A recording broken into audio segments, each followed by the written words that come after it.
Chapter 390. After being forced down from the sky, the two great reverends did not turn their heads, nor did they dare to turn their heads. Although the person behind them only revealed a little bit of his aura, just this little bit of aura was enough to make them feel fearful. This was definitely a sixth realm cultivator, and a peak sixth realm cultivator at that. He was different from people like them who had just entered the sixth realm a few years ago. This kind of person already had one foot in the seventh realm. Although the other foot might never be able to cross over, it was still not someone the two of them could contend against. A peak sixth realm cultivator had the ability to kill a normal sixth realm cultivator. One of the old men said with a slightly pale face, "Senior, the two of us are reverends of the Great Zhou. This is the Department of Reverence." The sloppy Taoist priest patted their shoulders and said, "You two are reverends of the Great Zhou. Who isn't?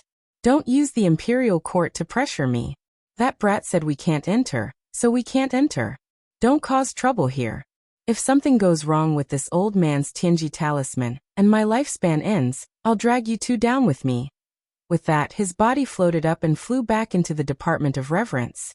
The twin old men looked at each other, and saw the shock in each other's eyes. The old man on the right muttered, "He really is a peak cultivator whose lifespan is about to end. It's best not to provoke him. How did that Li Mu recruit such a powerful cultivator?" The old man on the left knocked his head and said angrily, "Is that the point? The point is the Tianji talisman. The Tianji talisman is a Tianji talisman that can increase one's lifespan by 10 years. Although the two brothers still had 20 years of lifespan, 20 years was not enough for them to break through to the seventh realm. There was an insurmountable gap between the middle realm and the upper realm. Not to mention 20 years, even if they were given another 40 years, they might not have a chance. But even if they couldn't break through, who wouldn't want to live for 10 more years? In these 10 years, if they encountered a great opportunity and were lucky enough to break through, their lifespan would increase by 60 years. Which cultivator could resist the temptation of 60 more years of lifespan? Unfortunately, the heavenly secret talisman was a saint-ranked Fulu. Up until now, no one had been able to draw it. The ancestral court of Fulu school. Perhaps there were still people who had the ability to draw a saint-level Fulu, but the materials used to draw a Fulu of this level were too precious, and the success rate was too low. Even a school as profound as Fulu school could not afford the risk of failure. Could it be that the price the imperial court paid for that Taoist priest to join the Department of Offerings was a heavenly secrets talisman? Although they had no use for it at the moment, they would need it sooner or later. If they could obtain one, they would be able to live for at least 10 more years. Even if they couldn't break through in the next 10 years, just being alive was already good enough. After Li Mu had settled down a group of senior apprentice nephews, when he returned to the Office of Offerings, he saw two high priests pacing back and forth outside the Office of Offerings. It seemed that although the slovenly Taoist priest was strange and always did things that did not suit his status, he still did his job diligently. Li Mu walked over, looked at the two and said, "Didn't the two of you want to leave the Office of Offerings? Why are you still here? Is there something else you want to take?" The two awkwardly smiled. An old man said, "Lord Li is joking. The two of us eat the salary of the imperial court and share the burdens of the imperial court. How could we leave the Office of Offerings?" Li Mu said, "Those disobedient priests have already been expelled by me. I still remember the words the two of you said that day." The old man who had just spoken said, "Those people are the imperial court's priests, but did not listen to the imperial court's orders. They should have been expelled. Lord Li has done the right thing." Li Mu asked, "So the two of you have no objections to this official's actions?" The two nodded at the same time saying, "No." Li Mu looked at the two, lightly sighed and said, "In truth, the two of you have profound cultivation. This official also wants to keep the two of you, but the treasury has been tight in recent years. There are not many spiritual jades, spiritual medicines, spiritual treasures and the like left. We really cannot afford to support the two of you." The old man said, "Lord Li is joking. Hasn't the Office of Offerings recruited a new high priest? That senior's salary must be even higher, right?" Li Mu shook his head saying, "You have misunderstood. That senior will enter the Office of Offerings, and does not need a salary." The old man was taken aback, then said, But I heard that the imperial court will give him a heavenly secret talisman, Li Mu said. He only wants a heavenly secret talisman, not spiritual jades or spiritual medicines. If the two of you also only want a heavenly secret talisman, you can also stay in the office of offerings. Otherwise, the two of you should find another place. I believe that with the two of your strength, no matter which sect you join, you will be honored guests. The office of offerings is small, and cannot afford to support two great deities. At the 6th level of cultivation, the effect of spiritual jades on cultivation was very small, unless they could absorb an entire spiritual jade mine. Compared to spiritual jades, the heavenly secret talisman was an item that could truly increase one's lifespan. Without this item, 20 years later would be the day of their death. No matter which sect they joined, they would not be able to obtain a heavenly secret talisman, and the cultivation resources they could obtain would not be much more than in the office of offerings. The two exchanged glances, their gazes meeting, and quickly came to a decision. The slightly thinner old man smiled and said, "Actually, spiritual jades, spiritual medicines, and the heavenly secret talisman are not important. What is important is that the two of us have been in the office of offerings for many years, and have long developed feelings for each other. We are prepared to stay in the office of offerings until the day of our death." "That's right. When will that heavenly secret talisman be given out?" Li Mu said. 5 years later. The old man frowned and asked, "So long, that senior will also only receive it in 5 years?" Li Mu smiled and said, "That senior's cultivation has already reached the peak of the 6th level. He will receive the heavenly secret talisman in a year's time." The two of them knew that Li Mu had only said half of what he had said. Only a peak of the 6th level cultivation could receive the heavenly secret talisman in a year's time.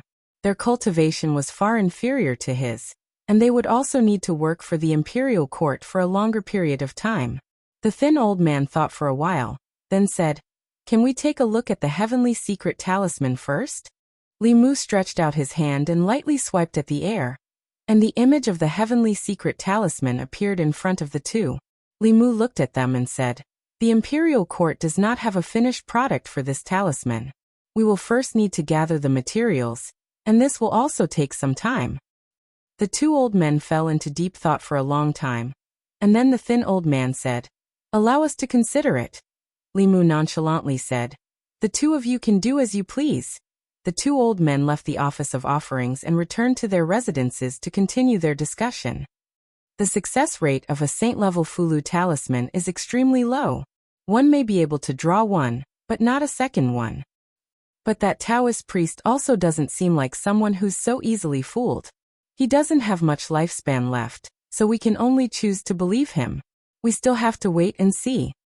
We can stay for a year. If that person really does obtain the heavenly secret talisman, it won't be too late to continue staying in the office of offerings. In the imperial palace, Li Mu had already walked to the entrance of Changel Palace. There was no need to doubt the strength of those two high reverends. Although they were not as strong as the slovenly Taoist priest, they were still solid 6th realm cultivators. In Mount Baiyun they would also be peak leaders. If the imperial court spent a large amount of resources to raise such people as mascots, Li Mu naturally wouldn't agree to it. But if they could work for the imperial court for free, then the more the better. In the end they were still two 6th realm cultivators. Li Mu did not intend to let them go so easily.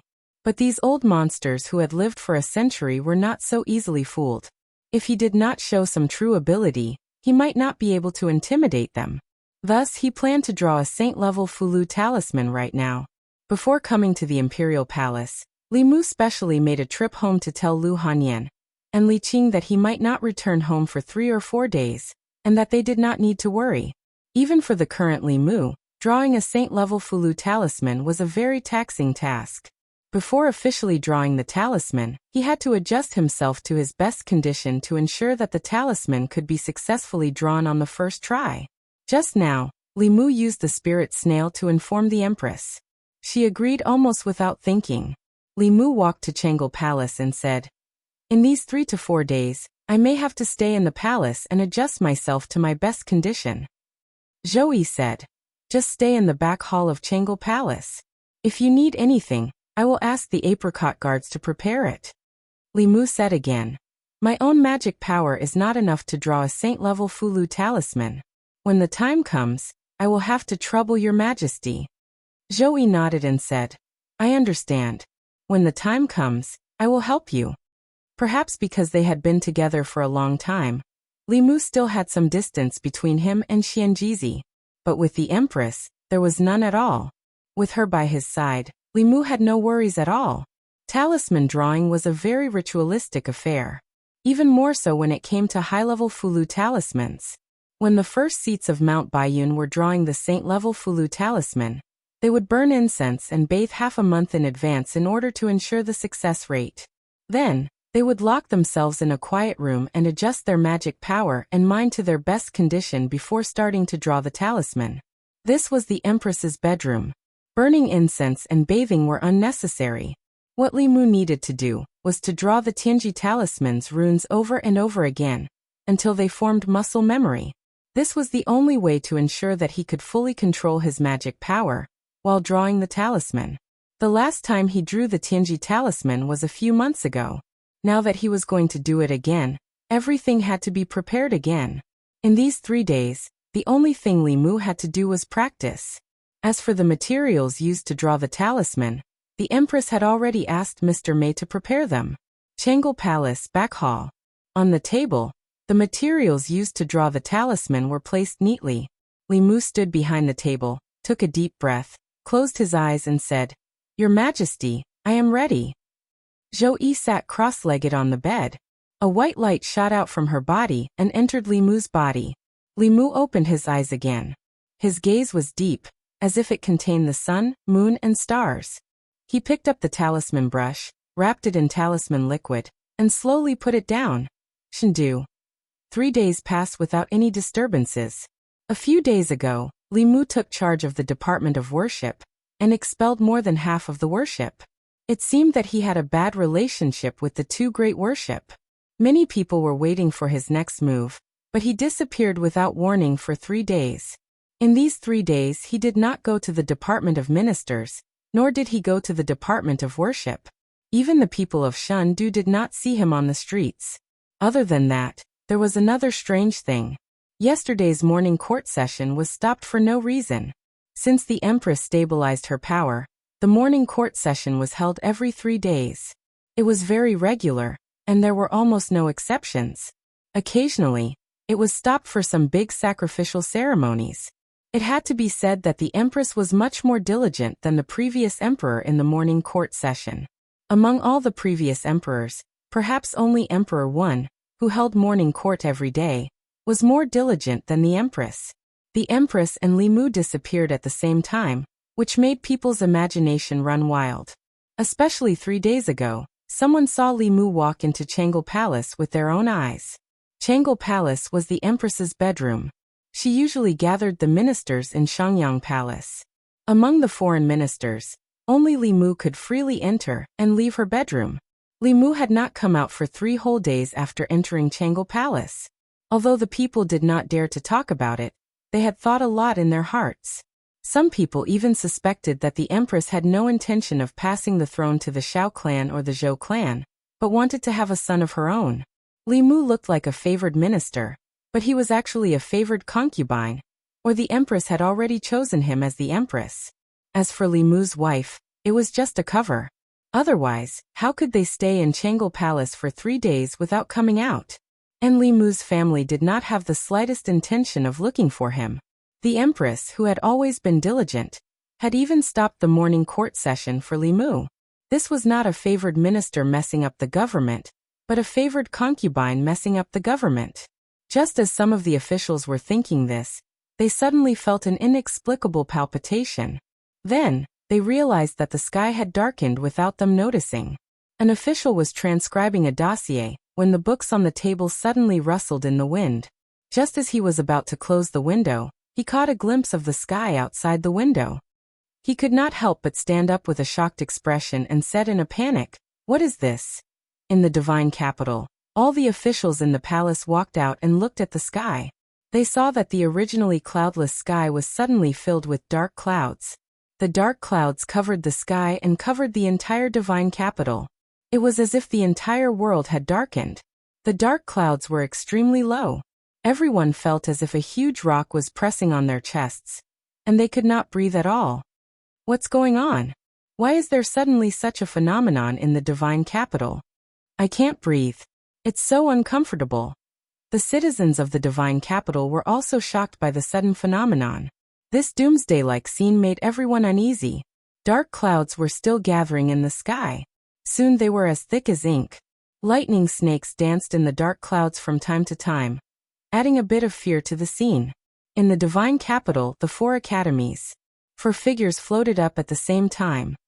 This is heavenly tribulation. Someone has ascended to the 7th realm? No, the heavenly tribulation of the 7th realm is stronger than this.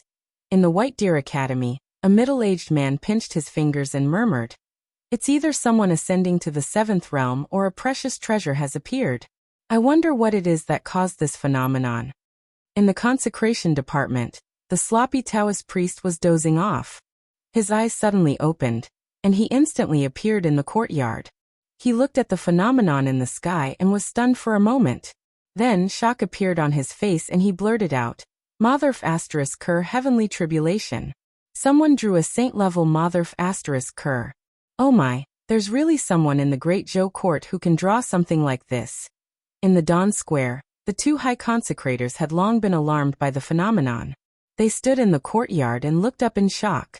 When the dark clouds gathered to a limit, they released tens of thousands of lightning bolts and struck in the direction of the palace. Everyone's gaze also looked at the palace. Inside the palace, the officials who were observing the weather saw the dense lightning bolts above their heads heading straight for them. All of them felt their scalps go numb and their guts go numb. Some of the weaker ones directly collapsed to the ground under the heavenly might and even fainted. In the rear hall of the Changel Palace, Li Mu's face was incomparably pale. Sweat dripped from his forehead, but he couldn't care less. The writing of the heavenly secret talisman had reached the most critical moment. The writing of the saint-level Motherf asterisk cur this time was different from the time at White Cloud Mountain. Last time, Li Mu was in the special flask space. After he drew the Motherf asterisk cur, the heavenly tribulation phenomenon appeared. This time, the heavenly tribulation appeared much faster than Li Mu had expected. Before the Motherf asterisk cur was drawn, the tribulation clouds had already formed and condensed into the first wave of attacks. Thunder rumbled in his ears, but he couldn't afford to be distracted. If he was the slightest bit careless, 3 days of hard work and those precious talisman liquid would be wasted. Outside the Changel Palace, when the bolts of tribulation lightning were about to strike, the 4 walls of the divine capital suddenly flashed with a golden light. In the next moment, a golden light shield appeared above the divine capital and completely enveloped the divine capital. When the lightning bolts landed on the light shield, it was like a clay ox entering the sea. There was no sound and no splash. Only then did some officials remember that the divine capital, as the capital of the Great Zhou, was protected by a powerful array formation. Even if there were thousands of soldiers and horses, or even 7th realm cultivators, they wouldn't be able to break through it. After realizing this, they gradually felt relieved. However, they still couldn't help but look in the direction of the Changel Palace. The target of the tribulation lightning was obviously Changel Palace. What were Her Majesty and Li Mu doing inside? Why did they summon the heavenly tribulation? In the sky, the lightning bolts in the tribulation clouds had already begun to accumulate for the second time. In the Changel Palace, Li Mu finished the last stroke in an ethereal state. The Motherf asterisk cur on the table flashed with spiritual light and slowly floated up. The heavenly secret talisman was completed. A beam of white light shot out of Li Mu's body and entered the Empress's body. Li Mu's body and mind were already exhausted to the limit. Without the support of the Empress' primordial spirit, he felt the world spin and immediately fell to the ground. However, he didn't fall to the ground. Instead, he fell into a body with a faint fragrance. Zhou Yi carried Li Mu to the bed and put him down. She said, "Rest first. Leave the rest to me." Li Mu was already exhausted to the extreme. He didn't have time to think about the soft princess Carrie just now. He closed his eyes and fell into a deep sleep. Zhou Yi looked at Li Mu. He took off his shoes and placed them neatly by the bed. The blanket at the end of the bed also stretched out on its own and covered Li Mu's body. After doing all this, Zhou Yi's body disappeared into thin air. In the next moment, everyone in the divine capital saw an illusory figure rise rapidly from the palace and appear in the sky. As the illusory figure rose, it kept growing bigger and bigger. Soon it was hundreds of feet tall. The illusory figure was wearing an imperial robe and an imperial crown. It floated above the palace. Because it was too tall, no one could see its face clearly.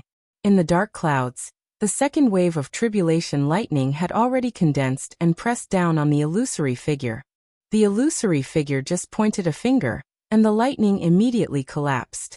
At the same time, the frightening dark clouds in the sky also collapsed. After pointing a finger, the sky in the divine capital was clear and bright again. Countless people in the divine capital were deeply shocked by this scene.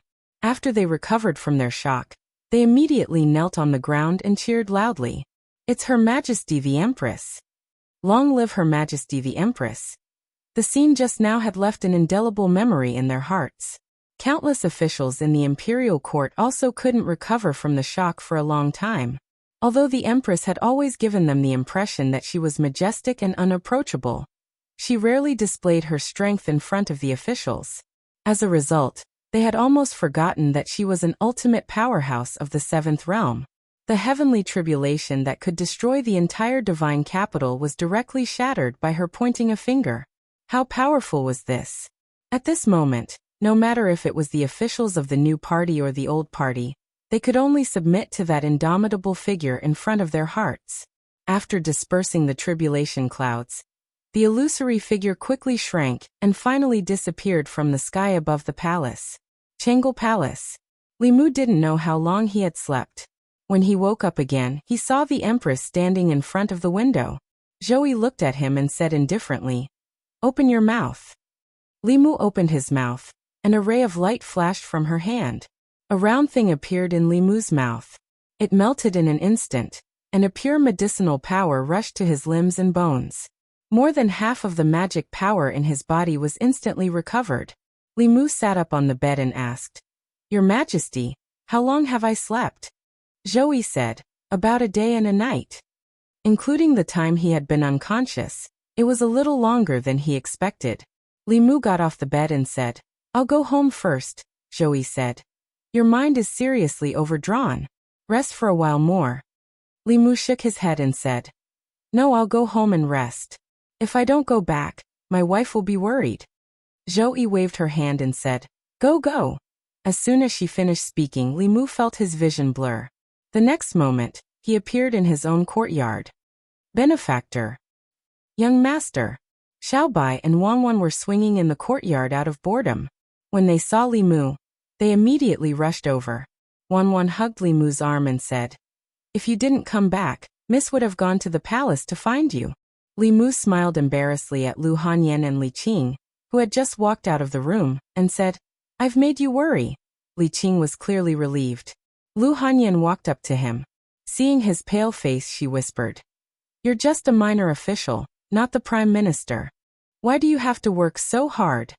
Li Mu took her hand and said, "If it weren't for His Majesty, we wouldn't have everything we have today. We also wouldn't have been able to reverse the verdict and get revenge for Lord Li. Naturally, I have to repay His Majesty to the best of my ability. But you don't have to work so hard." Lu Hanyan looked at him reproachfully and said, "His Majesty doesn't know how to care about you. It's so difficult to reach the saint-level Fulu. What if you hurt your cultivation foundation?" Li Mu smiled and said, "His Majesty is very good to me. Don't worry, I'm fine. I'll recover after a few days of rest." In Changel Palace, Zhou Yi looked angry. She gritted her teeth and said, "Only you know how to care about him. So what if you're married?" Chapter 391. Not long after Li Mu returned home, the Empress asked Mr. Mei to send over some elixirs to strengthen one's foundation. Although he borrowed the Empress's power when he drew talismans, the mental exhaustion was his own. The saint-level Fulu was something that far exceeded the limits of Li Mu's current ability. After every talisman he drew, he had to rest for a long time before he could draw the second one. When he reached level 6 and his cultivation increased greatly, drawing saint-level talismans would no longer have such serious aftereffects.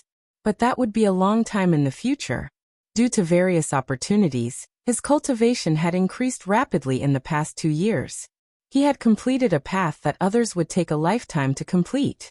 For his cultivation after the 5th realm, unless he encountered a great opportunity, such as the Emperor's Qi in the Great Zhou Ancestral Temple, which he coincidentally absorbed, then there was a certain possibility that he could immediately become a 7th realm cultivator like the Empress. Otherwise, he would have to take one step at a time on the path of cultivation in the future, and walk down the same path as the Empress. However, he didn't plan to draw too many talismans in the short term. This talisman was to prove to the sloppy old Taoist and the 2 high priests that he had the ability to do so. They had had enough of it. Li Mu rested for a night. The next morning he came to the Department of Offerings again.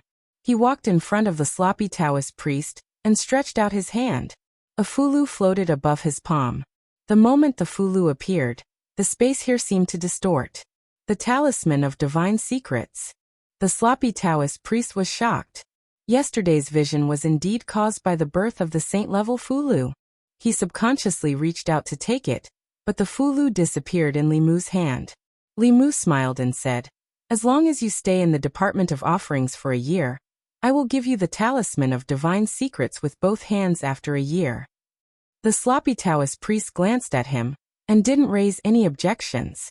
There was no doubt that he wouldn't be able to get the talisman after a year. Li Mu represented the Great Zhou court, so it was impossible for the Great Zhou court to lie to him about this matter. They would not, nor would they dare to. What Li Mu wanted was for the slovenly Taoist priest to remain in the Department of Worship for a year. As for whether he was sleeping here or doing something else, it didn't matter. His use to the Department of Offerings was like a nuclear bomb to a country in another world. Whether or not he needed it did not matter, but it was a necessity. Moreover, compared to swindling people on the streets of the divine capital and enduring the sun and rain, he was allowed to live in a spacious mansion, have servants to serve him, have a respectable status, and after a year, he was even given a treasure that countless cultivators coveted.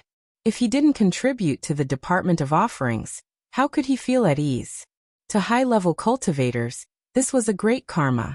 If they were tainted by the karma but had no effect, it would have a great impact on their future path of cultivation. Hoarding for free did not exist for them. The more they hoard for free now, the more they would have to repay in the future. Li Mu walked into the courtyard and saw 2 figures standing there. He looked at the 2 old men and asked, "Have the 2 of you finished thinking?" The 2 great reverends nodded at the same time. The thin old man said, "We finished thinking. After so many years, us 2 brothers have already treated the Department of Offerings as our home. How can we just leave like this?" Although staying in the Department of Offerings would be somewhat restricted, even if they joined a sect, they would still have to contribute to the sect. There was no sect that didn't ask them to do anything for the sect, but would provide them with large amounts of cultivation resources. And if they worked for the Great Zhou court, they would be able to obtain the talisman of heavenly secrets, extending their lifespan by 10 years before the end of their lives. This was a benefit that they could not obtain from any sect.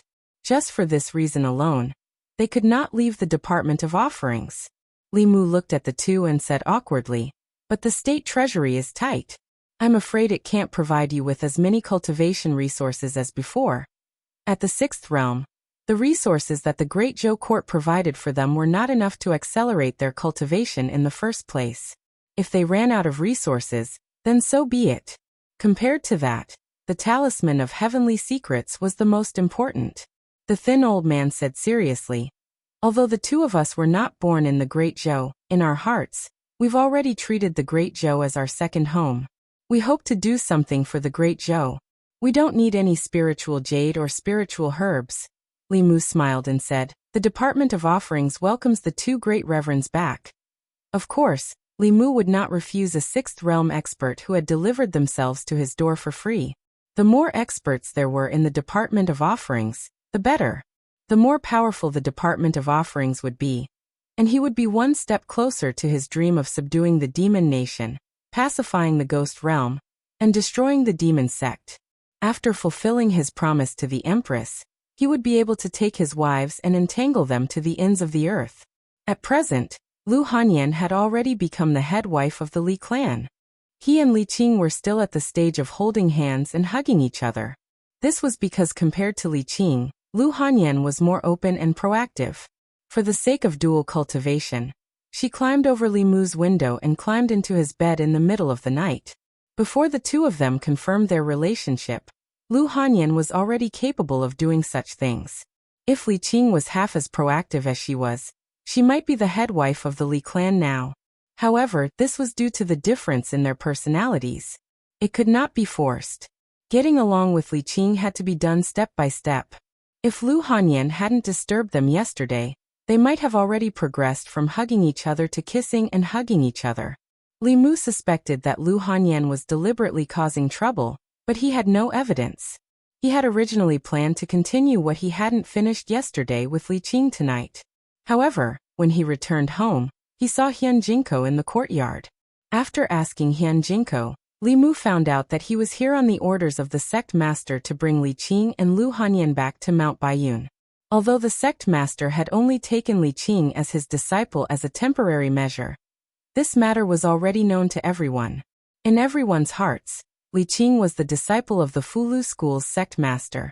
As one of the 6 Taoist sects, the Fulu school's sect master naturally couldn't be careless about accepting a disciple.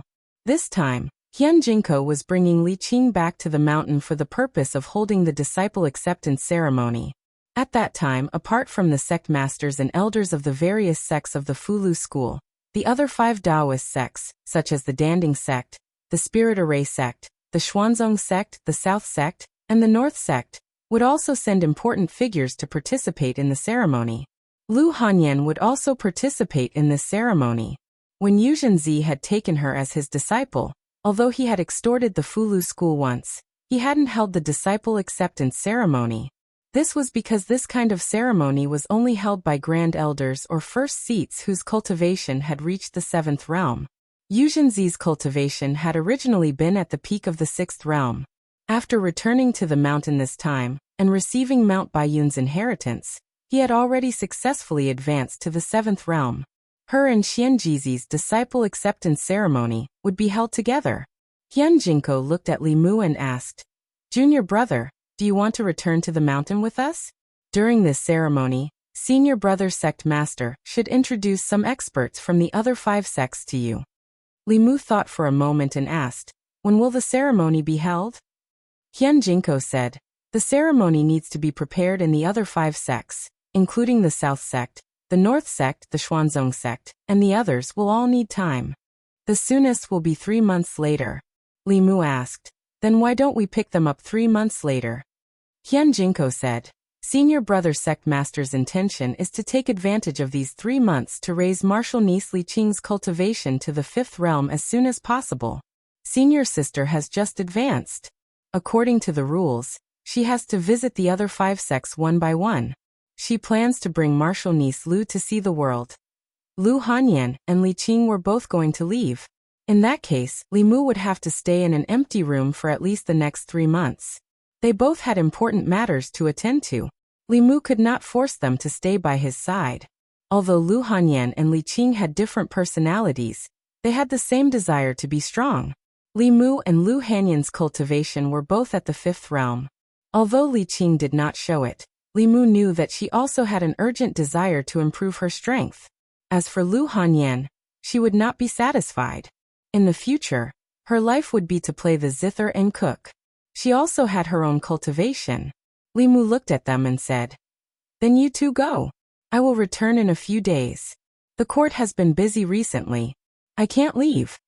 The matter of the Department of Worship was not over. Li Mu planned to abolish the old system of worship and introduce a new set of rules. This was not something that could be done in 2 or 3 days. He needed to discuss it with the Empress before he could finalize it.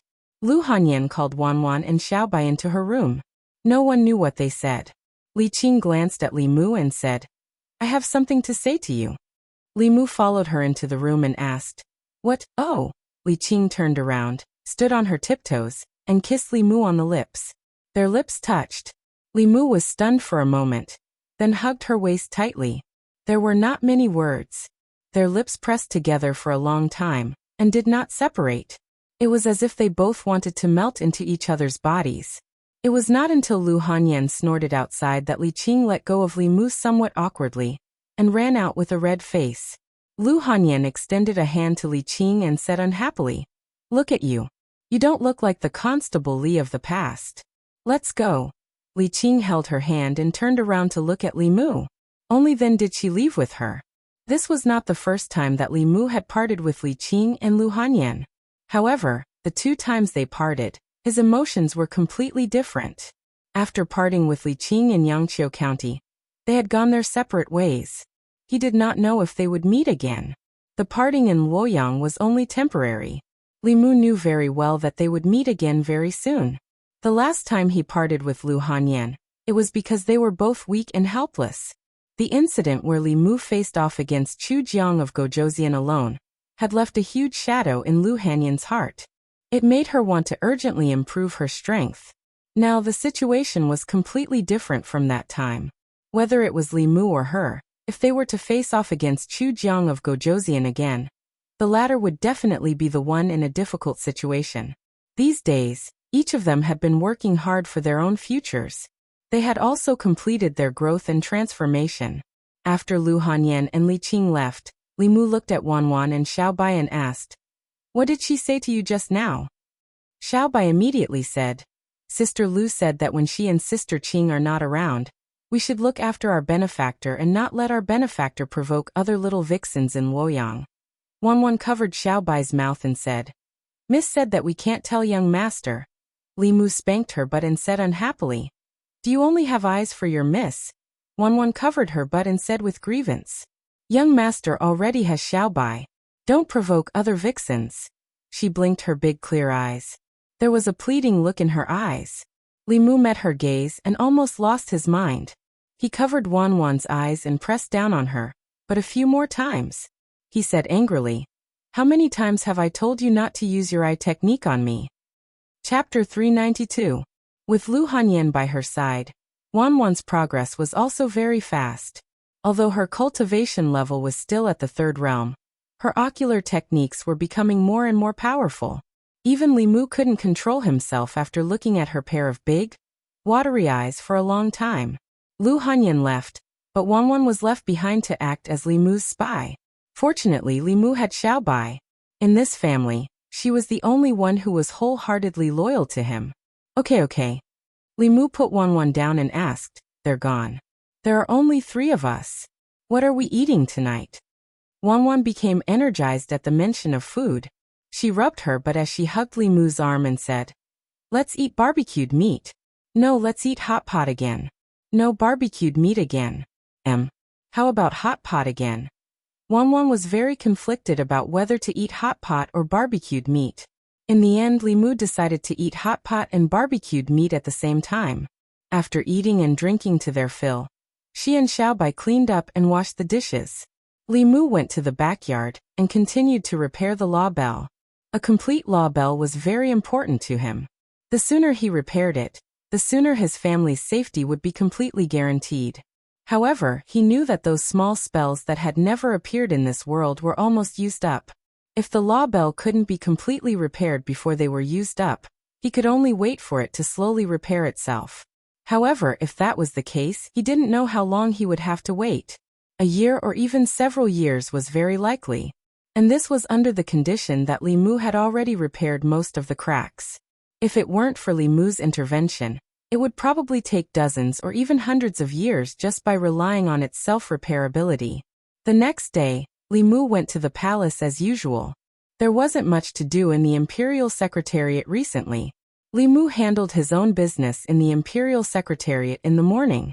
In the afternoon, he went to Changel Palace to help the Empress approve memorials and discuss the reform of the Department of Imperial Offerings with her. In Changel Palace, Li Mu sat at the side, carefully reading the important memorials. Zhou Yi leaned lazily on the dragon throne, reading a book called Strange Stories from a Chinese Studio. Occasionally, she would raise her head to look at Li Mu. Seeing that he was seriously correcting the memorials, She lowered her head again to read. By the time Zhou Yi came to her senses, she had already been in the yamen for a long time. She looked up at Li Mu again and asked, "It's been a quarter of an hour. Why haven't you gone back yet?" Li Mu flipped open a new memorial. Without raising his head, he said, "My wife has returned to Mount Baiyun. I'm not in a hurry to return today. I'll read a few more memorials." Zhou Yi unconsciously sat up straight and asked, "Which wife?" "Li Mu." "Both of them went. How long will you be gone?" 3 or 4 months. Zhou Yi put down the book in her hand and said, "Then you're not in a hurry to go back. Finish reading these memorials first." Li Mu shook his head and said, "I'm afraid that won't do. Xiao Bai and Wanwan are still waiting for me to eat at home." Zhou Yi said, "I'll have the Mei Wei bring them to the palace. I haven't seen the little fox in a long time. I'll also order the imperial kitchen to prepare some food. In a while, you can all eat at my place." Li Mu was stunned for a moment. Then he could only nod and say, then okay. It seemed that ever since Lu Hanyan came to Chengdu, the Empress hadn't gone to the Li Manor. In any case, there was no one at home. It didn't make much of a difference if he went back sooner or later. It was better to work overtime in the palace and get a working meal. Soon Mr. Mei went to the Li Manor to pick up Wanwan and Xiaobai.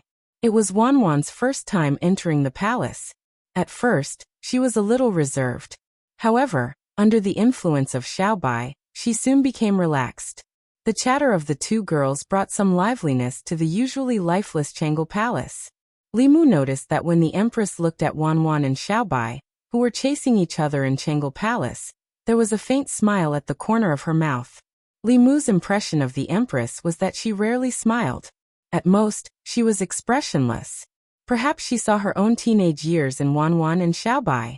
However, their teenage years should be different. Wanwan and Xiaobai were at the age of innocence. At the Empress age, she should have become the crown princess and officially started her unfortunate life. While Li Mu was reviewing the reports, the Empress took Wanwan and Xiaobai to the Imperial Garden to admire the flowers. Mr. Mei once said that the flowers in the Imperial Garden were all planted by the Empress herself. Planting and nurturing flowers was her greatest hobby. Who didn't like these beautiful things? If he really had the chance to kidnap the Empress in the future and live in seclusion with her, he would let her plant flowers all around the house. Every day, when he opened the door, he would reap the joy of the whole day. After finishing the last report, Li Mu left Changel Palace and walked towards the Imperial Garden.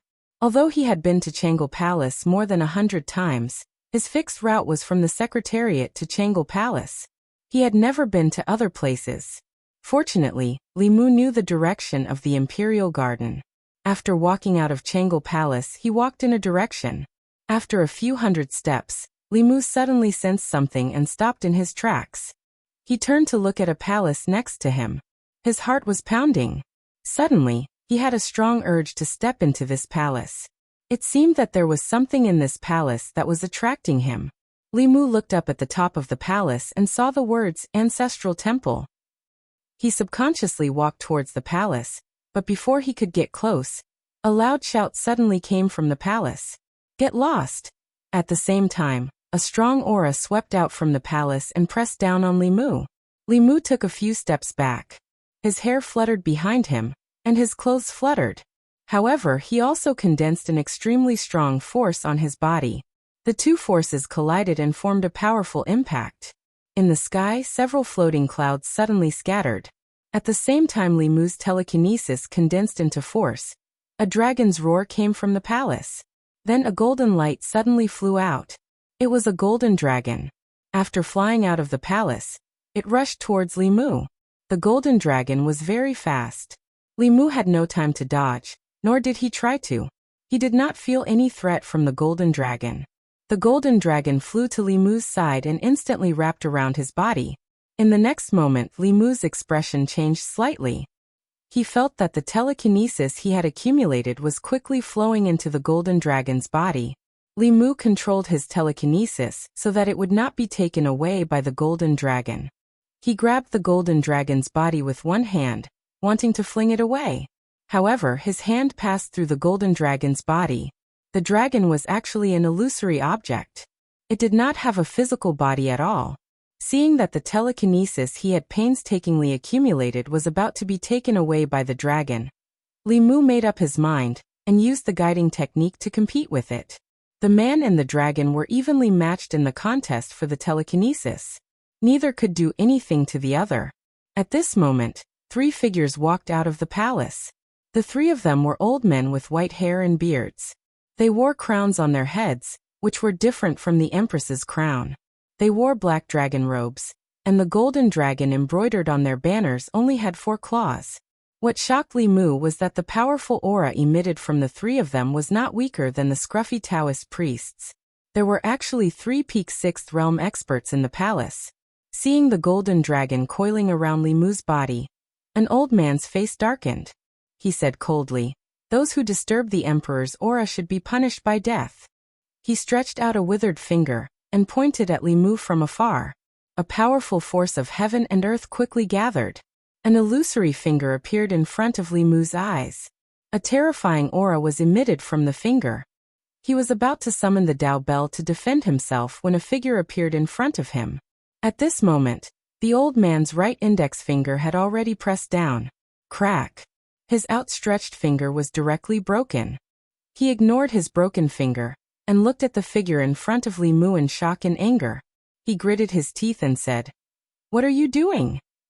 The empress looked at the 3 of them indifferently and said, "Go back." Then, she waved her hand gently. A powerful force swept the 3 old men back. The empress glanced at the golden dragon again. The golden dragon trembled and quickly scurried back into the palace. It was only now that Li Mu sensed the golden dragon's abnormality. He looked in the direction of the palace and muttered, "Your Majesty, this is," the empress said, "Emperor's aura." It was not the first time Li Mu had heard the name Emperor's aura. The empress had been able to reach 7th realm because she had obtained it. However, he had only heard of Emperor's aura before. Today was the first time he had seen it. It was said that Emperor's aura was born from the telekinesis of the people of the 36 counties. Li Mu did not realize it earlier, but now he realized that the golden dragon itself was formed from telekinesis. However, the telekinesis was too vast and had already given birth to a spirit. The so-called Emperor's aura was the telekinesis spirit. If Li Mu absorbed a few more decades of telekinesis, his body should also give birth to a telekinesis spirit. This damn telekinesis spirit. It already had so much telekinesis, yet it still coveted this little bit from him. Wasn't it too greedy? However, it was the first time Li Mu had seen such a vast amount of telekinesis. If he had enough spiritual jades, he only needed to swallow this telekinesis spirit and probably reach 6th realm immediately. If this telekinesis spirit completely matured, it would not be impossible for him to reach 7th realm immediately. The empress looked at Li Mu and asked, "Do you want to go in and take a look?" Li Mu paused and nodded slightly. He followed the empress to the entrance of the palace. 3 old men stood in the palace.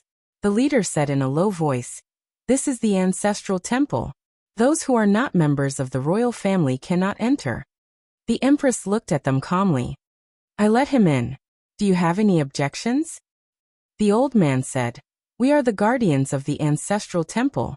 If you want to let an outsider in, you have to step over our dead bodies first."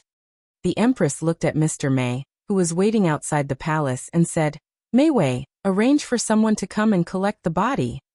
After saying that, the other 2 old men pulled the old man away, one on the left and one on the right. "Royal brother, forget it. It's not a big deal. Didn't the Zhou family also come in back then? If he wants to see, let him see. It's not like he'll lose anything." Chapter 393. The 3 elders walked to the corner of the hall and sat down cross-legged on the futons. Li Mu followed the empress into the hall. This hall was bigger than Li Mu had imagined. After walking in, the first thing that caught his eye was a high platform in the innermost part of the hall. On the high platform, there were many memorial tablets. Li Mu glanced at them and saw that the names of the past emperors of the Great Zhou were written on the tablets. The one at the top was the founder of the Great Zhou, the founding emperor of the Great Zhou. The one at the bottom was the former emperor. The former crown prince had his power taken away by the Zhou family before he had officially inherited the throne, so he was not qualified to be listed. Below the high platform were 2 rows of small cauldrons. Li Mu counted. There were 36 cauldrons in total, the same number as the counties of the Great Zhou. Traces of golden light were drawn out of the small cauldrons and gathered in a large cauldron in the center of the hall. The golden dragon was swimming in the cauldron. Although it looked at the empress with fear in its golden eyes, when it looked at Li Mu, its eyes were full of greed. Li Mu looked at the golden dragon, and some other thoughts arose in his mind. After reaching the 5th level, his cultivation had become very slow, so slow that he could barely feel any progress. If he could swallow this golden dragon, he could immediately reach the 6th level, which was worth at least 20 years of cultivation. Feeling Li Mu's gaze, the greed in the golden dragon's eyes immediately disappeared without a trace. With a whoosh, it dived into the cauldron and did not show its head again. Li Mu looked at the small cauldrons and asked the empress, "Your Majesty, these cauldrons should correspond to the national temples of the 36 counties, right?" Zhou Yi nodded slightly. Li Mu looked at the small cauldrons and found that the golden light on them varied in intensity, brightness, and darkness. The strongest one was so dazzling that he could not look directly at it. The weakest one was only a thin ray, so dim that it seemed to be about to go out. The small cauldron that shone the brightest was connected to Zhong County where Luoyang was located. In the past year, many changes had happened in Luoyang. The people of Zhong County were united like never before. The further the counties were from the fairies' capital, the dimmer the light from the small cauldron connected to them. Only a few counties were slightly brighter. This meant that there was still a long way to go before he could fully condense the Emperor Qi. The golden dragon quickly flew out of the cauldron and circled around the empress's head a few times before flying back into the cauldron. Li Mu noticed that all the psychokinesis on the empress's body had been sucked away by it. As a king who was deeply loved by the people, the empress's psychic power was no less than Li Mu's. Li Mu was a little angry when he saw this. The psychokinesis on the empress was something that both Li Mu and her had worked hard for a long time. It was not easy for them to condense it, but it was all for someone else. He felt injustice for the empress. After visiting the ancestral temple, Li Mu didn't stay here for long and walked out with the empress. Not long after the two walked out, in the corner of the ancestral temple, 3 elders who were sitting cross-legged on prayer mats with their eyes closed slowly opened their eyes. One of the elders snorted. "Is this still the crown princess? She has changed. She wouldn't be so disrespectful to us in the past." Another elder said, "She was set up by the Zhou family to inherit the Emperor Qi and almost died. Sitting in this position, she was already full of resentment. How can her personality not change?" The last elder said slowly, "That's not important. In the past 6 months, the speed of condensing the Emperor Qi has obviously increased. I'm afraid it will mature again in 20 years. We need to urge them to work hard and cultivate. If they can enter the 6th realm, then they will have full confidence to refine the Emperor Qi." Chang'e Palace. Li Mu, Wanwan Xiaobai, and the Empress were eating hot pot together. After walking around the ancestral temple with the Empress, Li Mu gained a lot of knowledge. So this was how the Emperor Qi that was related to the inheritance of the Great Zhou came about. It was no wonder that when the people of the 36 counties sent the People's Blood Letter, both the old and new parties chose to give in. If the imperial court completely lost the people's hearts, the state temples in the various counties would not be able to absorb psychokinesis. Naturally, there would be no way to send it to the ancestral temple, which would delay the condensation of the Emperor Qi. The 3 elders in the ancestral temple were members of the Xiao royal family. Their status was extremely high, and their seniority was even higher than that of the previous emperor. The 3 of them were all at the peak of the 6th realm. It seemed that the old party's strength was still far stronger than the new party's. What the Zhou family relied on was their blood relationship with the empress. Li Mu thought of a question and asked, "Your Majesty, why don't you absorb the Emperor Qi yourself? Will it allow you to enter the 8th realm?" Zhou Yi blew on the tofu and said, "No." Li Mu thought and said, "But your Majesty is so young. You can be the emperor for another 100 years. There's no need to pass the throne." Zhou Yi said indifferently, "Because I don't like it." Li Mu sighed. He only felt that it was unfair for her. She did not want to be the emperor, but she took on the responsibility of being the emperor. From the beginning to the end, when the Zhou family was planning, they never asked if what they gave was what she wanted. At this moment, Zhou looked at him again and said, "Unless you're willing to approve the memorial for 100 years. Li Mu picked up a piece of tofu and put it into his mouth. He did not care that it was hot and said decisively, "Since your majesty doesn't like it, it's fine if you don't want to be the emperor. When the time comes, you can pass the throne to whoever you want. If your majesty is willing, you can be my neighbor. We can open up 2 plots of land in front of the courtyard." Xiaobai nodded and said, Okay. I also want to be big sister Zhou's neighbor. Zhou patted her head and said, "Why don't you two not go back tonight? There are many empty rooms in Chang'e Palace. You can sleep here." Xiaobai looked at Li Mu. She had to ask for Li Mu's opinion no matter what. After seeing the scene in the ancestral shrine, Li Mu felt even more sorry for the empress. He nodded and said, "Then you can sleep here." The empress looked at Li Mu and said, "You don't have to go back either." Li Mu was stunned and asked, "Your Majesty, this is not very good, right?" Zhou said, "In any case, you have to enter the palace tomorrow morning. Just stay here. It's not the first time." What she said was somewhat reasonable. Chang'e Palace was only 100 steps away from the secretariat. It was much closer than home, so he could sleep for a while longer. But since ancient times, who would allow an official to sleep in the palace? The empress didn't seem to think this was a big deal.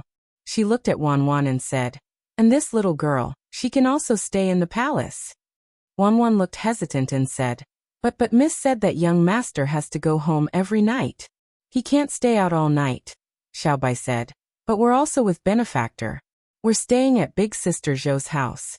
We're not some vixen." Wanwan was still hesitant. The empress continued, "For breakfast tomorrow morning, you can also eat in the palace. There are dozens of pastries in the imperial kitchen. You can try them all." Wanwan grabbed Xiaobai's hand and said, "I think you're right. Even if Miss knows, she won't blame us." Xiaobai and Wanwan both agreed. Li Mu's opinion was not important. It wasn't 2-1, but 3-1. In any case, Lu Hanyan and Li Qing weren't here. Xiaobai and Wanwan were with him. There was no one waiting for him at home. It didn't make any difference whether he went back or not. Tonight, Li Mu still slept in the back hall. When he closed his eyes and cultivated in his room, he could hear a girl's giggles coming from the front hall.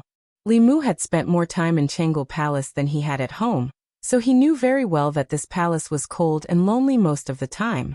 Even when he was here, he and the empress were both busy with their own things. Li Mu was reviewing memorials. The empress was either reading or relaxing. The palace was as quiet as ever.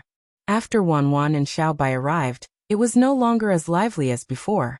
Li Mu didn't cultivate until very late. He prepared to rest. Not long ago, he had drawn a saint-level Fulu. His exhausted state of mind had not completely recovered. He still needed a period of quiet rest. Not long after Li Mu lay down, he seemed to sense something and sat up from the bed. He got off the bed and walked to the door. When he opened the door, he saw Wanwan and Xiaobai, wrapped in blankets, standing on either side of the door. Li Mu asked in confusion, "What are you two standing here for?" Wanwan wrapped the blanket tightly around her and whispered, "We can't sleep." Xiaobai continued, "Can we sleep with our benefactor?" One of them had a pitiful expression on her face, while the other looked at Li Mu with her big watery eyes. Li Mu opened the door and said helplessly, "Come in." The two figures immediately ran into Li Mu's room. They placed their blankets on the chair and crawled into Li Mu's bed. Fortunately, the bed in Chang'e Palace was very big. Even if 3 people slept on it, it wouldn't seem crowded. Li Mu had reason to suspect that this bed was originally built by the previous emperor for the convenience of sleeping with his concubines. This might also be the reason why Wanwan and Xiaobai couldn't sleep. In fact, when people slept, they only needed a small quiet room and a small bed. An overly spacious bedroom with an overly big bed wouldn't be able to sleep well. Perhaps this was the reason why the empress didn't sleep in the middle of the night, and always met Li Mu in his dreams. How lonely would it be if he was the only one sleeping in such a big Chang'e Palace? Li Mu couldn't bear it just thinking about it. The empress had already been like this for 4 years. Looking at Wanwan and Xiaobai lying on the bed with only their heads sticking out, Li Mu suddenly didn't know how to sleep. If he slept next to Wanwan, Xiaobai would definitely be disappointed. If he slept next to Xiaobai, the one who would be disappointed would be Wanwan. Sleeping between the two of them, surrounded by the soft bodies of young girls, he had never experienced such a situation. Even if he forced himself to sleep, he wouldn't be able to sleep. Li Mu covered them with the blankets and said, "You two sleep first. I'll go out for a while." He put on his clothes and prepared to go out to the courtyard to get some fresh air. When he walked out, he saw a figure sitting on the roof of the front hall. From Li Mu's angle, a full moon rose behind her. She sat there quietly like a fairy in the moon. She was beautiful, but also seemed especially lonely. The night was long. He wasn't the only one who didn't have the heart to sleep. Li Mu thought for a moment and flew up. Standing on the roof of Changle Palace, Li Mu realized that Changle Palace seemed to be at the highest point of the Imperial Palace. Standing here and looking down, he could see the entire Imperial Palace. He walked to the Empress's side and said softly, "Your Majesty, are you still not sleeping?" Zhou looked ahead and said indifferently, "You're not sleeping either, are you?" Li Mu said, "I'll go to sleep now. Sit down." Zhou spoke again in a tone that brooked no refusal. "Talk with me for a while." Li Mu sat down beside him and asked, "Is there something on your mind, Your Majesty?" If she wasn't sleeping in the middle of the night, there must be something on her mind. The more meticulous a person was, the easier it was for them to be troubled. Zhou looked at the moon in the sky and asked, "Who do you think I should pass the throne to? The Xiao clan or the Zhou clan?" Li Mu shook his head and said, "I don't dare to speak rashly." Zhou said, "Say it, there's no one here." As a subject, he shouldn't answer this question. However, after she said that, there was no ruler and subject on the roof of Changle Palace. There was only Zhou and Li Mu. There was something that Li Mu had been holding in his heart for a long time. As a friend, he had the need to tell her what was on his mind. "Then I'll say it. Say it." Li Mu turned to look at the Empress and asked very confusedly, "To the Xiao clan, Your Majesty is an outsider. To the Zhou clan, Your Majesty is also an outsider. Instead of passing the throne to an outsider, why don't we have one ourselves?" As soon as he finished speaking, he saw the Empress's stunned expression. Only then did Li Mu realize that there was a loophole in his words. When he said "we," it meant that they were on the same side, not that he and the Empress had a child. To prevent the Empress from misunderstanding, Li Mu quickly explained, "Your Majesty, please don't misunderstand. What I mean is, I'll give birth to mine, you give birth to yours." Chapter 394. Late at night, on the roof of the Changle Palace, Zhou looked calmly at Li Mu and asked, "Has it been a long time since I taught you cultivation?" Li Mu knew what she meant by cultivation, and immediately said, "You told me to be straightforward. If you blame me now, I won't say anything in the future." Zhou looked at him and finally looked away. "I am the Empress," Li Mu said. "The Empress also has the right to pursue love." Although she had already been married once, who said that the Empress couldn't marry again? In another world, that woman first married the father, then the son, and had countless men. Compared to her, the Empress was like a pure Xiaobai flower. So what if she had an Empress? Li Mu said seriously, "Your Majesty is a disgrace to the Xiao family. How could they tolerate the throne being taken by a woman with a different surname? If the Xiao family takes power in the future, Your Majesty will certainly not leave any good words in the history books. And for the descendants of the Zhou family, Your Majesty is only their elder sister. How could you be closer to Your Majesty's own children?" In fact, Li Mu had a little selfish motive here. History was written by the victors. It could be foreseen that whether it was the Zhou family or the Xiao family who passed the throne, the Empress would probably not leave any good words in the history books revised by future generations. Then, as the only favored official of the Empress's era, how would the history books evaluate Li Mu? Bewitching the emperor, treacherous officials in power, and favored officials causing chaos. Some unofficial history books might even smear the relationship between him and the Empress. Li Mu didn't intend to give them such a chance. He looked at the Empress and continued, "Moreover, the Zhou family and the Xiao family, for the sake of the throne, formed cliques and pursued selfish interests, regardless of the consequences. It wasn't easy for us to make up for the mistakes of the previous emperor. If your majesty passes the throne to them, won't the great Zhou repeat the same mistakes? Zhou Yi was silent for a while, then stood up and said, I'm going to sleep. Li Mu said, Good night, your majesty. After Zhou Yi left, Li Mu sat on the roof and watched the moon for a while before returning to his room. Wang Wan and Xiao Bai were still awake. They were giggling under the covers. Li Mu walked to the bed and asked, Why haven't you slept yet? Xiao Bai said, We're waiting for our benefactor to return. After saying that, she and Wan Wan moved outwards and inwards respectively, leaving space in the middle for Li Mu.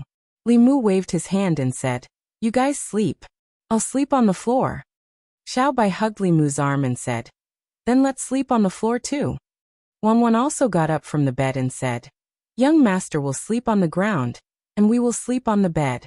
If young miss finds out, she will say that we don't know the rules.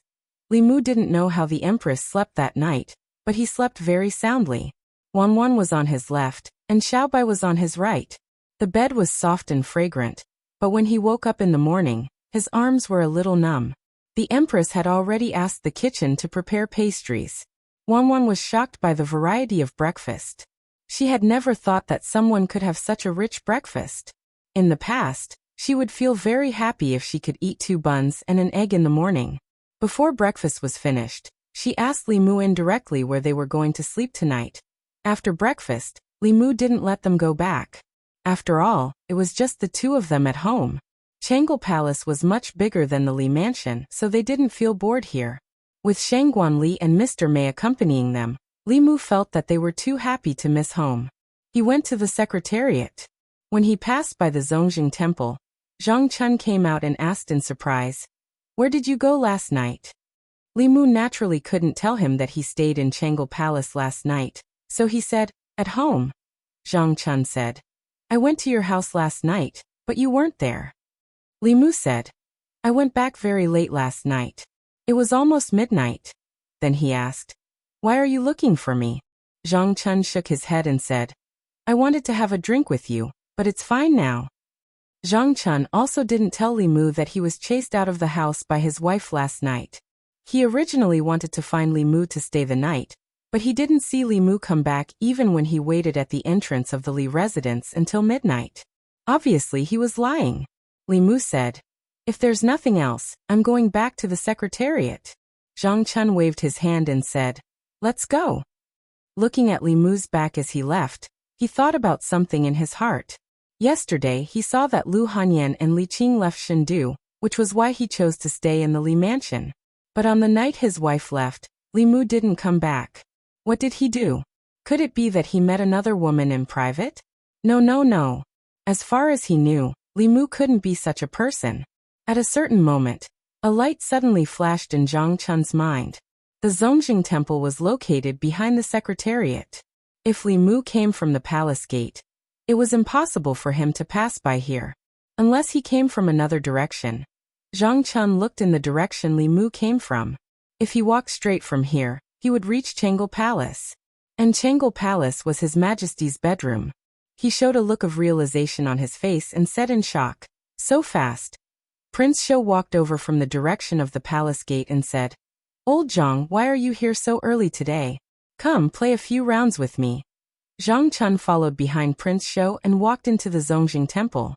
He asked casually, Your Highness, wasn't Prince Nanyang beheaded? What happened to his mansion? Prince Shou said, It was temporarily conferred by the imperial court. In the future, it may be awarded to officials who have made great contributions to the imperial court. Why are you asking this? Zhang Chun smiled and said, Nothing, I'm just asking. After returning to the secretariat, Li Mu didn't delay. He seized the time to draft the new rules of the Department of Consecration. After finishing his own business in the morning, he still had to show the Empress the memorials in the afternoon. Now she didn't worry about the imperial court at all. She left the small matters to Li Mu, and they discussed the important matters together. If they agreed, they would listen to her. If they disagreed, they would listen to Li Mu. When Li Mu was dealing with the memorials, she was idling on the side. She even wanted Li Mu to write a few more books for her to read. It had to be said that she was already acting like a self-indulgent ruler, and Li Mu himself was about to become a favored official of a dictatorship. After the preliminary draft of the new rules of the Department of Consecration was finished, a familiar figure stepped into Li Mu's duty room. Mr. May looked a little tired. Li Mu poured a cup of tea for him and asked, "What's wrong? Didn't sleep well last night?" Mr. May sat in Li Mu's seat. He leaned against the chair and rubbed the space between his eyebrows. He said, "Last night, I dealt with the internal guards until very late." Li Mu stood across from him and said, "If it's not too important, just leave it to your subordinates. Look at Her Majesty. She should be busier than you, but look at her. She's very idle every day. If she's not admiring flowers, she's reading books. How long has it been since she touched the memorials?" Mr. May glanced at him and asked, "Her Majesty has only let you read the memorials for a few days, and you're already unwilling." Li Mu said, "It's not that I don't want to. Anyway, if I do more, Her Majesty will do less. As long as she's happy, it's fine. She doesn't have to worry about the memorials and give her inner demons an opportunity to take advantage of her. I suspect that her inner demons came from reading the memorials every day." Mr. May didn't continue this topic. He asked, "Did you say something again that made Her Majesty unhappy?" Li Mu said frankly, "I just said a few words of truth." Although the Empress's status was high, in the entire imperial court, there were only 3 people who could be considered her own: Shangguan Li, Mr. May, and Li Mu. The 2 of them listened to everything the Empress said. These truths that would make the Empress uncomfortable could only be said by Li Mu. Mr. May asked, "What did you say?" Li Mu honestly told him the conversation last night. Mr. May glanced at him and asked, "Do you think that because Her Majesty favors you so much, you can say anything?" Li Mu said, "I'm also thinking for her sake." Mr. May thought for a moment and said, "You're thinking too simply. Her Majesty is the former Crown Princess, and also the former Empress. If she really did that, what would the world think? All the court officials and the 4 major academies would stop her." Li Mu originally wanted to tell Mr. May that as long as she had absolute power, she could do anything. It was unlikely that she would have 3 palaces and 6 courtyards, because the mainstream view didn't approve of one woman having many husbands, and it would easily lead to criticism. However, it made sense to only have one empress. As long as the empress's power could suppress all resistance, the Great Zhou would have its first male empress. However, after thinking about it carefully, Li Mu felt a little uncomfortable. After all, who didn't want to be the sole empress's favorite? If he had an empress, the empress might not treat him as well as she did now. It wasn't a possibility, it was a certainty. When Lu Hanyan and Li Qing weren't around, he could stay in Chang'an Palace all day. When they came back, he could only stay in Chang'an Palace for 4 hours a day. It was the same principle. Li Mu had to admit that he was also a selfish person. He didn't want to share the empress's favor with others, even if that person was the empress. Therefore, he didn't say anything more. Instead, he looked at Mr. May and said, "Don't worry about Her Majesty. You should worry about yourself. If you don't find one now, it will be too late. Do you want me to introduce you to?" Mr. May looked at Li Mu without any emotion. Li Mu felt his hair stand on end under her gaze. Then he realized something and immediately said, "Don't you dare have any ideas about me. I have a family, and you're almost old enough to be my mother. We're not suitable." In a panic, Li Mu said what was on his mind. Fortunately, Mr. May was magnanimous and didn't get angry. He left after drinking a cup of tea. Wanwan and Xiaobai were both in Chang'an Palace. Li Mu's lunch was also there.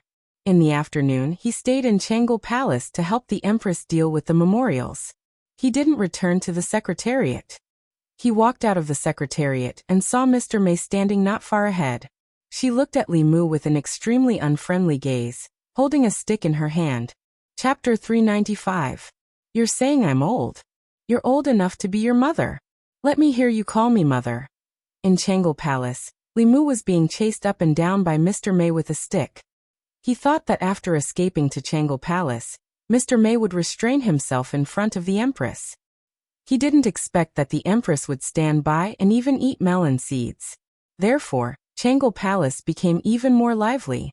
Mr. Mei was chasing Li Mu, Wan was chasing behind, and Xiao Bai was chasing her. She couldn't catch up with Li Mu, and Xiao Bai and Wan couldn't catch up with her either. Changle Palace was in chaos, and the Empress stood by and ate melon seeds. Later, Shangguan Li also joined in. Of course, she was helping Mr. Mei. Mr. Mei's reaction arc was also very long. He didn't explode in the Secretariat, but now he was extremely angry. Although Li Mu could continue hiding, it was not a good idea to continue hiding like this. Hence, he deliberately went easy on Lord Mei and let him hit his butt twice so that Lord Mei would calm down and stop. Then this matter would be considered over. As a friend, Li Mu had already done his duty. In the afternoon, he showed some of his suggestions for the reform of the Department of Offerings to the Empress. The two of them exchanged some ideas, and this matter was finalized. The Department of Offerings wasn't considered an official office of the Imperial Court, and related matters didn't need to travel 3 provinces. After confirming the details with the Empress, Li Mu walked out of Changle Palace and went to the Department of Offerings. When he passed by Zongjing Temple, he happened to see Zhang Chun walking out. Zhang Chun asked, "Lord Li, where are you going?" Li Mu said, "I'm going to the Department of Offerings." Zhang Chun smiled and said, "I'm also going out of the palace. Let's go together." The two of them walked out of the palace and casually chatted for a while. Zhang Chun suddenly said with emotion, "It's all thanks to you. Otherwise, I don't know when I would be able to live in a big house with 4 entrances. It's good to have a big house. It's big and comfortable to live in." Li Mu understood the meaning behind his words. Old Zhang's greatest wish was to own a 5-sectioned house in the fairy's capital. This was also the common dream of many middle-aged men of his age. Owning a 5-section mansion in Chengdu was as difficult as owning a villa in Beijing's Third Ring Road, when housing prices were soaring in the future. This was something that most officials in Chengdu would never be able to achieve in their lifetime. Currently, he had already fulfilled 4/5 of his wish. Li Mu could understand Zhang Chun's stubbornness. He thought for a moment and said, "You've changed your residence so many times in the past year. If you change it again so soon, it'll be easy for people to criticize you. Wait for another half a year. I'll apply to His Majesty to change your residence to one of the 5. In the past 6 months, Old Zhang had suffered a lot because of Li Mu. Not only did those people treat him as his subordinate, but they also called Old Zhang his dog. This made Li Mu feel a little guilty. These words must have been very painful for Old Zhang to hear. It was his duty to fight for Zhang Chun to fulfill his dream. Wasn't it just a 5-sectioned house? As long as he whispered something to the Empress, it wouldn't be a problem at all. Zhang Chun waved his hand and said, "There's no need for that. I'm already very satisfied with the residence I'm living in now. By the way, what do you think the Imperial Court will do with the Duke of Nanyang's residence now that he's dead?" Li Mu looked at Zhang Chun in shock. The Duke of Nanyang's residence was 10 entrances. It was one of the largest private residences in the fairy's capital. There were some things that one was born with. If one didn't have them at birth, it was unlikely that they would have them for the rest of their lives. A 10-sectioned residence was one of them. Those who were qualified to live in such residences were members of the royal family with real power. A 5-sectioned residence was almost the limit of what an official could get. Any higher would depend on actual contributions. Expanding the territory, suppressing the demon nation, fixing the ghost region, and destroying the demon sect. If one could do any of these things, it wouldn't be excessive to be conferred the title of Duke, let alone a 10-sectioned residence. However, none of these were things that Old Zhang could do. Li Mu looked at him helplessly and sighed. "Old Zhang, it's fine as long as a residence is big enough to live in. That's enough. Why do you want such a big residence? It's too big even for a pig, let alone a family of 3. Zhang Chun also sighed and said, "Who would complain about having too many residences? I don't want you to help me fight for it now. It won't be too late to help me achieve it when you're successful in the future." Li Mu nodded and said, "I'll try my best." After all, he wasn't the Empress, and the Duke of Nanyang's residence wasn't his. Even if Li Mu was successful in the future, it was unlikely that he would help him fight for it, unless he became the Emperor or Empress himself. Li Mu treated this as Zhang Chun's unrealistic fantasy. He threw it to the back of his mind and came to the consecration department. Although the current consecration department didn't have as many people as before, it was more cohesive. There wouldn't be a situation where the consecrators weren't under the jurisdiction of the imperial court like before. In terms of high-end combat strength, there was also an additional peak 6th realm expert. Including the 2 remaining high consecrators, the current strength of the Great Zhou's consecration department was enough to wipe out most of the branch sects of the 10 demon sects. Li Mu came this time to inform everyone about the changes to the consecration department. Among them, the biggest change was their salary. The Great Zhou court was much more generous to the foreign consecrators than its own officials. Not to mention that every consecrator was allocated a residence of at least 2 courtyards. Their salary was also 10 times or even dozens of times that of ordinary officials. The resources that the high consecrators received from the imperial court every year were astronomical figures. From today onwards, the salaries of all consecrators would be lowered. They would be divided into several grades according to their cultivation, and each grade would have a basic salary. In addition to the basic salary, they would receive a commission based on the number of missions they went out on, and the degree of completion of the missions. How many resources they would receive in the end would depend on their own abilities. If they were more diligent, the resources they would receive every year would far exceed what they received before. This was to change the previous situation where many consecrators in the consecration department squandered resources. They lived in residences bestowed by the imperial court, and only came to the consecration department for a few days a year. They mingled in the various major entertainment venues of the divine capital. The annual salary from the imperial court, as well as the money they earned through their own abilities, could sustain their drunken and extravagant lives. Cultivation was dry and difficult. A portion of cultivators, because they could not bear this kind of loneliness, or because they did not have any hope of breaking through, would choose to indulge in pleasure. Li Mu could not control their pleasure, but he did not allow them to use the resources of the national treasury for pleasure. The things of the national treasury were the empress's things. Although not all of the empress's things belonged to Li Mu, sooner or later, some of them would belong to him. In this way, these consecrators were basically Li Mu's own resources. The salary reduction of the consecration department this time was only relative. In reality, their salary was still much higher than that of ordinary officials. The nature of the 2 jobs was different. The officials sat in the yamen, slacking and chatting, and a day would pass. Many times, the consecrators risked their lives, so they should receive more. Li Mu looked at the people of the consecration department and said, "The imperial court invests a great deal of resources here every year, and the consecration department does not support idle people. Which consecrator has an objection to what I said earlier?" The crowd was noisy for a moment, then finally quieted down. Not a single person stood out. Although the reform this time had indeed reduced the treatment of the consecrators, as long as they were diligent and did not cheat, they would receive more than before. This was equivalent to distributing the resources of those lazy people to those diligent people. The majority of people agreed with this point from the bottom of their hearts.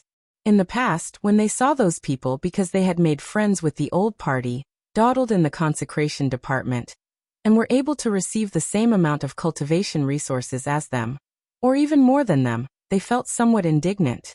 From now on, this kind of situation would no longer exist. Li Mu swept his gaze over the crowd and asked, "Does no one have any objections?" The consecrators thought to themselves, those who had objections to him had already been driven out of the consecration department. Of those who remained here, who would have any objections, who would dare to have any objections? After a long time, seeing that no one spoke, Li Mu nodded and said, "Since no one has any objections, then this matter is decided.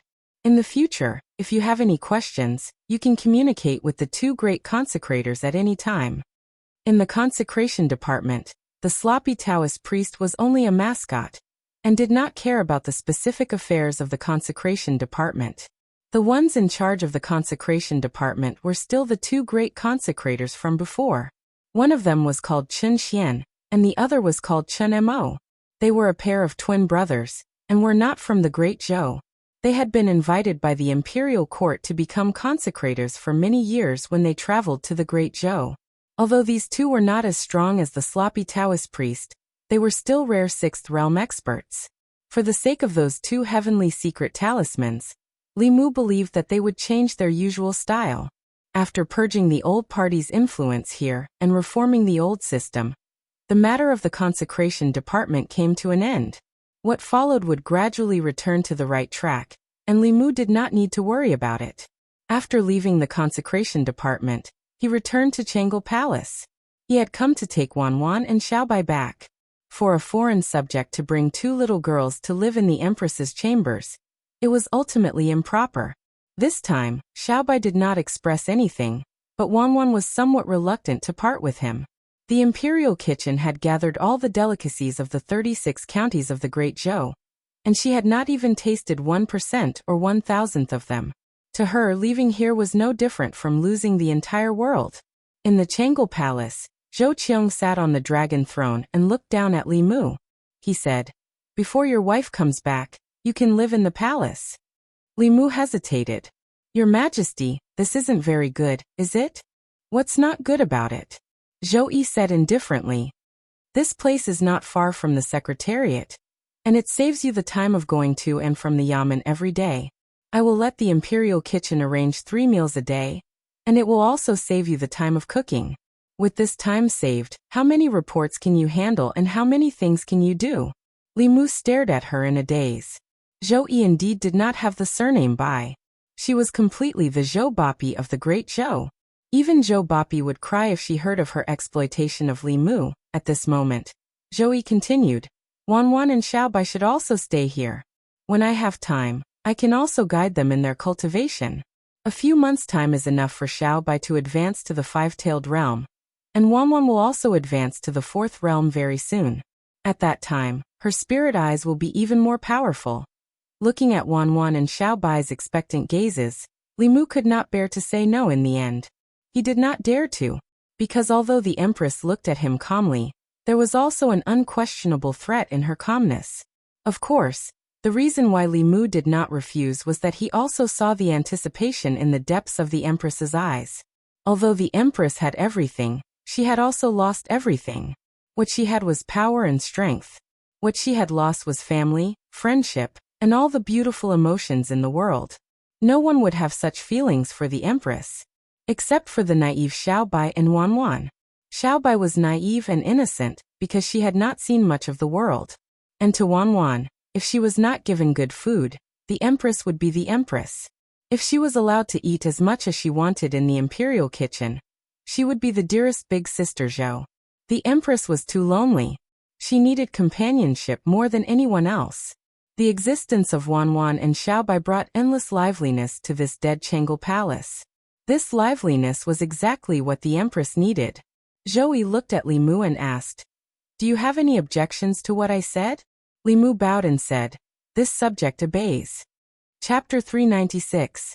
Li Mu really didn't dare to have any objections to what the Empress had said. If he rejected her now, after tonight, he would have to beg the Empress to move into Changel Palace the next morning. She looked quite magnanimous, but in reality, she was more petty than anyone else. If she was slightly dissatisfied, Li Mu would just have to wait to meet her in her dreams at night. Besides, she also promised to help Xiaobai and Wanwan evolve. This was also something Li Mu couldn't reject. With Wanwan and Xiaobai's current cultivation, there was already very little that Li Mu could help them with. However, following the Empress would undoubtedly bring them great benefits. He didn't dare to say that he could help them reach Realm 6, but it wouldn't be a problem to help them reach Realm 5 or Realm 4. Under Mr. May's lead, Wanwan and Xiaobai went to the Imperial Kitchen to clean out. After all, she was his silly girl. She was so unruly. Li Mu felt a little embarrassed. He explained, when she was young, Wanwan's hometown was in a famine. When her parents brought her to escape, they left her on the road to save food for her younger brother. She almost starved to death. Later, she was lucky enough to survive, but she ended up with the problem of not being able to eat enough. Wanwan's illness was psychological, not physical. In the past, Li Mu was worried that her body would have problems eating, but now he didn't have to worry. As long as she liked, she could eat as much as she wanted. Zhou Yi said somewhat angrily, Should she be abandoned just because she's a girl? Li Mu couldn't answer her. Many people in Great Zhou still had the goal of continuing the family line as their life goal. The idea of favoring boys over girls was the mainstream in the hearts of the people. Li Mu could say, "Not everyone likes sons. I prefer daughters.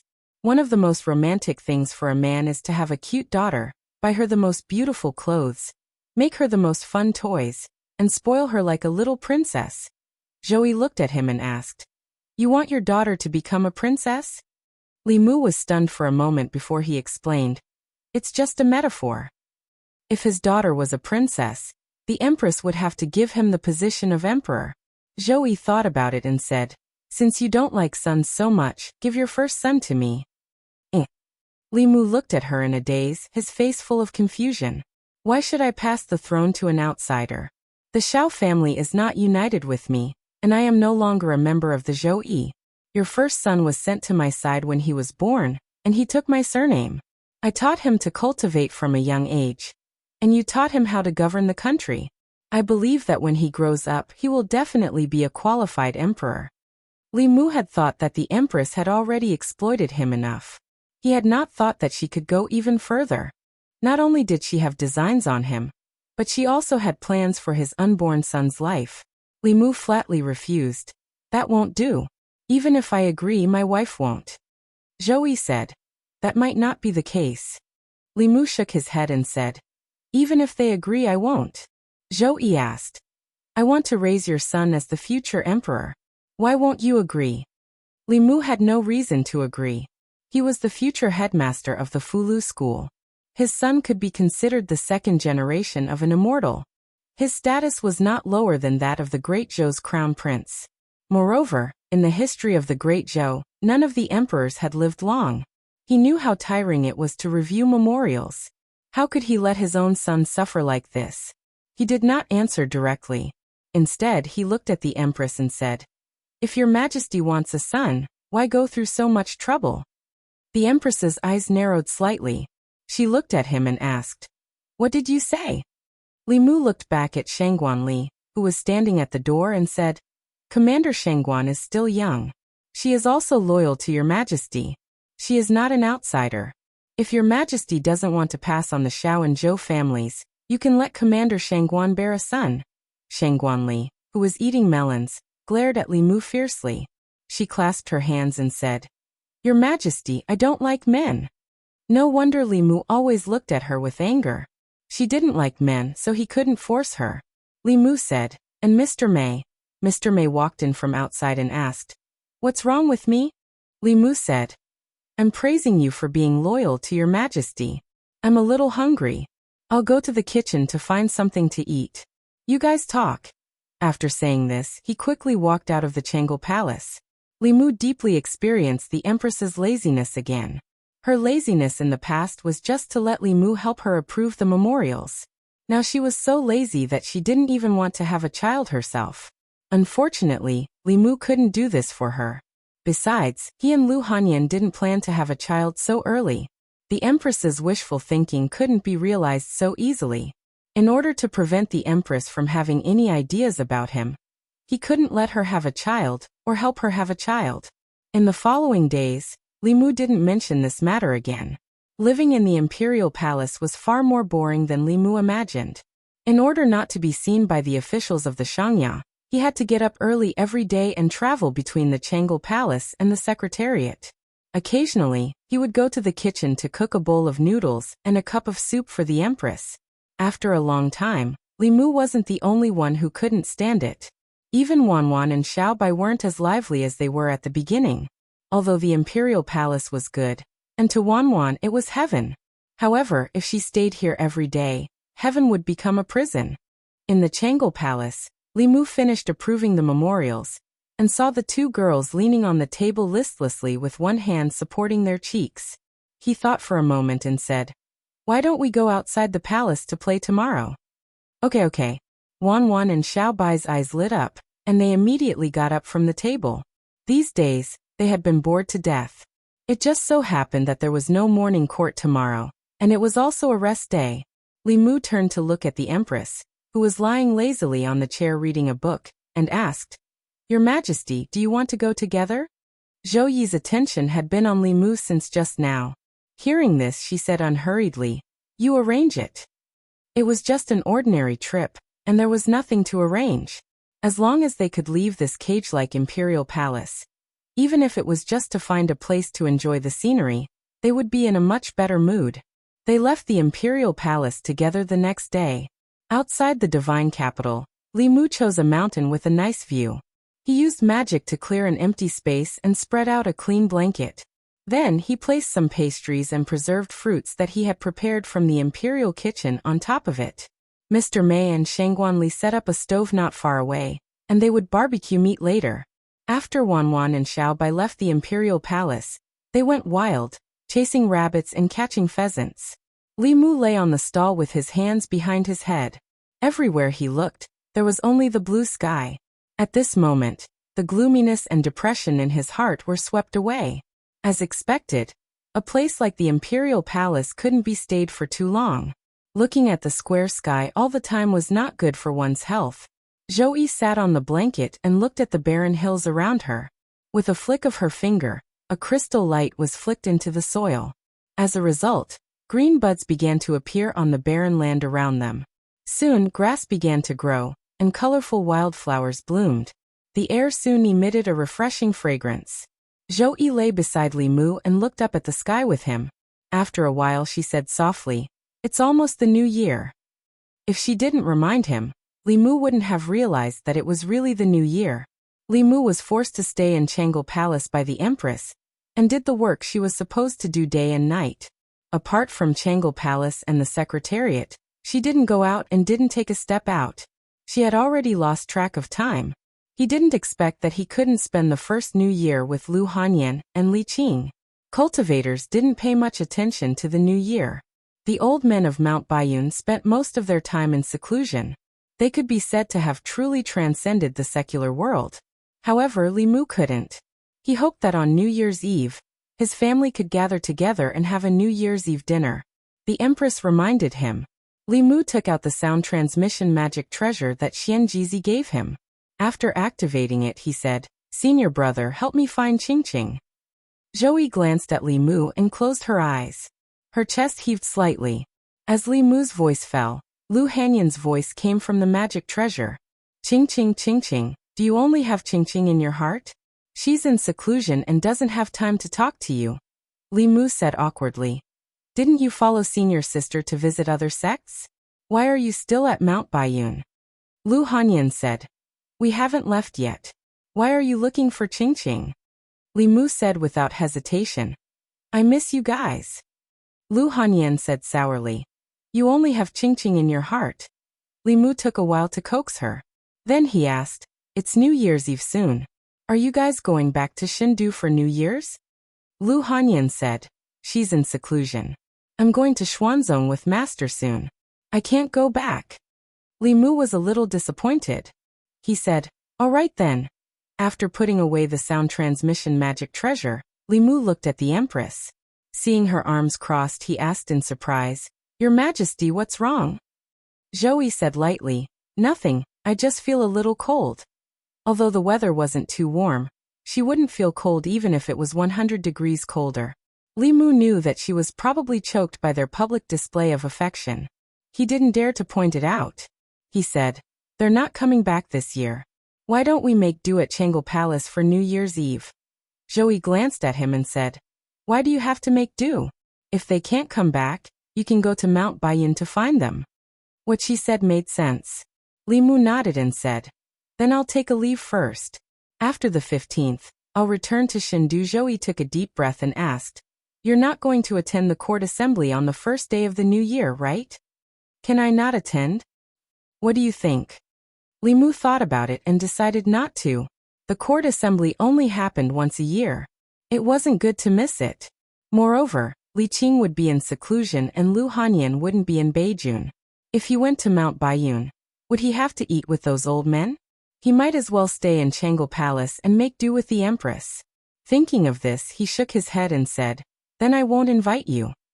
Zhou Yi said, You can invite me. I approve your leave. Li Mu said firmly, I won't invite you. Joey looked at him and said, I gave you a chance, but you didn't want it. Don't say that I'm harsh on you in the future. Li Mu went against his conscience and said with difficulty, Your Majesty, you're not harsh on me at all. Li Mu sighed a few times in his heart. Then he lay down obediently and enjoyed this rare leisure time while enjoying the mountain breeze. Halfway up the mountain near the peak, 3 figures walked slowly on the mountain path. Zhang Chun sighed and said, Madam, listen to me. I went to the brothel last time to catch someone, not to do anything else. We've been married for so many years. Don't we trust each other at all? Madam Zhang said, I believe you. But where did you go the night I kicked you out? Zhang Chun said, I found an inn to sleep in. Madam Zhang asked, Didn't you go to the Li residence? His wife isn't in Fairy's capital. There's no one at home. Why didn't you stay at his place? Zhang Chun said, He's not at home. Madam Zhang said in surprise, His wife just left and he's not going home at night. That can't be. Li Mu isn't that kind of person. Zhang Chun waved his hand and said, Don't worry about that. Madam Zhang said unhappily, What do you mean don't worry about that? If he's really that kind of person, you should stay away from him. Don't be led astray by him.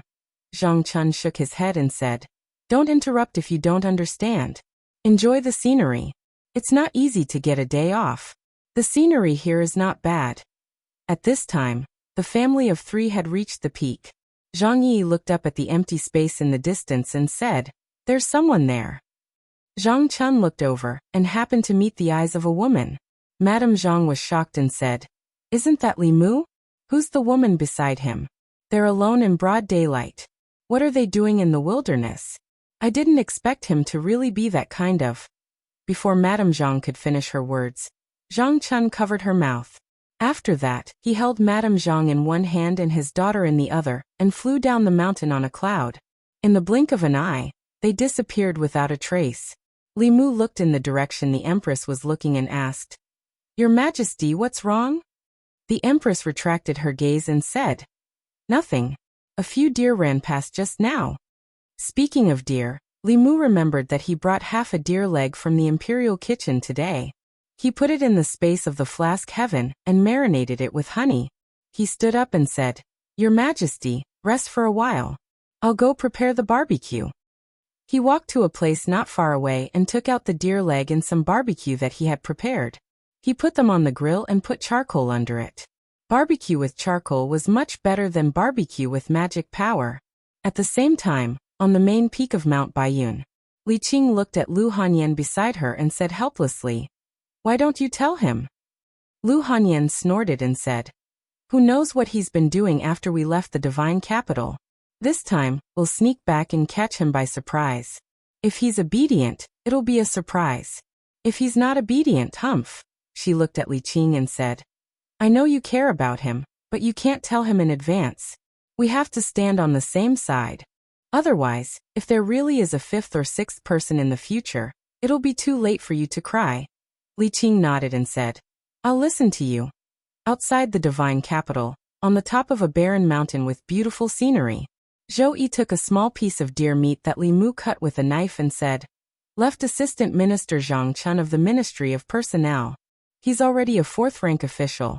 Go back and check if there are any empty 5th-rank residences in the imperial court. Give them to him. Li Mu had planned to find an opportunity to help old Zhang next year. Since the Empress mentioned it, he could arrange it for him now. He nodded and said, Yes, Your Majesty. North Court. When Li Mu handed the title deed of a certain 5th-rank residence to Zhang Chun, he was not as happy as Li Mu imagined, but he still patted him on the shoulder and said, Thank you, brother. Li Mu shook his head and said, No need to thank me. This time, the Empress rewarded you on her own initiative. Zhang Chun said, It's all the same, all the same. Li Mu looked behind Zhang Chun and saw Madame Zhang giving him a strange look. Then she turned and walked into the room. Li Mu looked away and asked in confusion, What's wrong with Madame Zhang? Did I offend her in any way? Zhang Chun waved his hand and said, Ignore her. It's just a woman's opinion. He took the title deed, patted his chest and said, Don't worry, I know what I'm doing. I'll say what I should say, and I won't say anything that I shouldn't say. Li Mu looked at him in confusion and asked, "What are you talking about?" Zhang Chun looked at Li Mu and was stunned for a moment. Then he also looked confused and said, "Yes, what am I talking about? I don't know anything. I didn't see anything. Haha." Li Mu felt that old Zhang was strange today, but he couldn't tell what. He walked through the streets, and there were still countless people greeting him warmly. "Lord Li, long time no see. Did you leave the divine capital a while ago?" "Yes, I haven't seen Lord Li for at least half a month." "Did Lord Li go out on business?" Li Mu smiled at the people and nodded. "Yes, I went out for more than half a month. Since the last picnic, Li Mu would take Wan and Xiaobai out of the palace every few days." Under his invitation, the Empress reluctantly agreed. After changing her appearance, she went shopping with them, ate at the roadside stalls, and bought some cheap jewelry that cost a few coins. When she agreed, she was more reluctant than anyone else, but when it came to shopping, she was more excited than anyone else. The things she bought alone were more than Wan and Xiaobai combined. Although most of them were useless, she still enjoyed it and never got tired of it. A few days before the new year, the divine capital was bustling and joyous. On New Year's Eve, Li Mu opened the door and a cold breeze hit him in the face. He looked up at the sky. The sky was gray, and snowflakes were floating in the air. Although the divine capital wasn't in the south, it rarely snowed in the winter. The snowflakes fell on the ground and quickly melted. "It's snowing." Wan and Xiaobai ran out of the room barefooted. They stood in the courtyard and opened their arms to embrace the snowflakes. Li Mu slapped their butts and said, "Go back and put on your clothes and shoes before coming out." Wan and Xiaobai loved snow. They wanted to build a few snowmen to play with.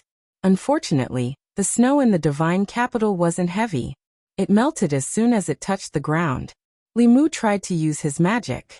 Although the snowflakes in front of the palace were heavier, it was still far from enough. The Empress walked out of the Changel Palace. She looked at Wan and Xiaobai who were waving at the sky in anticipation. Her hands formed a few seals, and a white light flew out from her hand and went straight to the clouds.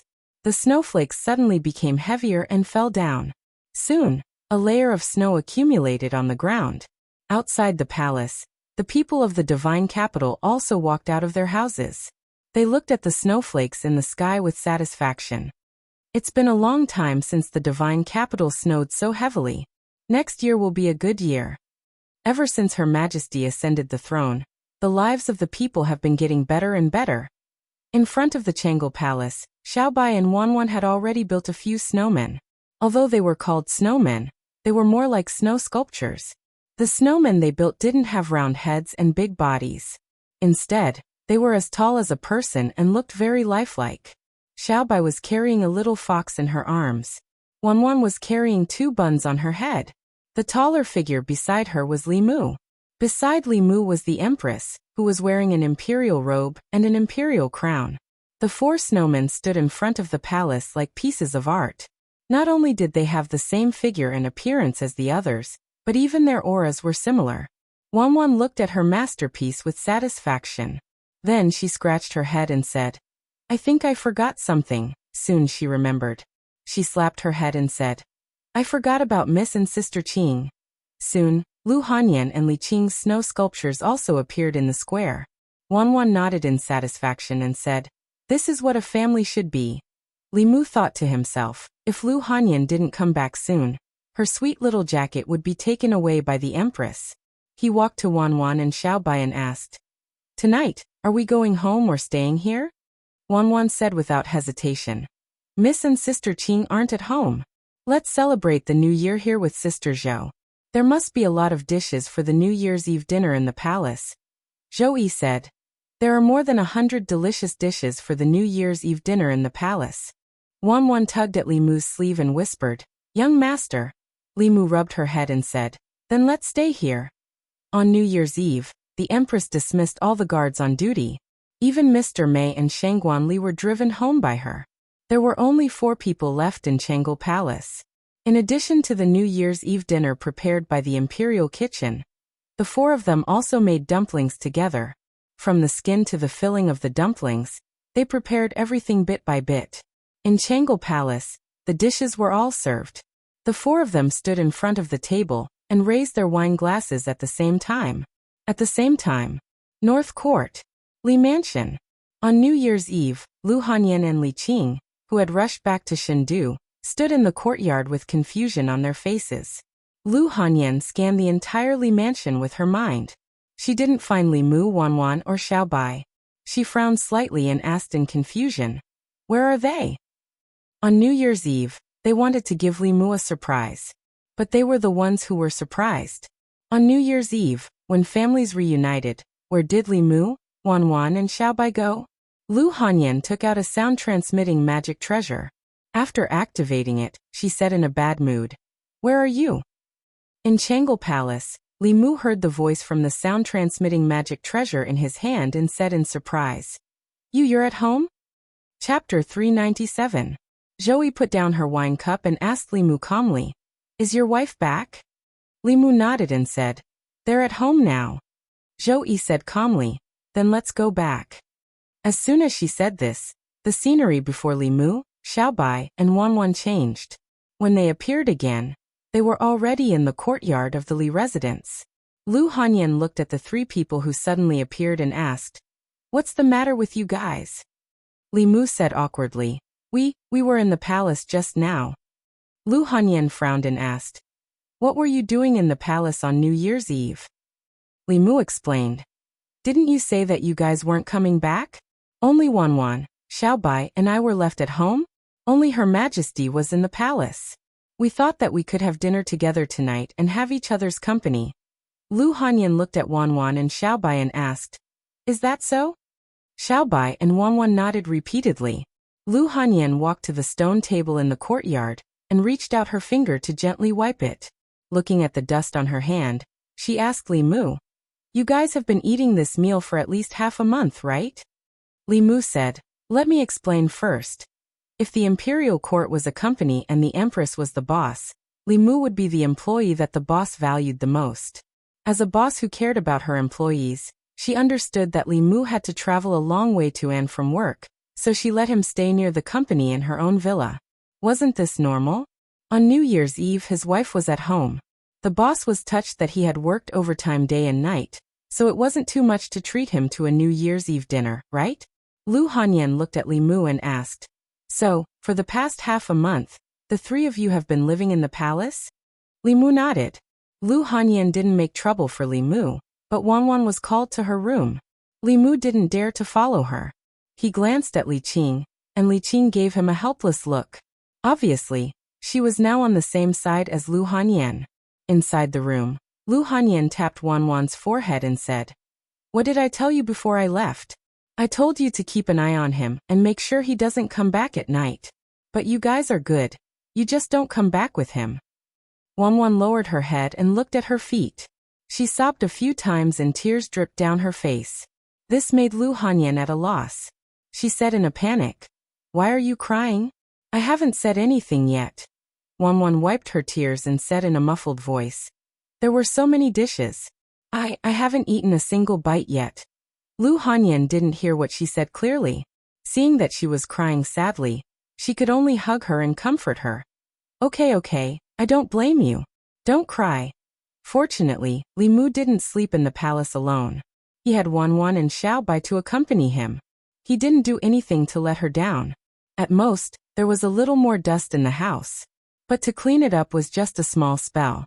Now Li Mu was facing a very serious problem. He made the decision to have New Year's Eve dinner at Changle Palace after learning that Lu Hanyan and Li Qing wouldn't come back tonight. So he didn't buy vegetables in advance. After all, if they were in the palace, he wouldn't have to worry about these things at all. So what were they eating now? It was New Year's Eve. Every family was eating reunion dinner in the middle of the night. Even if they went out to buy vegetables, it would be too late. It was a pity that they hadn't even touched a single bite of the sumptuous meal on the table in Changle Palace. Little White was slightly better off, but Wanwan was on the verge of tears. When the Empress had moved her home, her chopsticks were still in her hand. There was only one way to have a normal New Year's Eve. Changle Palace. Zhou sat on the roof of Changle Palace. She didn't touch the New Year's Eve dinner that the imperial kitchen had prepared with great care. The snow had stopped, but after Li Mu and the others left Changle Palace, it started to fall again.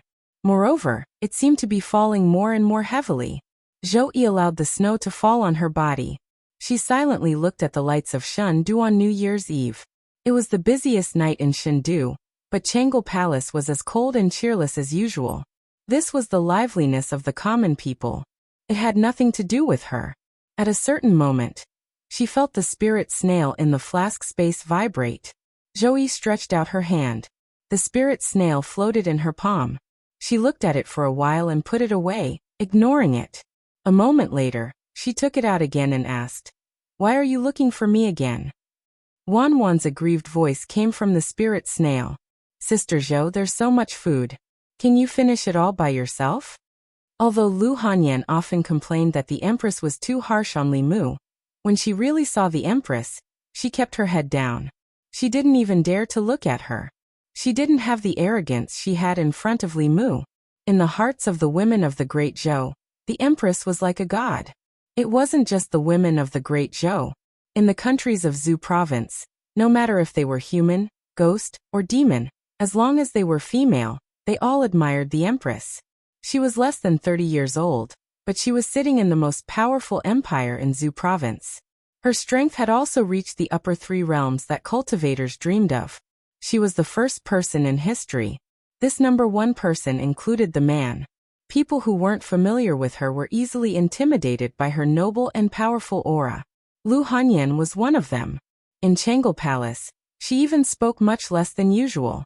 Fortunately, with Wan and Xiaobai, especially Wan, the atmosphere of this special New Year's Eve dinner didn't seem so awkward. The people of the Great Zhou had the custom of enduring the New Year. Tonight, they generally didn't sleep. They had to tidy up when they got home. So Li Mu and the others simply stayed in Changle Palace. In order to make it easier to get through the long night, Li Mu used more than 100 pieces of spirit jade to carve a set of mahjong tiles. Of course, no one present was an ordinary person. For the sake of fairness, no one, including the Empress, was allowed to use magic to cheat. Except for the silly girl Wan, which one of the women in Changle Palace tonight wasn't intelligent and quickly learned how to play. Thus, Changle Palace was filled with the sound of playing mahjong for the entire night. Li Mu, Lu Hanyan, Li Qing, and the Empress sat at a square table. Xiaobai moved a chair and sat behind Li Mu. Wan ran over to take a look and quickly ran back to the table to eat a few mouthfuls. The night passed quickly. On the morning of the first day of the new year, after eating dumplings, Lu Hanyan and Li Qing were about to return. This time, their return to Shendu was a last-minute decision. Yuzenzi was still waiting for Lu Hanyan at Mount Baiyun. Li Qing also had to go back to continue her seclusion and strive to break through to the fifth realm as soon as possible. Li Mu asked the Dao Bell to escort them back. When they reached Mount Baiyun, it flew back by itself. On the morning of the first day of the new year, Li Mu and the Empress didn't idle around. Every year on the first day of the new year, there was a court assembly as usual. In addition to the officials of Shendu, the governors of the 36 counties also had to enter the palace on this day to report on their work. In addition, the Ministry of Rites also had to take the lead to hold the first ceremony of the new year. When all the procedures were completed, it was almost night. Next was a long holiday. From the first day of the first month to the 15th day of the new year, except for important government offices like the Ministry of Justice that needed officials to be on duty, most officials could enjoy half a month of holiday. Li Mu originally planned to take advantage of this holiday to return to Mount Baiyun. However, Li Qing was in seclusion, and Lu Hanyan was about to travel with Yuzenzi. After he returned to Mount Baiyun, there was a high possibility that he would be treated as a heartless talisman-drawing machine by those old guys. After careful consideration, Li Mu dispelled this idea. Instead of being squeezed dry by those old guys, he would rather stay in Shendu and be squeezed dry by the Empress. However, the Empress hadn't squeezed him dry recently. The government offices weren't open, and there were no reports to read. Li Mu's daily life was nothing more than playing mahjong, cultivating, and repairing the Dao Bell. The cracks on the Dao Bell were almost invisible to the naked eye, but if the bell grew larger, the cracks would still be very obvious. At present, Li Mu could use it as an offensive Dharma artifact, and it could also protect Li Mu. If he wanted to restore it to its original state, and have the power to protect a mountain gate, he would have to wait for it to be completely repaired. However, Li Mu didn't have any new Dharma arts in his mind. Without Dharma arts that hadn't appeared in this world, he wouldn't be able to obtain the origin energy of heaven and earth. Li Mu didn't know of any other methods to obtain the origin energy of heaven and earth. He could only put this matter aside for the time being, and leave the Tao Bell by his side for the time being. Even if he didn't have any new Dharma arts, the Tao Bell would be able to repair itself within 10 years. Li Mu walked out of Changle Palace, patted the Tao Bell on his shoulder, and said, "You can only stay by my side for a while longer." The Tao Bell buzzed in response. Li Mu suddenly looked ahead, and saw a figure slowly walking toward Changle Palace. Judging from the figure, it seemed to be a woman. She was wearing a black cloak and a black bamboo hat, and her aura was obscure as she walked slowly to the entrance of Changle Palace. She looked at Li Mu, who was standing at the entrance of Changle Palace, and asked, "What's your name?" Li Mu sized her up and said, "Li Mu." The woman in black nodded slightly, and then asked, "Little Li, is Her Majesty in Changle Palace?" Chapter 398. Changle Palace. Li Mu already knew the identity of the woman in black. She was the commander of the Chrysanthemum Guards, the Orchid, Bamboo, and Chrysanthemum Guards. Li Mu had never seen her before. According to the title of Commander of the Internal Guards, Li Mu should call her Lady Chrysanthemum. The Chrysanthemum Guards were the Empress's external intelligence organization. They were responsible for monitoring the movements of the Ghost Realm, the Demon Nation, the Demon Sect, and other powerful enemies of the Great Zhou. It was said that many of the Chrysanthemum Guards had infiltrated these forces, and were important spies for the imperial court. Zhou Yi looked at the woman in black and asked, "You suddenly returned to Shindu. Did the Demon Sect make a big move?" The woman in black glanced at Li Mu and said to Zhou Yi, "Your Majesty, this is a matter of great importance. If it is not handled well, it will be a catastrophe for the Great Zhou and even the entire righteous path." Zhou Yi understood her meaning and said, "He is one of us. If you can tell me something, you can also tell him." The woman in black didn't expect the Empress to trust a man so much, but she didn't dare to question the Empress. She looked away from Li Mu and said, "Your Majesty, the Demon Sect found the Demon Emperor White Emperor's cave." The Empress, who had always been indifferent, showed a serious expression when she heard this news. She asked, "Is the news true?" The woman in black nodded and said, "One of my spies risked exposing his identity to spread this news. The Demon Sect has been searching for the White Emperor's cave for hundreds of years. Recently, they made a major breakthrough and confirmed the approximate location of the White Emperor's cave." "What Demon Emperor White Emperor?" Li Mu was confused and couldn't help but ask, "Your Majesty, who is Demon Emperor White Emperor? What happened to his cave?" The woman in black looked at Li Mu and frowned. "Which commander do you work for? How can you be so unruly? Is this a place where you can interrupt?" Li Mu pursed his lips.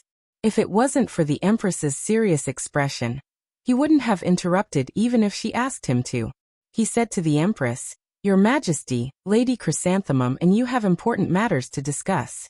I will leave first." Zhou Yi said, "Come back." "Li Mu, this is not the place for this subject to interrupt. This subject should leave first. Stop fooling around." Zhou Yi rubbed her eyebrows helplessly. She looked at the woman in black and said, "When you see him in the future, treat him like you see me. Don't say those words again." The woman in black stared blankly at Li Mu. The shock in her heart could not be any greater. Had His Majesty's trust in this person reached such a level? After regaining her senses, she lowered her head and said in a deep voice, "Yes." Zhou Yi looked at Li Mu again and explained, "Demon Emperor Bai Di was a powerful demon 3,000 years ago. His cultivation had reached the 9th realm. Today most of the major demon clans' orthodoxies were passed down from him. Thus, he was respectfully called Demon Emperor by the demon clans. Although the Demon Emperor passed down the demon orthodoxies, he had no direct disciples. His lifespan ended, and after he died, no one inherited his cave abode. Bai Di Demon Emperor, powerful demon." Li Mu still could not imagine how powerful he was with such words. It was only when the Empress mentioned the ninth realm that Li Mu realized that this demon was actually so powerful. In Li Mu's eyes, the seventh realm was already very powerful. The Empress could teleport, plant flowers, and even chase him into his dreams to beat him up. These were only the abilities of the seventh realm. How powerful would the legendary ninth realm be? But when he thought about how even someone as powerful as the ninth realm only had a lifespan of 300 years, Li Mu felt that it was not that interesting anymore. Powerful cultivators who could reverse yin and yang and mediate destiny would be embarrassed to tell others that they were immortal cultivators if they did not live for thousands of years. They had painstakingly cultivated to the ninth realm, but they had only lived less than 200 years longer than normal people. Moreover, the 300 years of their lives had been spent in boring cultivation. What was the point of cultivating here and there? The Empress continued. It is said that in the Demon Emperor Baidi's cave abode, there are many magic treasures and spirit herbs, Li Mu said in surprise. No matter how good the quality of those magic treasures and spirit herbs are, after 3,000 years, they will lose all their spiritual qi and become ordinary objects, right? The Empress nodded and said, the magic treasures will be damaged, and the spirit herbs will lose their effectiveness. But even after 3,000 years, the Tao page will not change at all. Li Mu was shocked and said, there is a Tao page in the Demon Emperor Baidi's cave abode? The Empress said. This was not a secret at the time. It was because he comprehended part of the Tao page that he was able to pass down the teachings of the demon race.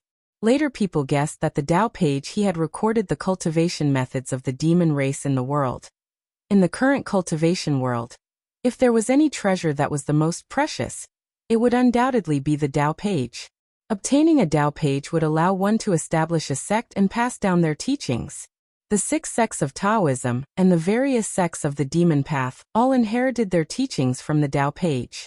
Over the past 10,000 years, even though the factions had been improving and innovating on the basis of the Tao pages and had made great progress, they had to admit that the cultivation world had only developed for a short period of time.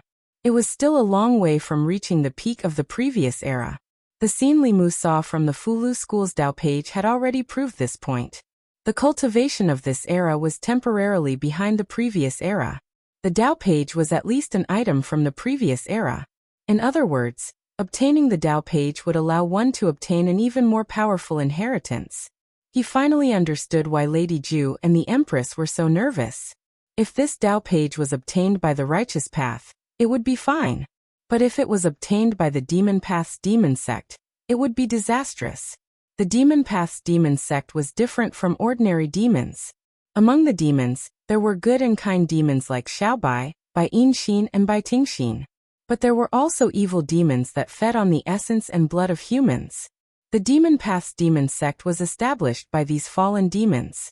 If the demon path's demon sect obtained this Tao page and comprehended an even more powerful demon art from it, it would be a huge blow to the Great Zhou and the righteous path. The demon race originally had an innate advantage. If they obtained a more complete and higher-level cultivation method, they might be able to create a force that was not weaker than the 6 sects of Taoism within a few years. The black-clothed woman said solemnly, Your Majesty, we must prevent the demon sect from obtaining the Tao page. Otherwise it will lead to a disaster. Zhou nodded and said, I understand. This Tao page must not fall into the hands of the demon path. Li Mu thought for a moment and said, Your Majesty, why don't we let the 3 consecrators of the consecration department go? With their strength, it won't be a problem for them to sweep through the demon path's demon sect and obtain the Tao page. Zhou shook his head and said, They won't be able to enter Demon Emperor White Emperor's cave abode. Li Mu was puzzled. Why? Zhou explained. The reason why his cave abode has not been discovered for so many years is because this cave abode is a flask space that he created himself. An ownerless flask space is unstable. If cultivators above the 6th realm enter, the cave abode will immediately collapse. All living beings in the cave abode will be wiped out by the power of space. Li Mu was stunned. In other words, cultivators above the 6th realm could not enter White Emperor's cave abode at all? Without 6th realm cultivators, what was there to be afraid of? Li Mu looked at the Empress confidently and said, Don't worry, Your Majesty. I will definitely bring that Dao page back. The woman in black looked at the Empress and said in shock, Your Majesty. The Empress nodded and said, Let one of the high consecrators accompany you. If anything happens, he can take care of you. The woman in black was confused. Sixth realm cultivators could not enter White Emperor's cave abode. In order to prevent the Dao page from falling into the hands of the demon path, shouldn't the imperial court send all the high consecrators below the sixth realm? Hearing Her Majesty's words, it seemed like she planned to let this person go alone. She had been undercover in the Yao nation for a year. After returning to the divine capital, she realized that her thoughts could not keep up with Her Majesty's. No, she had to ask Shangguanli what was going on. Not long after, at the entrance of Changel Palace, Shangguanli nodded and said, If he goes personally, you don't have to worry. The woman in black scratched her head and said in disbelief, Who is he? Why do you and Her Majesty trust him so much? In Changel Palace, Li Mu was still thinking. For a moment, he wanted to go to White Emperor's cave abode alone and take back that Dao page. However, after thinking about it carefully, that was still a bit reckless. Although he was confident in his own strength, he had to be careful on the path of cultivation. He could not underestimate others. If he failed miserably, he would die without even a chance to regret it. Moreover, the Yao sect had planned this for hundreds of years. If they did not send out all their elites for this operation, he might not be able to handle it alone. His beautiful life had just begun. Thinking of Lu Hanyan Li Qing, Wanwan Xiaobai the Empress, he decided to play it safe. This time he planned to bring all the high consecrators at the peak of the fifth realm with him. In addition, he also wanted to borrow some people from Fulu School to ensure that nothing went wrong. Li Mu took out a sound transmission talisman. After Lu Hanyan went to White Cloud Mountain, she would probably return this talisman to Xianjizi. He did not know what Xianjizi was busy with. Li Mu urged the talisman several times, but there was no response. White Cloud Mountain, main peak Taoist Palace. 6 tall white jade chairs floated in the void. Fulu School's headmaster Xianjizi sat in the main seat. The other 5 chairs were occupied by 4 men and 1 woman. They were all phantoms. The only middle-aged woman said, Congratulations, fellow Taoist Xianjizi. You have gained a beloved disciple. I will prepare a generous gift for the disciple acceptance ceremony. A middle-aged man beside her said, I also want to congratulate fellow Taoist Yuzenzi for ascending to transcendence. Fulu School has gained another powerhouse. Xianjizi cupped his hands and said, Thank you, fellow Taoists. Then, as if he sensed something, he said to the crowd, Please wait for a moment. He stretched out his hand. A white light flashed in his palm, and a wooden box appeared. Xianjizi inserted his magic power and asked briefly, Junior brother, what's the matter? In Changel Palace, Li Mu contacted Xianjizi several times, but there was no response. Just as he was about to give up, Xianjizi's voice finally came from the wooden box. Li Mu cleared his throat and said, There is a very important matter. This matter concerns the foundation of Fulu School. The Imperial Court has received accurate news that the Demon Path's monster sect has discovered Monster Emperor, White Emperor's cave abode. There is a Dao page in the cave abode. I have to get it and not let the Demon Path get it. Senior brother, remember to send a few peak manifestation realm elders over. Remember not to tell anyone about this. Monster Emperor, White Emperor. Leave behind the cave abode. The Dao page. In the Dao Palace, the phantoms of the other 5 headmasters were stunned. Xianjizi was extremely regretful. The matter of the Dao page was extremely important. He should have waited for these people's phantoms to dissipate before contacting Li Mu. In Changel Palace, Li Mu saw that Xianjizi did not speak and frowned. Senior brother, this is a great opportunity to realize your dream of revitalizing Fulu School. Can you punch the South sect, kick the North sect, lead Xuanzong, make the Pill Cauldron and Spirit Array sects submit to you and become the head of the 6 Taoist sects? It all depends on this. Senior brother, say something. There was suddenly no sound from the voice transmission box. Li Mu turned it over and looked at it. He was puzzled. Strange, why is there no sound? Is there no signal here? In the Dao Palace of the main peak of Baiyun Mountain, Xianjizi looked at the unfriendly gazes of the 5 people. and an awkward expression appeared on his face. Fellow Taoist Xianjizi, you really are a good headmaster of Fulu School. Fellow Taoist, you have big dreams. The other 5 headmasters looked at Xianjizi and mocked him. Xianjizi looked at them and suddenly waved his sleeves. A spiritual energy storm swept out, and the 5 primordial spirit phantoms were instantly blown away. Then, Xianjizi stood up and said in a low voice, "All 5th realm elders of the various peaks, come to the Tao Palace of the main peak to see me." His voice soon echoed throughout the entire White Cloud Mountain. Chapter 399. The sect master urgently summoned all the 5th realm elders. This was the first time such a thing had happened on Baiyun Mountain.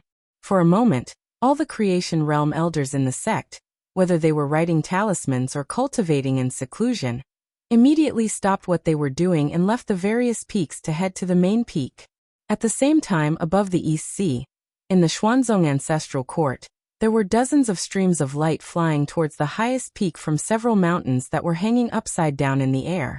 In a certain country in the southwest of the ancestral state, in the ancestral court of the Pill Cauldron sect, all the creation realm elders in the sect had just been urgently summoned by the sect master. The South sect, North sect, and Spirit Array sect also did the same. For these 5 sects, Xianjizi's dream was not worth mentioning. Which of the 6 Taoist sects did not want to unify Taoism?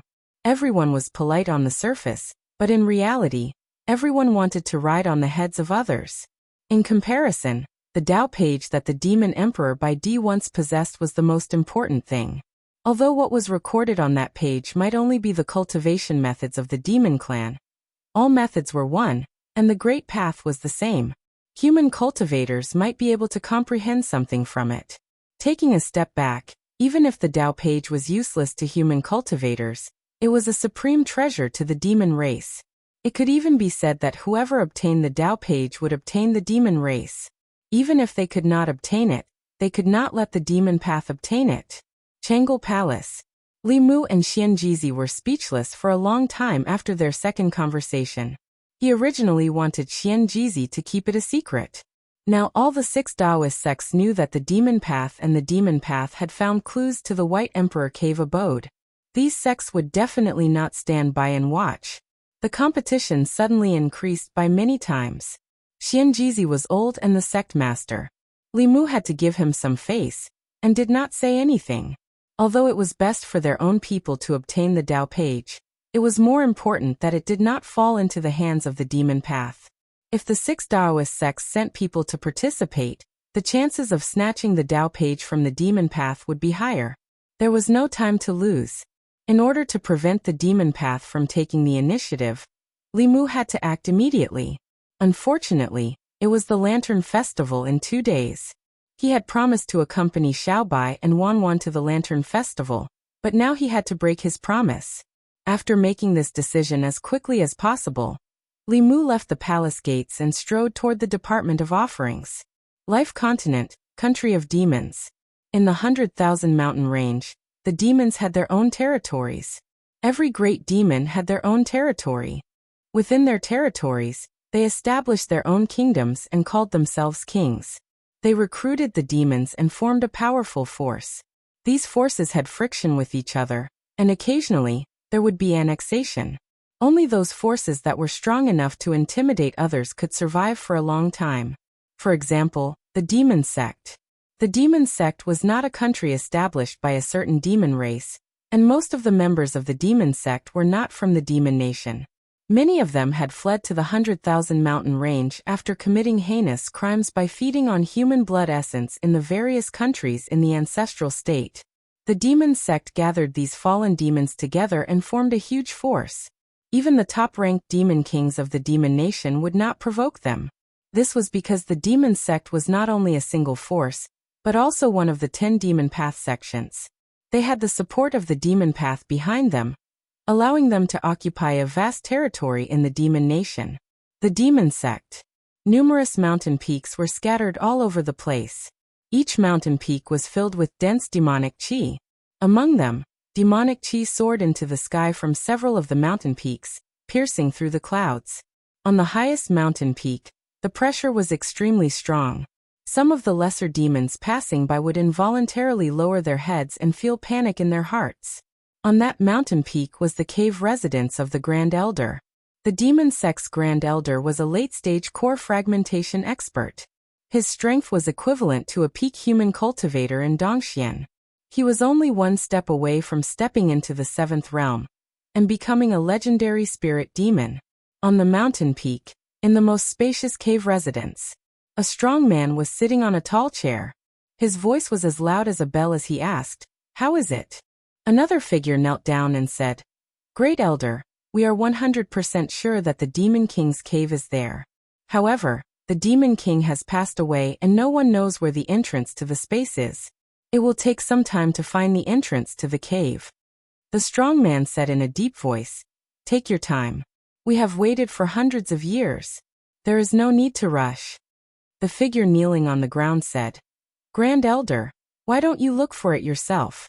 With your strength, it shouldn't be difficult to find the entrance to the Demon King's cave residence, right?" The strong man looked at him indifferently and said, "What do you know? If I leave here, I will definitely attract the attention of some old fellows. Don't forget where this place is. Once the news is leaked, the entire demon nation will be shaken. At that time it will be even harder for us to get that thing." The figure immediately said, "It's my men who are stupid." The strong man asked, "How is the lockdown?" The figure nodded and said, "Don't worry, Grand Elder. The people who know about this are all our trusted men. I guarantee that it will be airtight. As long as we find the entrance to the cave residence, we will be able to quietly get that thing. At that time, Grand Elder will unify the demon nation and become the king of demons. It will only be a matter of time." The strong man nodded and said, "It's fine as long as it's airtight." Just as he finished speaking, someone suddenly walked in quickly and said, "Grand Elder, His Highness King Qingguang is here to visit." The strong man frowned and asked suspiciously, "What is he here for?" This was a sensitive time when he was about to succeed. Any movement would make him suspicious. He would suspect that the other party was here for his White Emperor's cave residence. Soon the strong man shook his head. He must be thinking too much. King Qingguang was far away in the ghost realm. How could he know his secret? He looked at the person and said, "Let him in." Ever since the Nether Saint died at the hands of the Empress of the Great Zhou, the Soul Sect had no leader. In order to stabilize the Soul Sect, several elders of the Sage Sect worked together to raise King Qingguang's strength to the sixth realm, and promoted him to the new Grand Elder of the Soul Sect. In terms of status, this former junior of the Soul Sect was now on equal footing with him. Soon the black-robed King Qingguang walked into the cave residence. He first cupped his hands to the strong man and said, "Greetings, Demon King." Although he was now the Grand Elder of the Soul Sect, the strength of the demon race and the Soul Sect could not be mentioned in the same breath. He was far from being a match for the Grand Elder of the Demon Sect. In front of him, King Qingguang still lowered his status slightly. The Demon Sect's Grand Elder Taoist priest said, "I haven't congratulated you on being promoted to the Grand Elder of the Soul Sect." King Qingguang said modestly, "It's all luck. I can't compare to the Demon King." The two exchanged a few polite words. The Demon Sect's Grand Elder asked, "Why did you come to my demon nation instead of staying in the ghost realm?" King Qingguang said, "I heard that the Demon King discovered the White Emperor's cave residence, so I came to take a look." Boom. The Demon Sect's Grand Elder's mind buzzed. He had already ordered everyone to keep this matter a secret. The entire matter was airtight. How did King Qingguang, who was far away in the ghost realm, know about it? Soon his face regained its calm. He looked at King Qingguang and said in surprise, "Even I didn't know about this. How did you know about it?" King Qingguang looked at him with surprise and said slowly, "Ahead of the Pill Cauldron School and a dozen Fortune Realm elders have already entered the demon nation. According to the reports of our spies in various places, besides the Pill Cauldron School, the Fulu School, the Spirit Array School, the Southern School, the Northern School, and the Xuanzong have all made big movements. Their target seems to be the demon nation. The Great Zhou's consecrated department has been moving frequently recently. There must be some scheme. If they're not here for the White Emperor's cave residence, could it be that they're here to pacify the demon nation and eradicate the demon sect?" The demon sect's Grand Elder's face sank. After a long time, he took a deep breath and looked at a figure behind him. He gritted his teeth and said, "This is what you meant by airtight." The demon cultivator fell to his knees with a thump, his body shaking like a sieve. How was this airtight? It was simply leaking air everywhere. At this moment, he also didn't know how this matter that was supposed to be top secret was suddenly known by everyone. Could it be that there was a traitor among them? P.S. This chapter is a little short. The reason is that I haven't finished writing the following plot. There are many ideas, but it's not easy to string them together and make them interesting. If the second update isn't up by 11:30, then it isn't. I'll update when the ideas are smoothed out. Chapter 400. Inside the cave, King Qingguang looked at the demon sect Grand Elder and said, "Demon King, this time, the 6 Taoist sects and the Great Zhou Court have all sent experts to the demon nation. We must determine the purpose of these people. If they really want to eradicate the demon sect and pacify the demon nation, we must immediately report back to the sage sect and ask the elders to decide." The demon sect Grand Elder snorted and asked, "Do they have the guts?" Whether it was the righteous Tao, the demon Tao, or the Great Zhou Court, there was a certain tacit understanding between the three. The Great Zhou Court would never join forces with the 6 Taoist sects to attack a branch of the demon Tao, unless they were prepared for the crazy revenge of the 10 demon Tao sects. At that time, the entire ancestral province would become a battlefield. The battle between super experts could render the 36 counties of the Great Zhou barren. If the Great Zhou Court lost, their nation would be destroyed. If the Great Zhou Court won, the 36 counties would become a land of death. The demon Tao might lose, but the righteous Tao and the Great Zhou Court would never win. They were not here to attack the demon sect. Without a doubt, their purpose in coming to the demon nation was the White Emperor's cave. King Qingguang looked at him and said, "So, the matter of the White Emperor's cave is true?" At this point, there was no use in hiding it. The demon sect Grand Elder said with a sullen face, "It's true." As his voice fell, another small demon ran in and said, "Grand Elder, the sage sect elder sent a message." The news of the demon sect discovering the demon emperor White Emperor's cave quickly spread throughout the various demon nations. The demon sect discovered the location of the White Emperor's cave. They sent people into the White Emperor's cave. The demon sect Grand Elder obtained that page of the Heavenly Book. The demon sect Grand Elder comprehended the Heavenly Book and is about to unify the demon nation. At first, the demons thought that the news was fake. However, as the rumors became more and more true, some powerful demons could not sit still. Blackwind Nation. A burly man with a face full of black hair and a pair of large ears had a glint in his eyes. He gritted his teeth and said, "No, we can't let the demon sect obtain this page of the Heavenly Book. Otherwise, they will cause chaos in our demon kingdom. Send someone to find out what's going on." In a certain mountain range in the demon nation, there was a mountain peak that resembled a wolf's head. At the mouth of the wolf, there was a deep cave. It was pitch black inside the cave, with only a few balls of flame flickering. Only when he got closer did he realize that these were not ghostly flames at all, but pairs of ghostly green eyes. A gray wolf ran into the cave from the outside. Soon, a conversation could be heard from inside the cave. The demon race's heavenly tomes cannot fall into the hands of outsiders. Third brother is right. No matter if it's the humans or the demon sect, we cannot let them obtain the demon emperor's heavenly book. With our strength, I'm afraid we're no match for the Taoist sect, the diabolical sect, and the Great Zhou Court. Let's discuss this with that snake and that big cat. This time, we have to work together.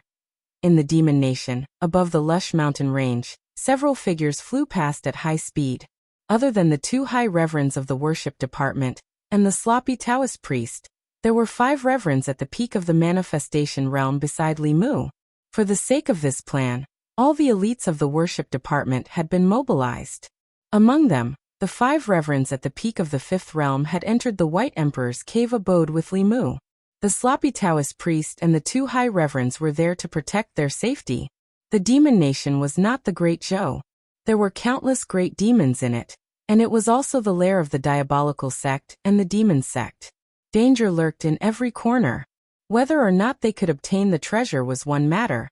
And whether or not they could leave this place safely after obtaining the treasure was another matter. Within the demon nation, there were many towering mountains and steep ridges, and very few plains. As he flew over, Li Mu could feel the soaring demon chi from many of the mountain peaks. Among them, there were many 4th and 5th realm demons. There were even 1 or 2 6th realm demons.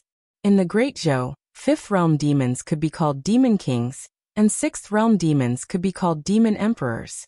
But here, only 6th realm great demons could be called demon kings. As for demon emperors, it was an honorific that belonged to only one person. Demon Emperor Bai Di was a powerful demon from 3,000 years ago. Before Bai Di, most demons did not know how to cultivate. They relied on their instincts to breathe in spirit chi. Although it was not difficult for such a primitive cultivation method to give birth to spiritual intelligence, it was extremely difficult for powerful cultivators to appear. Bai Di was the first 9th realm great demon. Not only was his own cultivation extraordinary, but he also passed down cultivation methods to many demons. After Bai Di, the demons obtained cultivation methods and began to rise rapidly. They even established the demon nation and ruled separately from the human race until now. It was said that Bai Di only passed down the basic cultivation methods of the demons. The true great supernatural power of the demons still existed in the heavenly book in Bai Di's hands. As long as one could obtain the heavenly book, they would be able to grasp the supreme cultivation secrets of the demons. The Tao scripture of the Taoist sect was called the heavenly book by the demons. Others might have other names, but in the eyes of the Taoist sect, no matter if it was the demon Tao, the ghost Tao, the demon Tao, or the Buddhist Tao, they were all Taos. There was nothing wrong with calling it the Tao scripture. Li Mu and the others swaggered across the sky, encountering quite a number of demons blocking their way. However, when they saw the formation of the group, they fled far away without even thinking about it. Later, Li Mu simply asked the 2 high priests to release their auras. Since then, no more demons dared to jump out. Although they were few in number, only 9, these 9 people could destroy most of the demon nations here. Li Mu took out a compass and looked at the needle on the compass. It pointed to a mountain peak on the left and said, "There." The group flew another 50 miles to the left and landed on a mountain peak. On the open space on the mountain peak, Hyun Jinko walked over with a smile and said, "Junior brother, you're finally here." The few figures behind him also walked forward and bowed. "Greetings, Martial Uncle Ling Jizi." Mount Baiyun was closer to the demon nation, so the people from Fulu School had arrived earlier than Li Mu. However, they did not know the exact location, and could only wait for Li Mu to arrive first. No need for formalities. Li Mu waved at the elders and looked to the side, saying, "Taoist Miao Dun is also here." Hyun Jinko revealed a helpless expression. Although the other 5 sects knew about the White Emperor's cave abode, only Li Mu knew its exact location. Even if they arrived at the demon nation, they could only look around like headless flies. Never in his wildest dreams did he expect to meet people from the profound sect here. After Xuanzong's Miao Dun saw them, she insisted on traveling with them. He could not shake her off no matter how hard he tried. In the end, he could only give up. A middle-aged Taoist nun holding a horsetail whisk walked over and smiled at Li Mu, saying, "Long time no see. Fellow Taoist, you're not the same as before." When she first met Li Mu, he was still a lowly constable in Yangqiu County with a weak cultivation. After more than a year, he had already advanced to the fortune realm, and became a second-generation disciple of Fulu School. His status was the same as hers.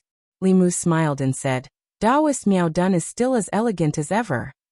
The middle-aged Taoist nun smiled and said, "Fellow Taoist, you're also looking for the White Emperor's cave abode, right? Why don't we go together?" There was only one Tao page. One more person meant one more competitor. However, Taoist Miao Dun had done a lot to kill Qianhuan. Now that she had taken the initiative to ask, Li Mu could not refuse. He nodded and said, "That's good." Taoist Miao Dun glanced at Hyun Jinko and said, "Your junior brother is much stronger than you." Hyun Jinko shook his head and said, "Since junior brother says so, let's go." After all, Li Mu was still the main person in charge of this matter. Xuanzong and Fulu School, although one was in the east and the other in the north, they were both in the Great Zhou. Their relationship was closer than the other sects, so he could not keep refusing. Li Mu was convinced by Zhu Wei's ability to gather information. Apart from bringing news of the White Emperor's cave abode, she also gave Li Mu the specific location. After meeting up with Hyun Jinko and the others, the group of nearly 20 people quickly flew towards the heart of the Yao Kingdom. 2 hours later, the group arrived in the sky above a valley. The slovenly Taoist priest suddenly said, "Stop." The next moment he rolled up his sleeves and said, "Retreat." Almost instantly the two high priests, Hyun Jinko and Miao Dun, reacted. They each took a few people and retreated out of the valley. Several powerful attacks came from all directions of the valley. The space where Li Mu and the others were just now fluctuated violently. Just the aftermath alone was enough to flatten the surrounding mountains. If Li Mu and the others were still in their original positions, the high priests and the fifth realm elders of Fulu School and Xuanzong would probably be instantly destroyed. The Dongxian experts would also be seriously injured. The next moment, four powerful auras rose from the valley. One of them was emitting a ghostly aura. He was slightly weaker than the Nether Saint, but he was still a sixth realm expert. The other person was a muscular man. His demonic aura soared into the sky. His aura was also very terrifying. Li Mu sensed that he seemed to be even stronger than Hyun Jinko. As for the other two, one was an unusually handsome man. The other was shrouded in a cloud of fog. His face could not be seen, but from their auras, these two were undoubtedly sixth realm experts. Hyun Jinko looked at the muscular man with a serious expression. He said, "Demon Sect Grand Elder." The man looked at the group with a fierce gaze. His voice was loud as a bell. He said sternly, "This is not a place where you can come. Go back to where you came from." The slovenly Taoist priest crossed his arms and said disdainfully, "Little cat, what are you being so arrogant for? There are only 4 of you and 5 of us. Why don't we fight? Whoever loses can get lost." The 4 sixth realms on the other side were undoubtedly from the Devil Sect. Judging from their characteristics, they should be from the Soul Sect, the Demon Sect, the Mirage Sect, and the Maisong Sect respectively. It was obvious that the Devil Sect had attached great importance to the Demon Emperor's cave residence this time. While the two sides were in a stalemate, Li Mu suddenly felt a gaze from the opposite side fall on him. He looked across and saw a few figures standing behind the handsome man. One of them was a woman who was glaring at him with a ferocious look in her eyes. It was as if she wanted nothing more than to skin him alive. Chapter 401. Seeing Phantom Princess, Li Mu recalled the rope that the Empress had given him. Then he recalled some scenes that were not suitable for children. If it wasn't for that teleportation talisman, this demon would have become Li Mu's captive. Now the 2 short swords that he had seized from her were still in Li Mu's storage space. Sensing Li Mu's unscrupulous gaze, Phantom Princess also recalled some past events, and the viciousness in her eyes intensified. Opposite him, the Demon Sect's Grand Elder looked at the 5 powerhouses opposite him with an ugly expression. Just as the Taoist priest had said, in terms of the number of powerhouses, his side was at a disadvantage. Not only that, he couldn't see through the Taoist priest's strength at all. Even if his cultivation hadn't reached the 7th realm, he should be at the edge of that realm.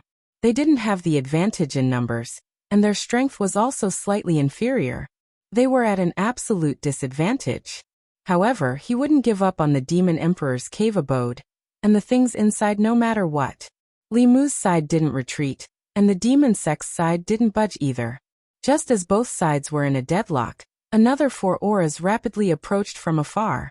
4 demonic auras shot into the sky, and the Demon Sect's Grand Elder's expression darkened even more. The White Emperor's cave abode should have belonged to him alone. But some damn traitor leaked the news. Not only did it attract the attention of the Great Zhou Court and the 6 Taoist sects, but even the other great demons of the Demon Nation couldn't sit still. He looked at the 4 figures rapidly approaching and said coldly, "Snake King, Panther King, Bear King, Wolf King, what are you doing here?" Among the 4 figures that had just arrived, a slender man with a feminine face said, "The Demon Emperor is the emperor of the demon race, not the emperor of the tiger race. Does the Tiger King want to monopolize it?" The Demon Sect's Grand Elder's true form was a tiger demon. He looked at the Snake King and said coldly, We have enough evidence to prove that the demon emperor's true form belongs to the tiger race. What does his cave abode have to do with you? The Snake King said indifferently. I still have proof. The demon emperor is an ancestor of my snake clan. His cave abode and everything in it should be inherited by us. Seeing that they were about to quarrel with the demon kings again, the handsome man from the demon sect said, for demon kings, no matter what, the demon emperor's cave abode should belong to the demon race. It has nothing to do with humans. Why don't you join forces with the demon sect and chase away those people from the Great Zhou court and Dao sect? Then, the demon race will decide who the cave abode belongs to. The four monster kings looked at each other, seemingly deep in thought. Li Mu frowned slightly. If the demon race and the demon sect join forces, the number of 6th realm cultivators on the other side would immediately double. 8 against 5, they were at a disadvantage. Li Mu decisively looked at Hyun Jinko and asked, Senior brother, can you contact the other 4 sects? Hyun Jinko immediately understood what Li Mu meant. He took out a bronze mirror and said telepathically, Jade Sun, 2 heaven-grade pills and I'll tell you the location of the White Tharch cave abode. The other party did not hesitate for long and immediately said, Deal. Hyun Jinko changed his hand seals and sent them into the bronze mirror. He said again, Guanjiwanzi, 2 heaven-grade array flags and I'll tell you the location of the White Tharch cave abode. The person in the mirror said in a low voice, Deal. Hyun Jinko held the mirror in one hand and changed hand seals with the other. White light was sent into the mirror repeatedly. Ling Wuzi, 100 bottles of spirit fluid, and I'll tell you where the White Tharch cave abode is. 50 bottles no less. If you don't agree, I'll look for Dong Yunzi. It's good that you agree. 50 bottles of spirit fluid in exchange for a chance to obtain the Dao page. You guys don't lose out. Dong Yunzi, 2 heaven-grade magic treasures in exchange for the location of the White Tharch cave abode.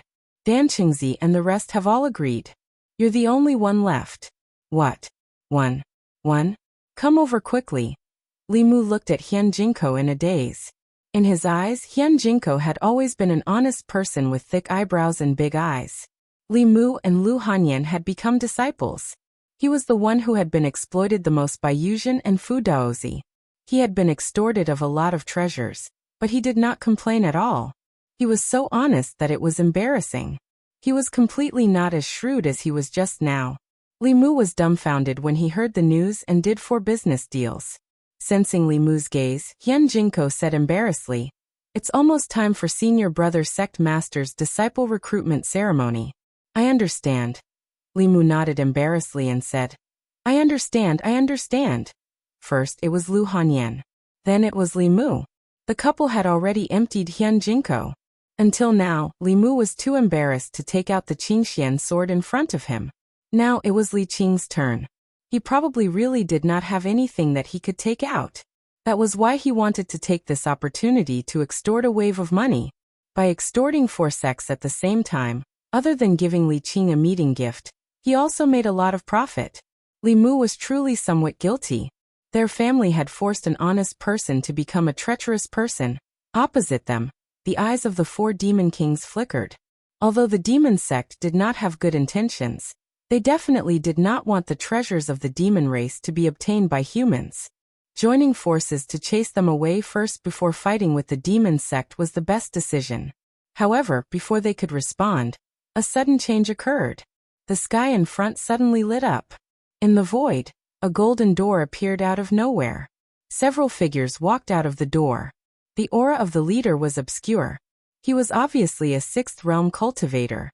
The few people behind him also had the aura of a peak 5th realm cultivator.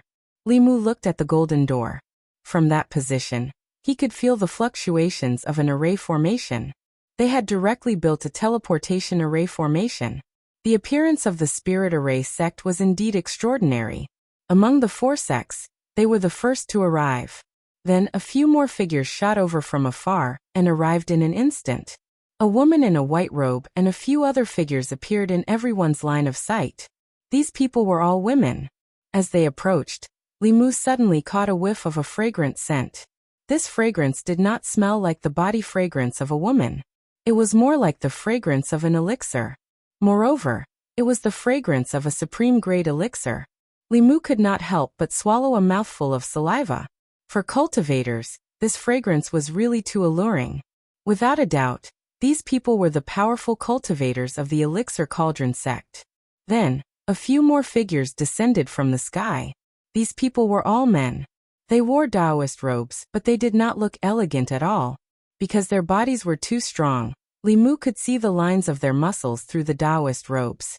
The disciples of the South sect began to temper their bodies before they started cultivating. They specialized in the martial Tao. The strength of their bodies was comparable to Dharma treasures. The moment the disciples of the South sect appeared, Li Mu heard the sound of wind. He looked up and saw a black dot appear in the distant sky. The black dot enlarged quickly. A gigantic sword that was 1,000 feet long appeared in front of everyone's eyes. A few figures stood at the tip of the gigantic sword. After flying to the top of the valley, the people standing on the giant sword jumped down. Then the gigantic sword began to shrink rapidly. In the end, it shrunk to its normal size and was carried on the back of a middle-aged man with a cultivation of the sixth realm. Li Mu noticed that the Taoist robes of the people beside the middle-aged man were flowing with light. They seemed to be of extraordinary quality. The weapons in their hands also looked extraordinary. Looking at their outfits and then looking at the disciples of the Fulu school, it was like comparing an emperor to a beggar. The North sect specialized in refining weapons. Among the 6 Taoist sects, it was the most extravagant sect. At this point, the 6 Taoist sects had gathered. The middle-aged man from the North sect looked around and looked at Hyun Jinko. He said angrily, "Hyun Jinko, didn't you say that you would only tell us this news?" The muscular man from the South sect did not look good either. He said the same thing to me. The woman from the Pill Cauldron sect looked at Hyun Jinko unhappily. She said, "Senior brother Hyun Jinko, you said that you would only tell little sister. You didn't keep your word." From the Spirit Array sect, Guang Yuanzi snorted coldly. He said, "You didn't keep your word first. We can only give you one set of heaven-grade array flags." Hyun Jinko coughed softly and said, "Let's not rush this matter. Opening the Demon Emperor's cave abode and getting the Tao page is more important." Although everyone's expression was still somewhat displeased, they did not speak again. The 6 Taoist sects usually like to fight for disciples and organize all kinds of competitions between disciples to see who was better. They also dreamed of one day riding on the heads of the other 5 sections. However, at the end of the day, they were still fellow sect members. Even if they were from different sects, they would still address each other as senior brother and senior sister.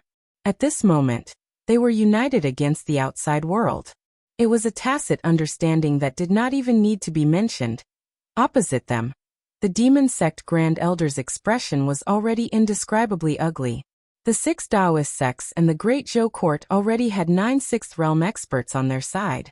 On their side, even if the 4 demon kings were all on their side, they only had 8 sixth realm experts. Not to mention, the actual combat strength of the first seat of the 6 Taoist sects could not be measured by experts of the same level. If they really fought, their side would undoubtedly suffer a crushing defeat. Originally, it was his treasure trove alone.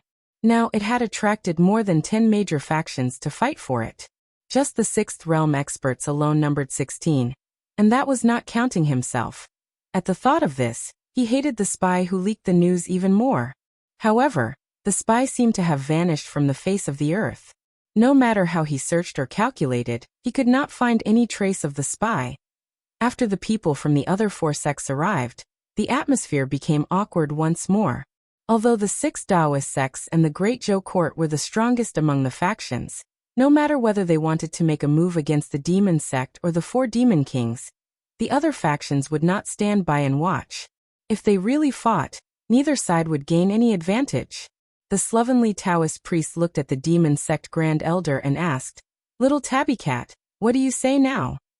The demon sect Grand Elder remained silent. It was impossible for him to monopolize the demon emperor's cave abode. However, he was also unwilling to give it up.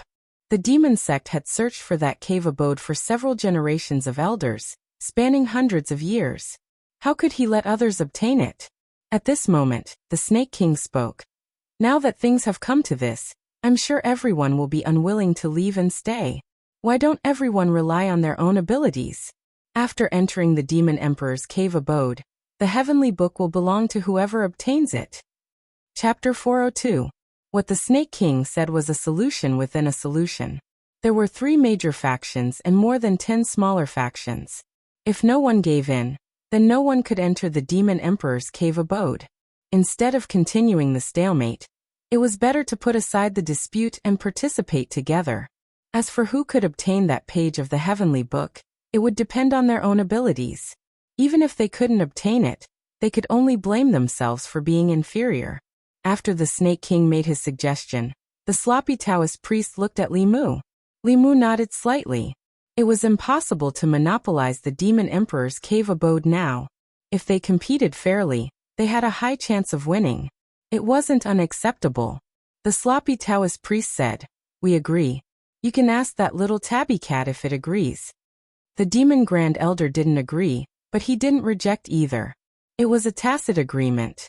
There were so many powerhouses here. His opinion wasn't important. Seeing that no one objected, the Snake King continued. After the Demon Emperor died, the cave abode has no owner. Those above the 6th realm cannot enter, so we can only send in our subordinates. For the sake of fairness, including us, no matter if it's the Great Zhou Court, the 6 Taoist sects, or the various Demon Dao sects, each faction can only send in 5 subordinates below the 6th realm. Does anyone have a different opinion? The Snake King's words were fair. No one raised any objections. Including Li Mu, there were a total of 6 5th realm consecrators in the imperial court. One of them had to stay outside. Only 5 of the elders brought by the 6 sects could enter. Very quickly they decided on the candidates. The 4 Demon Dao sects and the Demon Kings also chose their strongest subordinates. For now, the 3 factions reached a temporary compromise. The next problem was to enter the Demon Emperor's cave abode. If there were only a few 6th realm powerhouses in the valley, they would have to put in a lot of effort to find the entrance. However, there were a total of 17 6th realm powerhouses here. Under the influence of benefits, the 17 of them joined forces to cast spells. Their magic power focused on a point in the void. A hole was immediately torn in that space. One could vaguely see that it was connected to another space. The Snake King said in a low voice, "Go in quickly. We can't hold it for long." The 5 shadows behind him were the first to fly into the crack. Then the subordinates of the other 3 Demon Kings also jumped in. Following them were the people from the 4 demonic sections. Seeing Huanji and the others fly in, Li Mu, the other 4 consecrators, and the 5 elders of the Fulu school also flew in. In the valley, more than 10 people withdrew their spells. The spatial entrance also disappeared, and the sky returned to normal. The 3 forces stood in 3 different places, each on guard against the other. At this time, Li Mu looked at the vast expanse of whiteness around him and raised his vigilance to the highest level. The White Emperor's cave mansion was not like what he had imagined. In front of him, there was only a white fog. He could only see 3 or 4 steps away from him. Beyond 5 steps, there was only a thick white fog, and he could not see anything. When Li Mu's spiritual awareness left his body, the range it could explore was no more than 10 steps. Suddenly, he felt a sense of danger. His body moved a few feet to the side, and a flying sword brushed past his neck. Li Mu squinted his eyes and looked at the thick fog in front of him. A figure walked out from there. He glanced at Huanji and asked indifferently, "What, do you want to fight?" The flying sword flew back and floated above Huanji's head. She looked at Li Mu with a face full of anger.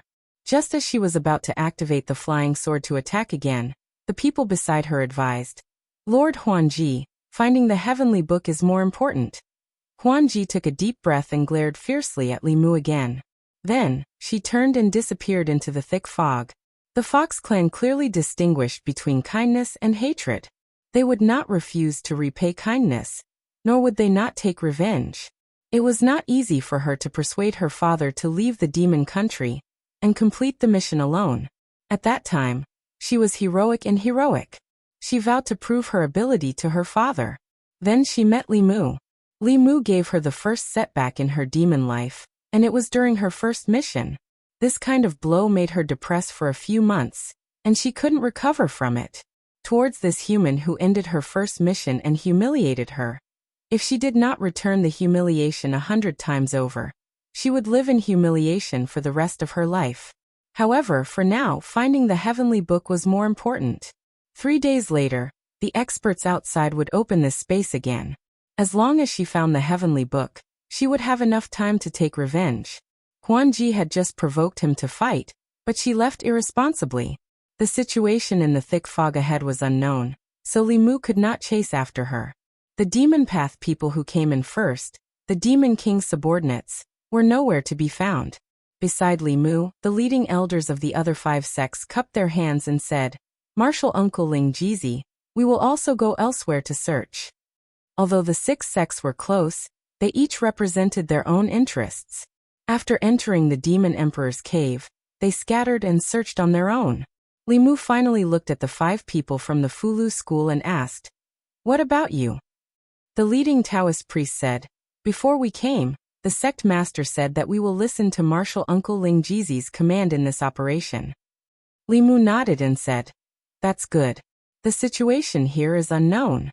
If we move together, we can take care of each other." The demon emperor's cave was very different from what Li Mu had imagined. It was all white and there was no sense of direction. They did not know how big this space was and where should they find the Tao page. Could it be that they had to search around like headless flies? At this time, the leading elder of the Fulu school took out a piece of Fulu from his sleeve and handed it to Li Mu, saying, "The sect master asked me to give this to Martial Uncle. He said that this piece of Fulu will lead us to the location of the Tao page. Why didn't you say so earlier?" Li Mu glanced at him, took the piece of Fulu, and threw it into the air.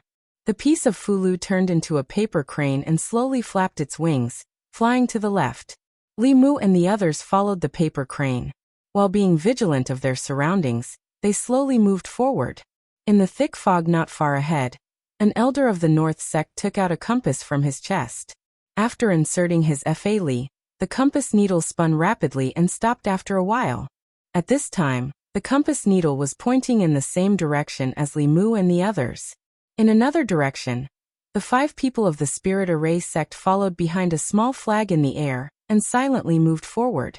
Although the elders of the 6 sects were separated and did not travel in the same direction, if they were to extend their route, they would find that sooner or later, they would meet at a certain place. At the same time, the 10 people of the Meizong sect and the Mirage sect, under the guidance of Huan Ji, were still heading in the same direction. Li Mu slowly walked in the thick fog. Besides the footsteps of a group of people, he could not hear anything else. Dead silence. All he could feel in this space was a deathly stillness. There were no living creatures here. The ground was bare. Not to mention trees, there was not even a blade of grass or a flower. Other than the lack of living creatures, there was no spiritual energy in this space. This also meant that the Fa Li in their body could only be replenished with spiritual jades. Once the Fa Li in their body was depleted, the spiritual jades would also be used up. A cultivator at the peak of the 5th level would not be much stronger than a normal person. In this situation, all the sense of security that a cultivator had came from the Fa Li in their body. Li Mu reminded, "Everyone be careful.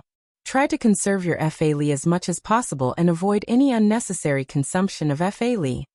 At this time, a consecrator of the imperial court who was leading the way suddenly stopped and said, "Lord Li, there is something in front." Li Mu took 2 steps forward. Indeed, in the thick fog ahead, he saw a black shadow. The black shadow was half the height of a person. It was squarish and motionless. It did not look like a living thing. Li Mu took a closer look and realized that it was a stone tablet. Along the way, other than the ground under their feet and the thick fog around them, the entire world was empty. This stone tablet was the first thing they encountered here. The consecrator stood in front of the stone tablet. As if he had discovered something, he said, "There are words on the tablet." The few of them took a closer look. Indeed, they found some marks on the stone tablet. However, those crooked marks were not in the common language of the Great Zhou. The group could not recognize a single word. Li Mu did not recognize it either. He only felt that the handwriting was somewhat familiar. He had seen Xiao Bai's handwriting before. It was very similar to this handwriting. If he guessed correctly, this should be the ancient language of the demon clan. As for the specific content of the tablet, he did not know. A consecrator took a few steps forward and said, "There are more in front. There are more here too. There are many more stone tablets in front. Why do I feel like these are gravestones?" The few of them continued forward. They realized that they seemed to have entered a forest of stone tablets. There were hundreds of densely packed stone tablets here. The images of the tablets were faintly discernible in the thick fog, making the already strange space even more strange. This made the group more cautious. They went around the stone tablets and continued forward slowly. However, even Li Mu did not notice that when they walked past the gravestones, some of the aura emitted from their bodies was attracted by the gravestones and entered the ground. In this space that had been dead for who knows how many years, their entry brought life to this place. At the same time, a few thousand steps to their left, Phantom Princess looked at the words on a stone tablet and read softly, "Spiritual Ape King's 7th Personal Guard." A handsome man beside her revealed a joyful expression and said, "According to the ancient records, the Spiritual Ape King was one of the 10 great demon generals under the Demon Emperor. This is indeed the Demon Emperor's cave." As soon as he finished speaking, Phantom Princess's expression changed. She said, "Be careful." Before the person could react, he suddenly felt something tighten around his leg. He looked down and saw a bone-like hand grabbing his ankle and pulling it down. The ground cracked open, and he was directly dragged underground. After a violent spiritual energy fluctuation, the handsome man broke out of the ground. His face was extremely pale. He floated in the air. The position of one of his legs was empty, kacha, creak. At the same time, there was a scalp-numbing chewing sound from underground. Chapter 403. Crunch. The handsome man had lost a leg. The sound of bones being chewed came from the ground. This made everyone, including Huanji, feel their hair stand on end. The Meizong and Mirage sect were mostly humans. They were different from the beasts that liked to eat raw food. When had they ever seen such a bloody scene? Soon the sound of bones being chewed stopped. A skinny figure jumped out from the ground. It was a humanoid creature that looked more like an ape. Its body was only covered with skin and bones. There was nothing in its 2 empty eye sockets. Its withered hair was stuck to its head. The corner of its mouth was full of blood and minced meat. It looked quite terrifying. Huanji said with a pale face, "Demonic corpse. It has been thousands of years. How can there still be demonic corpses here?" The ape corpse emitted a thick corpse aura. It let out a roar and pounced towards Huanji. In another place, a 5th-level core formation demonic bear of the bear tribe covered his bloody broken arm. He looked at the black shadow that was biting his arm in the fog. He felt a chill in his heart. Although it was also a demonic creature, it had never been so cruel. It was different from those wild demonic bears. Its parents were demonic beasts. It was born with intelligence. It ate cooked meat and drank fruit juice. The thick smell of blood made him feel nauseous.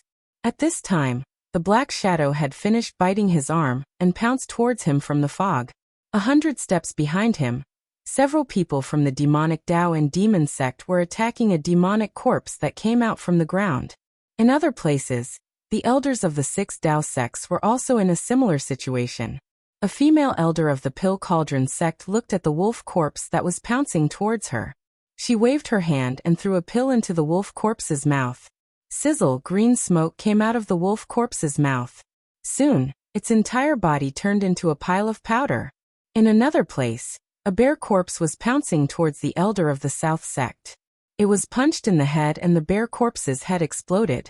At almost the same time, a leopard corpse was killed by the sword array of the spirit array sect.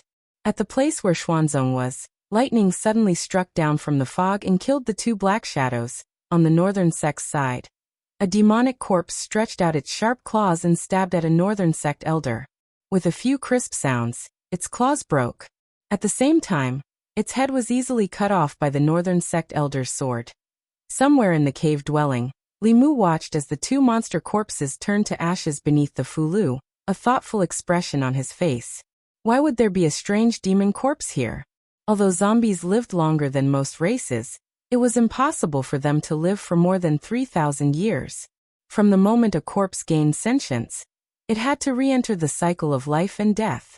Furthermore, these demonic corpses looked extremely strange. Their strength was obviously not weak, and they were not weaker than a fourth realm flying stiff. However, they did not possess the simple intelligence of a flying stiff. Under normal circumstances, this was impossible, unless they were strong cultivators above the fifth realm before they died. The strength of a strong cultivator's corpse would naturally be extraordinary. They had existed in the form of corpses in this cave dwelling for as long as 3,000 years. Perhaps the entrance of Li Mu and the others had stimulated them, causing them to mutate. This was the only reason that could explain why there were demon corpses that had lived for 3,000 years. Although these corpses were very old, they had only mutated for a short period of time. If the corpses buried under these stone tablets were the corpses of strong cultivators from the demon clan from 3,000 years ago, and because of the influx of living people, the process of mutating had accelerated, then Li Mu looked at the other stone tablets. Indeed, he saw that all the surrounding stone tablets had begun to shake violently. He looked at the people around him and said in a low voice, "This place is strange. Everyone be careful underground." Black shadows broke out from the ground under the stone steel. The thick corpse aura mixed with the smell of decay seemed to have diluted the surrounding fog a little. A Fulu school elder frowned and said, "Why are there so many demon corpses in the demon emperor's cave dwelling?" Li Mu shook his head and said, "Don't worry about that. Let's get rid of them first. Otherwise, more and more of them will gather. If we can use the Fulu, try not to exhaust your own mana." Yes. Hearing this, the Fulu school disciples and the high priests of the imperial court all launched their Fulu attacks. The demon corpses in front of them had to be destroyed. Otherwise, they would be in a dilemma. Fortunately, these demon corpses only had strength, but no intelligence. It was very easy to get rid of them. The group continued to move forward at a slow pace. In the process of moving forward, Li Mu also noticed that the fog around them was tumbling and sending waves of mana waves. Obviously, the others here were also fighting with the demon corpses. Li Mu carefully observed these demon corpses. A mystery gradually emerged in his heart. From the strength of these demon corpses, their masters should have been strong cultivators of the demon clan when they were alive. If these strong cultivators died in an accident, then their corpses would most likely not be left behind. Under normal circumstances, only when one's lifespan was exhausted would there be corpses left behind. But from the appearance of these demon corpses, they did not die because their lifespan was exhausted. These demon corpses had strong bodies. Most of them were still in the prime of their lives. They were at the peak of their strength. How could they all die in one place? Li Mu looked at the demon corpses that were still surging out. A thought suddenly arose in his mind. Could it be that they were all buried with the White Emperor? After the demon emperor White Emperor died, the demon soldiers and demon generals under his command were buried with him. This was the only possibility that could explain why there were so many tombstones neatly arranged here. As Li Mu was thinking about this, he heard the voices of the high priests and elders. "The Fulu is all used up. Mine is also all used up. Why are there so many demon corpses here?" This cave abode had been isolated from the outside world for 3,000 years. There was no supply of spiritual qi. After the Fulu was used up, they could only use their mana. Any wise cultivator would not use up all their magic power when they could not replenish their magic power, and when the crisis was not over. This was no different from courting death. Li Mu took out all the spiritual jades and Fulu from his flask heaven space, and distributed them to everyone. He said, "Everyone use the Fulu first. After the Fulu is used up, then use your mana. Remember to use the spiritual jades to replenish your mana at all times." Looking at his flask heaven ring, and then looking at the flask heaven cave abode of others, Li Mu finally understood the difference between them. The storage ring that the White Demon King gave him was only the size of a room. It was cramped for one person to live in. The Demon Emperor White Emperor's cave abode could no longer be described as a villa or a mansion. This was the real flask heaven world. In the blink of an eye, another demon corpse emerged from under a stone tablet. Li Mu casually struck it with a thunder talisman, turning it into ashes. The few of them followed the guidance of the paper crane, and continued forward. God knows how many demon corpses they killed. Although the further they went, the fewer stone tablets and demon corpses there were. The stronger the demon corpses they encountered were. From early stage level 4, to mid-stage level 4, to late-stage level 5 demon corpses just now. After death, the demon corpses had the power of early-stage level 5 demon corpses. That meant that the owner of the demon corpses was at least level 6 when they were alive. In today's world, level 6 demon corpses were considered powerful existences. To think that they could be buried with others. This really overturned Li Mu's understanding of the world. The good thing was that there were not many demon corpses of this level. Furthermore, they did not have spiritual intelligence and were much weaker than cultivators of the same level. Even so, along the way, the group had used up most of their fulu and spiritual jades. Before entering the White Emperor's cave abode, no one would have thought that the first part of the journey would be so difficult. Only when there were no more stone tablets around them, and no more demon corpses, jumping out did the group realize that they had arrived at a vast square. What they were stepping on was no longer earth, but crystal clear spiritual jades. However, the spiritual jades laid on the ground did not have any spiritual chi. If the spiritual chi in the spiritual jades was absorbed by cultivators at an accelerated rate, the entire spiritual jade would turn into dust the moment the spiritual chi was exhausted. Only when the spiritual chi was allowed to slowly dissipate could it form a complete spiritual jade stone. It was not hard to imagine that the spiritual jades laid here 3,000 years ago should still contain spiritual chi. However, as time passed, the spiritual chi in the spiritual jades had all dissipated. Spiritual jades were items that gathered spiritual chi from the outside world. However, when there was no spiritual chi in the outside world, the spiritual chi in the spiritual jade could not be retained and would gradually dissipate outside. However, this dissipation speed was extremely slow. It would take hundreds to thousands of years for the spiritual chi in a spiritual jade to dissipate completely. These spiritual jades without spiritual chi also showed that this place had been through a long period of time. The fog in the square was much thinner than outside the square.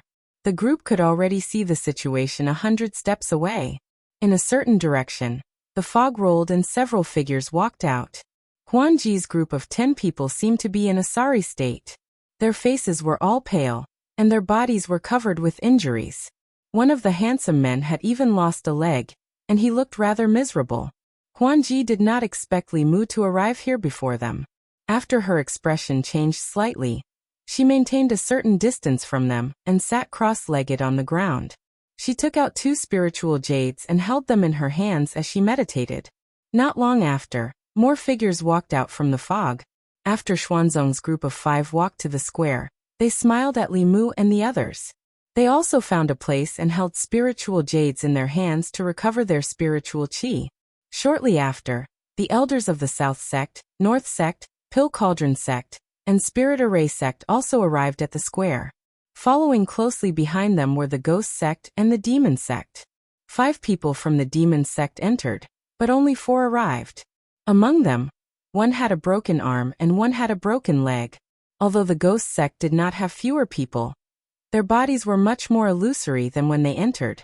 One of them was at the 5th realm when they entered, but when he arrived his aura was only at the 4th realm. The last to arrive were the subordinates of the 4 demon kings. Of the 5 subordinates of the Snake King, only 4 were left. Of the 5 subordinates of the Bear King, 1 had a broken arm, 1 had a deep wound on his chest, and the other 3 were covered in wounds. The blood that seeped out of their wounds was black. Of the 5 subordinates of the Panther King and the Wolf King, only 3 were left. Just this short distance was enough to see the difference in strength between the various factions. When the 6 sects of the Dao sect passed through the land of demon corpses, they did not suffer any losses at all. The Fiend sects only lost 1 demon while the 4 demon kings suffered heavy losses. Unknowingly, the fog in the square dissipated a little.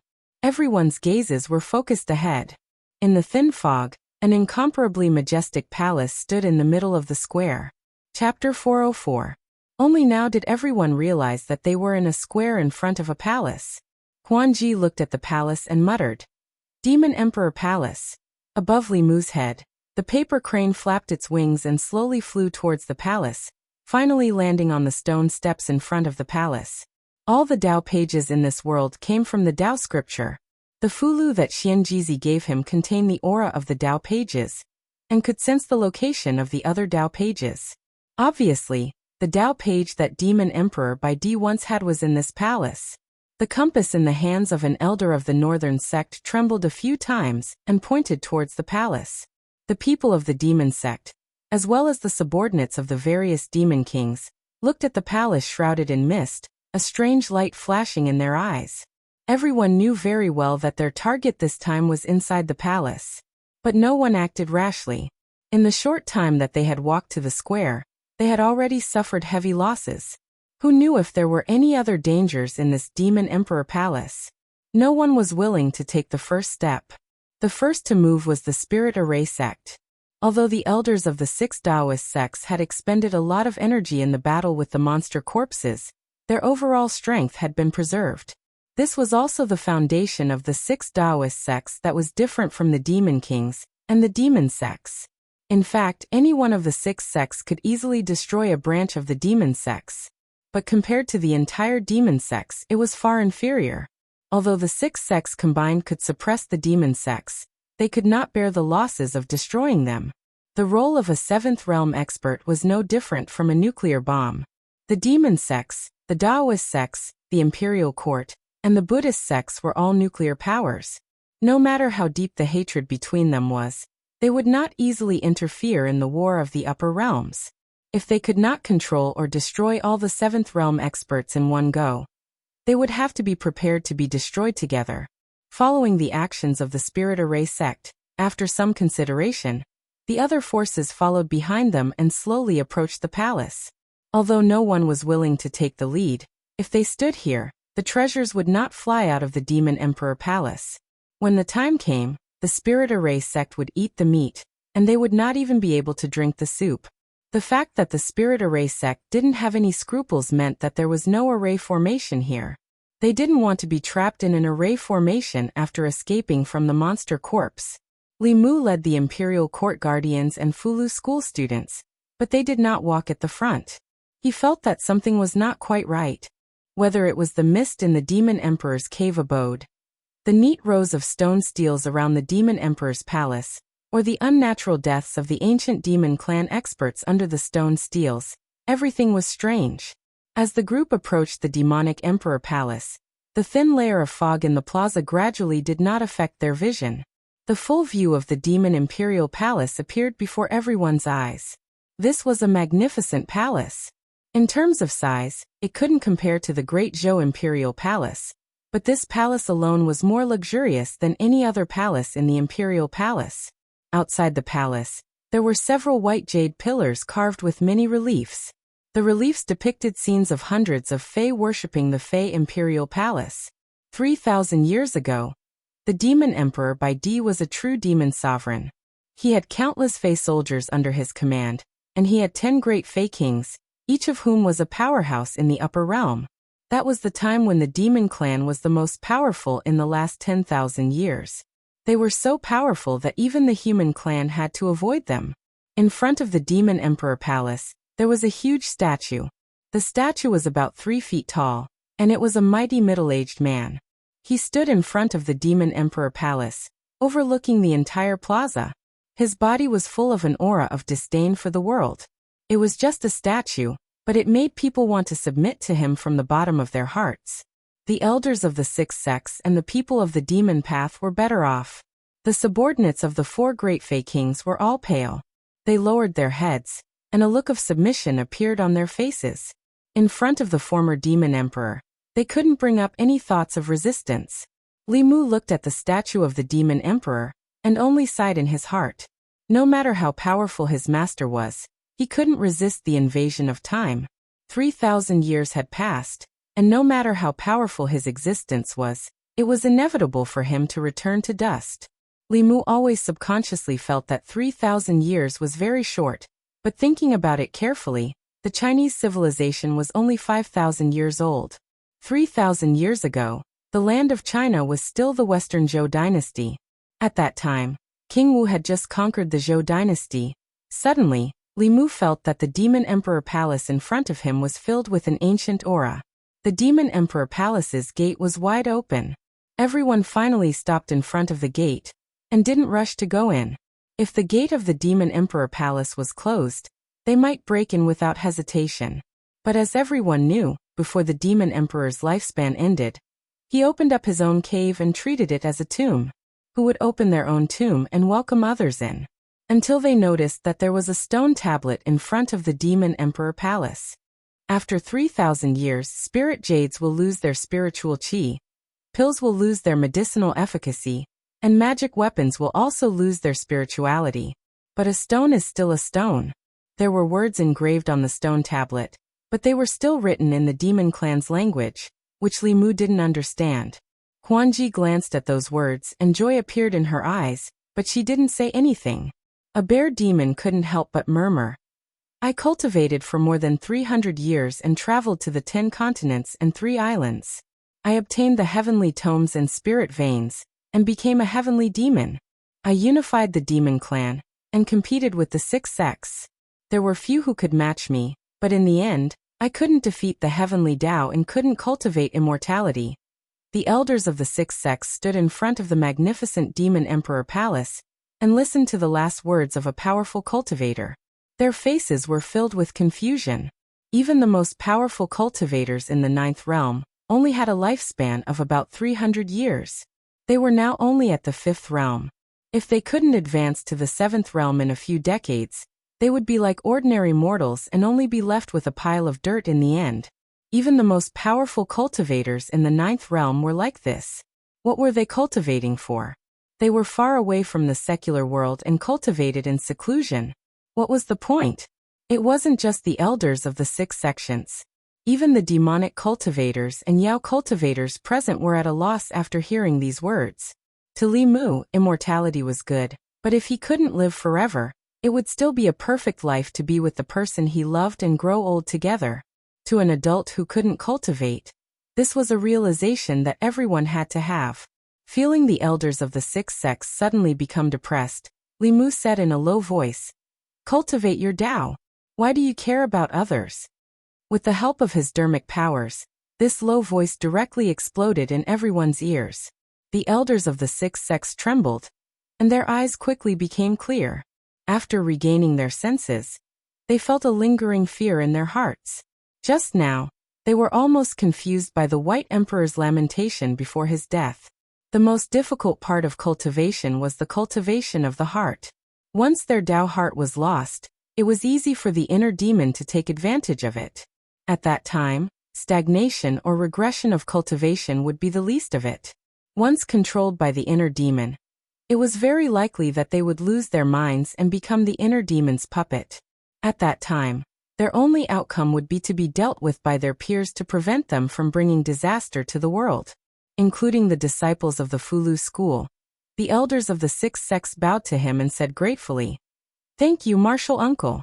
If it was before, they were still dissatisfied with this young martial uncle of the Fulu school. Then the loud shout just now made them completely treat this young martial uncle as a senior of the sect. When they encountered problems in cultivation, he pointed out the direction for them. This was something that a senior of the sect would do. His words just now were like pouring water on their heads, waking them up from their confusion. A few of the imperial consecrators also broke out in cold sweat. They bowed and said, "Thank you, Lord Li." The subordinates of the 4 great demon kings all clasped their fists to Li Mu. Those who only had one arm and couldn't clasp their fists also bowed to him. The kindness of guiding one's cultivation was a great kindness. Even if they were demons, they understood this principle. Huanji, who came back to her senses, looked at Li Mu in a daze. Her gaze became a little complicated. Standing in front of the cave abode of the demon clan cultivator from 3,000 years ago, and listening to the lamentation of the 9th realm cultivator before his death, even she was disturbed. If no one enlightened her, her future cultivation path would be greatly affected. What made her feel conflicted was that she and Li Mu were enemies, but Li Mu had just helped her greatly. It was not the tradition of the Celestial Fox clan to only take revenge and not repay the kindness. But how should she take revenge and repay the kindness? Huanji finally gritted her teeth. The Celestial Fox clan clearly distinguished between kindness and hatred. Everything had to be done according to first come, first served. Even if she wanted to repay the kindness, it would be after she had taken her revenge. After everyone regained their senses, Li Mu continued to look at the bear demon and said, "What else did the Demon King say?" Before the bear demon could speak, Huanji interrupted and said, "The Demon King said that after he died, the treasures of the Demon Palace and the page of the Heavenly Book would be left to the fated person who entered the cave abode. He hoped that the fated person who received his inheritance would be able to revitalize the demon clan again." Li Mu looked at her and asked, "Really?" Huanji looked at him coldly and said, "Why would I lie to you?" Li Mu shook his head and said, "I don't believe it." He looked at the bear demon and asked again, "What else did the Demon King say?" The bear demon said, "She is right. The Demon King is dead. He left the demon palace and the treasures inside to the fated person who came later." At this point, there was an explanation for why the demon palace was not closed. Even though the Demon King was dead, he still remembered the demon clan and left the demon palace to his descendants. Immediately, all the demon clan members present felt deep respect for him. This was the true Demon King. Li Mu looked at the stone tablet and was puzzled. If Emperor Bai wanted to pass down his demon legacy, why didn't he do it back then? Why did he have to wait 3,000 years? No matter how you look at it, it doesn't make sense. However, seeing the group of demon clan members looking at the demon palace with reverence, almost kneeling down to thank it, Li Mu did not question it. He did not expect these one-track-minded demon clan members to understand these things. However, in his heart, he raised his guard by a few degrees. Huanji walked in front of the stone tablet and looked at Li Mu and the others. She said, "You can't go in." Li Mu glanced at her and asked, "Why?" Huanji puffed out her chest and said confidently, "Didn't you see what is written on the stone tablet? The Demon King wants to pass down the demon palace to the demon clan.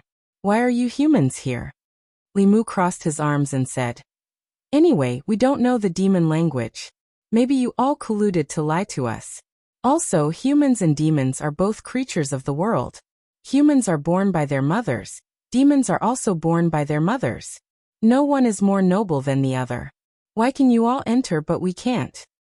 Huanji's lips moved. She was speechless at Li Mu's words. Actually, from the bottom of her heart, she quite liked what Li Mu said. Humans were the leader of all creatures. They were the noblest race. In comparison, the demon clan was a lower race in their eyes. Many cultivators slaughtered the demon clan and took their souls. They were not guilty of anything. Even the demon clan did not deny the status of humans as the leader of all creatures. They tried so hard to cultivate a human form and become human. Wasn't that an implicit acknowledgement of this? Humans were born by their mothers. Demons were also born by their mothers. No one is more noble than the other. This was the first time she heard a human say this. If Li Mu was not her enemy and did not fight with her for the Demon King's treasure, just based on what he said, she would become friends with him. Unfortunately, he was from the Great Zhou court. They were destined to be enemies. Huanji sneered. "The Demon King's inheritance is for us demons. You humans also want to fight for it. Do you have any shame?" Li Mu retorted. "The Demon King said that it was a fated person, not a fated demon. What face do you have to fight for it?" Huanji said, "You are twisting words and forcing logic." Li Mu waved his hand and said, "Don't say anything. Why don't we fight? Whoever wins will go in." Li Mu and Huanji argued. They realized that the demon sect and the 4 Demon King's subordinates had already entered the demon palace. These damn demons did not care about martial ethics. Li Mu and Huanji looked at each other and immediately came to an agreement. Humph, humph. The two of them snorted coldly at the same time. They turned around and led their own people in. At the same time, on the first floor of the demon palace, the demons that had just walked in exclaimed at the same time, "The consciousness opening pill that helps beasts gain intelligence. The body shaping pill that allows them to form a demon body. The body shaping pill that allows body shaping beasts to transform and advance. This kind of pill can increase the chances of transforming into a demon core." This is the realm-breaking pill that allows level 5 demons to enter level 6. With the fall of the Demon King, weren't these pills lost long ago? Li Mu looked into the hall and saw a row of wooden shelves. On the wooden shelves, there were crystal-clear jade bottles. From the outside, he could see that there were many pills in the jade bottles. On the surface of the pills, there was spirit chi circulating. No pill could be preserved for 3,000 years. These pills had not lost their spirit chi until now. It must be because of these jade bottles. These crystal-clear pill bottles sealed the spirit chi of the pills. In front of each pill bottle, there was an introduction in demon language. Although Li Mu did not understand demon language, he could roughly understand the importance of these pills to the demon clan from the discussions of the demons. These rows of pills, from the consciousness opening pill to the realm breaking pill, could provide a one-stop service. In 10 to 20 years, a large group of demon clan experts could be created. From a wild beast to a level 6 demon king, it might only take 30 years. The Elixir Cauldron sect could also achieve this speed. However, the difficulty of refining pills like the realm-breaking pill was no less than getting the Fulu school to draw a sage-level Fulu without Li Mu. Even so, to be able to create a level 5 demon clan expert in 20 years was already very fast. It was no wonder that the demon clan was so powerful when Emperor Bai was the demon king, but then gradually declined. At the very least, he did not pass down this set of refining pills for the demon clan. Other than the elders of the Elixir Cauldron sect who looked at these pills with interest, the rest of the people did not pay much attention to them after a glance. No matter how strong these pills were, they were for the demon clan. There were still differences between the bodies of humans and the demon clan. Pills that were highly nutritious for the demon clan might be fatal for humans. However, to the demons present, these pills were fatally tempting. The demons present were all level 5 demons. A few of them were even at the peak of level 5. As long as they could obtain that realm-breaking pill, they would have a high chance of reaching level 6 and becoming a demon king. Which demon could resist such temptation? Unfortunately, there was only one realm-breaking pill, but there were 20 demon clan experts present. A wolf demon was the fastest. It stretched out its claws and went straight for the realm-breaking pill bottle. A few rays of cold light flashed in the air. Another tiger claw appeared. Its target was not the realm-breaking pill, but the wolf demon's back. The wolf demon was caught off guard. Its back was hit by the claw, and its skin immediately split open. Blood spurted out, and the wound was so deep that its bones could be seen. It let out a howl, and glared at a tiger demon from the demon sect. That tiger demon greedily licked the blood on its claw and grinned. "You didn't even ask us. Isn't that too much?" The injured wolf demon stood with its 2 companions. 3 figures also stood out from behind the tiger demon.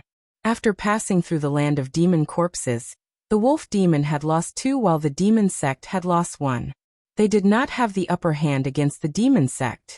At the same time, the snake demon clan, leopard demon clan, and bear demon clan were also eyeing covetously from the side. The realm-breaking pill was fatally tempting to all the demons here.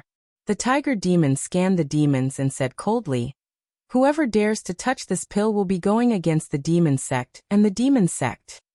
He used the demon sect to suppress the demons and strode toward the wooden shelf where the realm-breaking pill was placed. However, when he reached out with his tiger claw, a whip wrapped around his wrist. A snake demon held a long whip and pulled the tiger demon's arm. It said coldly, "The demon country is not the territory of the demon sect. If you want this pill, why don't you show some real skills?" After saying that, he looked at the 5 bear demons and said, "Black Blind, let's get this pill together. After we get out, no matter who gets this pill in the end, we have to compensate the other party. What do you think?" The 5 bear demons did not say anything. They stood together with the 4 snake demons and formed a temporary alliance. Seeing this, the wolf demon and the leopard demon, who were left with only 3 demons, also stood side by side. At a certain moment, someone made the first move. The demon sect, the leopard wolf alliance, and the snake bear alliance were fighting over a realm-breaking pill. These demons used their sharp claws and teeth the best. The snake demon clan mainly used demon arts and poison attacks, causing the entire first floor of the hall to be filled with a foul atmosphere. Li Mu and the rest were not interested in the demon clan's pills on the first floor. They flew up to the second floor. On the second floor of the demon palace, there were many treasures. They were all sealed in special jade boxes, and their spirituality was not reduced. In addition, at the center of the second floor, there was a small jade bottle. There was nothing in the jade bottle, as if there was nothing inside. However, no matter if it was Huanji or the elders of the sixth sex, they all rushed towards the jade bottle as soon as they stepped into the second floor. Feeling the buzzing sound in his ears, Li Mu raised his head and said calmly, "I want this bottle. Who agrees and who disagrees?" After he said that, the elders of the sixth sex paused and slowly retreated. Huanji's hand was already stretched out. When she heard Li Mu's words, she turned around and looked at him. She stomped her feet and retracted her hand. She gritted her teeth and said, "Now I don't owe you anything." Li Mu knew that he had saved Huanji once outside the demon palace. From her words and actions, Huanji was most likely from the Heavenly Fox clan. Therefore, she had to repay him for waking her up outside the hall. However, she wanted to use this jade bottle to exchange for her thoughts. Li Mu would not let her have her way. This was originally his. She did not need to give it to him. Li Mu looked at her and said, "You can object." Anger appeared in Huanji's eyes. She grabbed the jade bottle. Li Mu crossed his arms and said to the elders of the sixth sex and the consecrators, "Snatch it." Chapter 405. Huanji held the jade bottle in her hand. 9 people from the Charm sect and the Mirage sect guarded her. On Li Mu's side, 4 imperial consecrators and 5 Fulu school disciples had already surrounded the 2 sides. After the 5 sect elders looked at each other, they quickly made a decision and looked at Huanji. Huanji's side felt the pressure increase. Including Huanji herself, they only had 10 people here. On the other side, there were 35 people including the consecrators from the Great Zhou. The difference in strength between the 2 sides was too great. They couldn't even fight. Li Mu looked at Huanji and comforted her. "Look, we have more people than you. If we really fight, some of you will die. At that time, you won't be able to keep the item in your hand. Why don't you give it to me now? We won't have to fight. Wouldn't you be wasting your lives?" The 9 people from the Charm sect and the Mirage sect hesitated. Although Li Mu's words were shameless, they were the truth. If they gave it to him, the jade bottle would fall into his hands. If they didn't give it to him, after these people killed them, the jade bottle would still fall into his hands. Since the outcome was already decided, why not just give it to him? Huanji's face darkened. She threw the jade bottle to Li Mu and gritted her teeth. She said hatefully, "You're not human." Li Mu kept the jade bottle and looked at her. He shook his head and said, "Between the 2 of us, I don't know who's not human. Don't you know?" Huanji was furious. She didn't want to talk to Li Mu.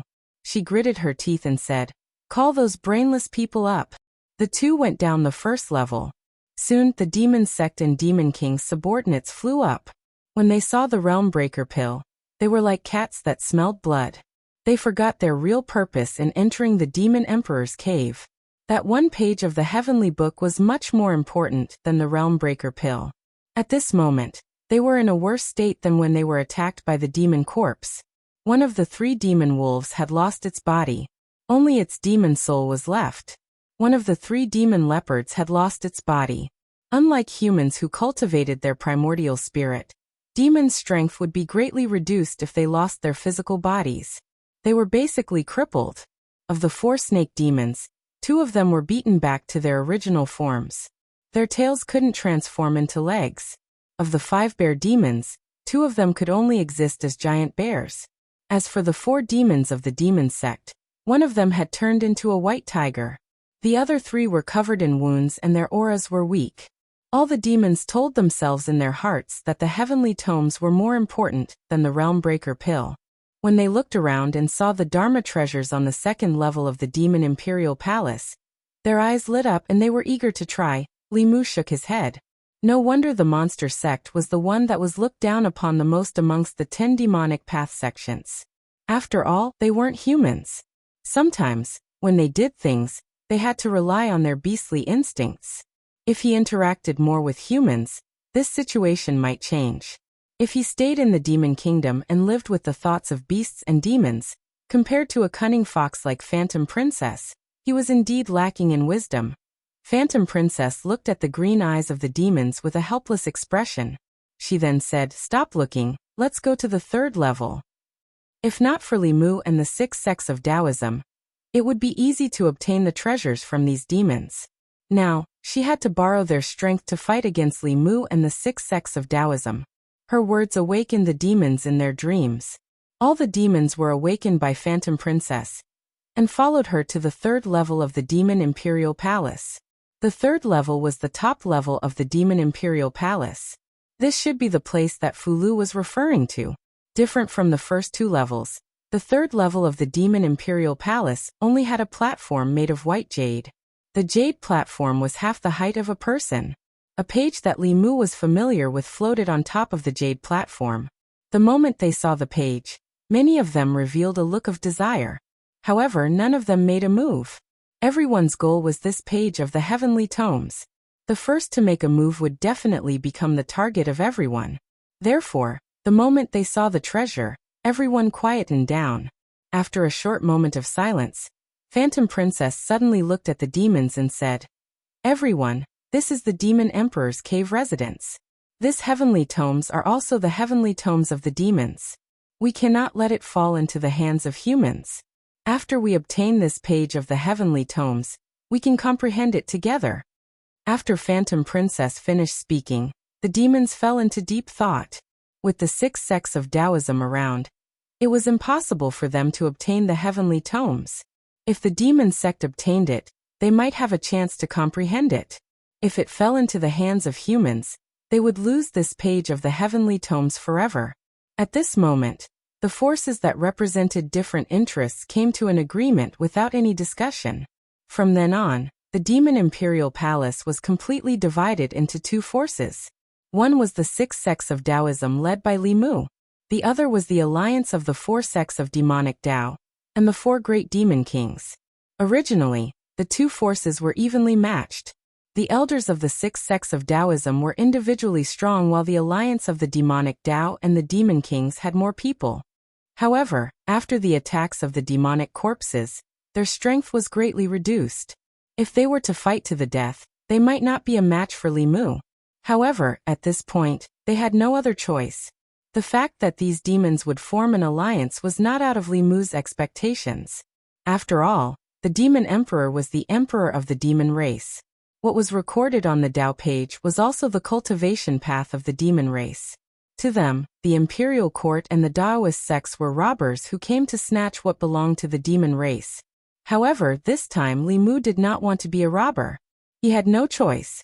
After all, if the Tao page was obtained by the demon race or fell into the hands of the demon sect, they would be able to cultivate more powerful cultivators for them. In the near future, they would become a major threat to the Great Zhou. In that case, Li Mu's dream of conquering the demon nation and destroying the demon sect would be delayed indefinitely. The demon race and the demon sect did not want them to obtain the heavenly tomes. They also did not want the demon race and the demon sect to obtain the Tao page. On the 3rd floor of the Demon Imperial Palace, the atmosphere was extremely tense. A great battle was about to break out.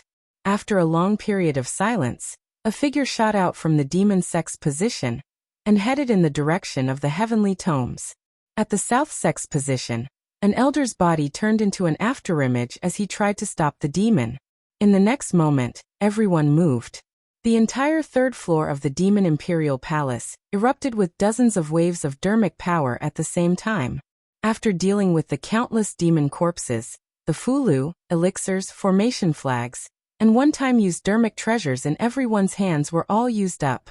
Even the zero jade was not much left. Among the 6 Taoist sects, the Fulu school, the Elixir Cauldron sect, and the Spirit Array sect needed to rely on external items. Their strength was greatly reduced, and they could only deal with the slightly weaker subordinates of the Demon King. Elder Xuanzong used his own dermic powers to cast dermic powers. The South sect used their dermic powers for close combat. The North sect relied on the defense of their treasured robes and dermic treasures to suppress the 4 demonic sects. Holding 2 short swords in her hands, Huanji gritted her teeth and flew towards Li Mu alone. When he was still in the fourth realm, Li Mu was already able to suppress Huanji. Now his cultivation was not much weaker than Huanji's. However, in a space without spiritual qi and without the power of heaven and earth, he could not use his Dao techniques and his strength was also reduced. Even so, he could deal with Huanji with ease. The consecrators and the elders of the sixth sects were also suppressing their opponents. They were originally senior elders carefully selected by the various sects, and their strength was at the peak of the fifth realm. The consecrators of the imperial court were also the elites of the elites that Li Mu picked out from the consecrators department. On the other hand, although the demons and demonic sects were also in the fifth realm, most of them were not at the peak. If this continued, it was only a matter of time before his side won. What worried Li Mu was that everyone's fulu and elixirs had long been used up. There were not many spiritual jades left. Right now, the battle was using up the spiritual energy in their bodies. If their spiritual energy was used up, they would not be much stronger than normal people, and would not be able to deal with any other changes. For the demons, even if their spiritual energy was used up, they still had their bodies. Their super recovery ability and endurance were one of the advantages of monsters in the first place. The subordinates of the Demon King were already heavily injured, and their wounds were still bleeding. However, they were still able to fight back and forth with the elders. Although these demons were not very intelligent, when they fought with their lives on the line, it was still a headache. Huanji was also fighting with her life on the line. She held two short swords and attacked Li Mu without any regard for her life. Her face was filled with hatred.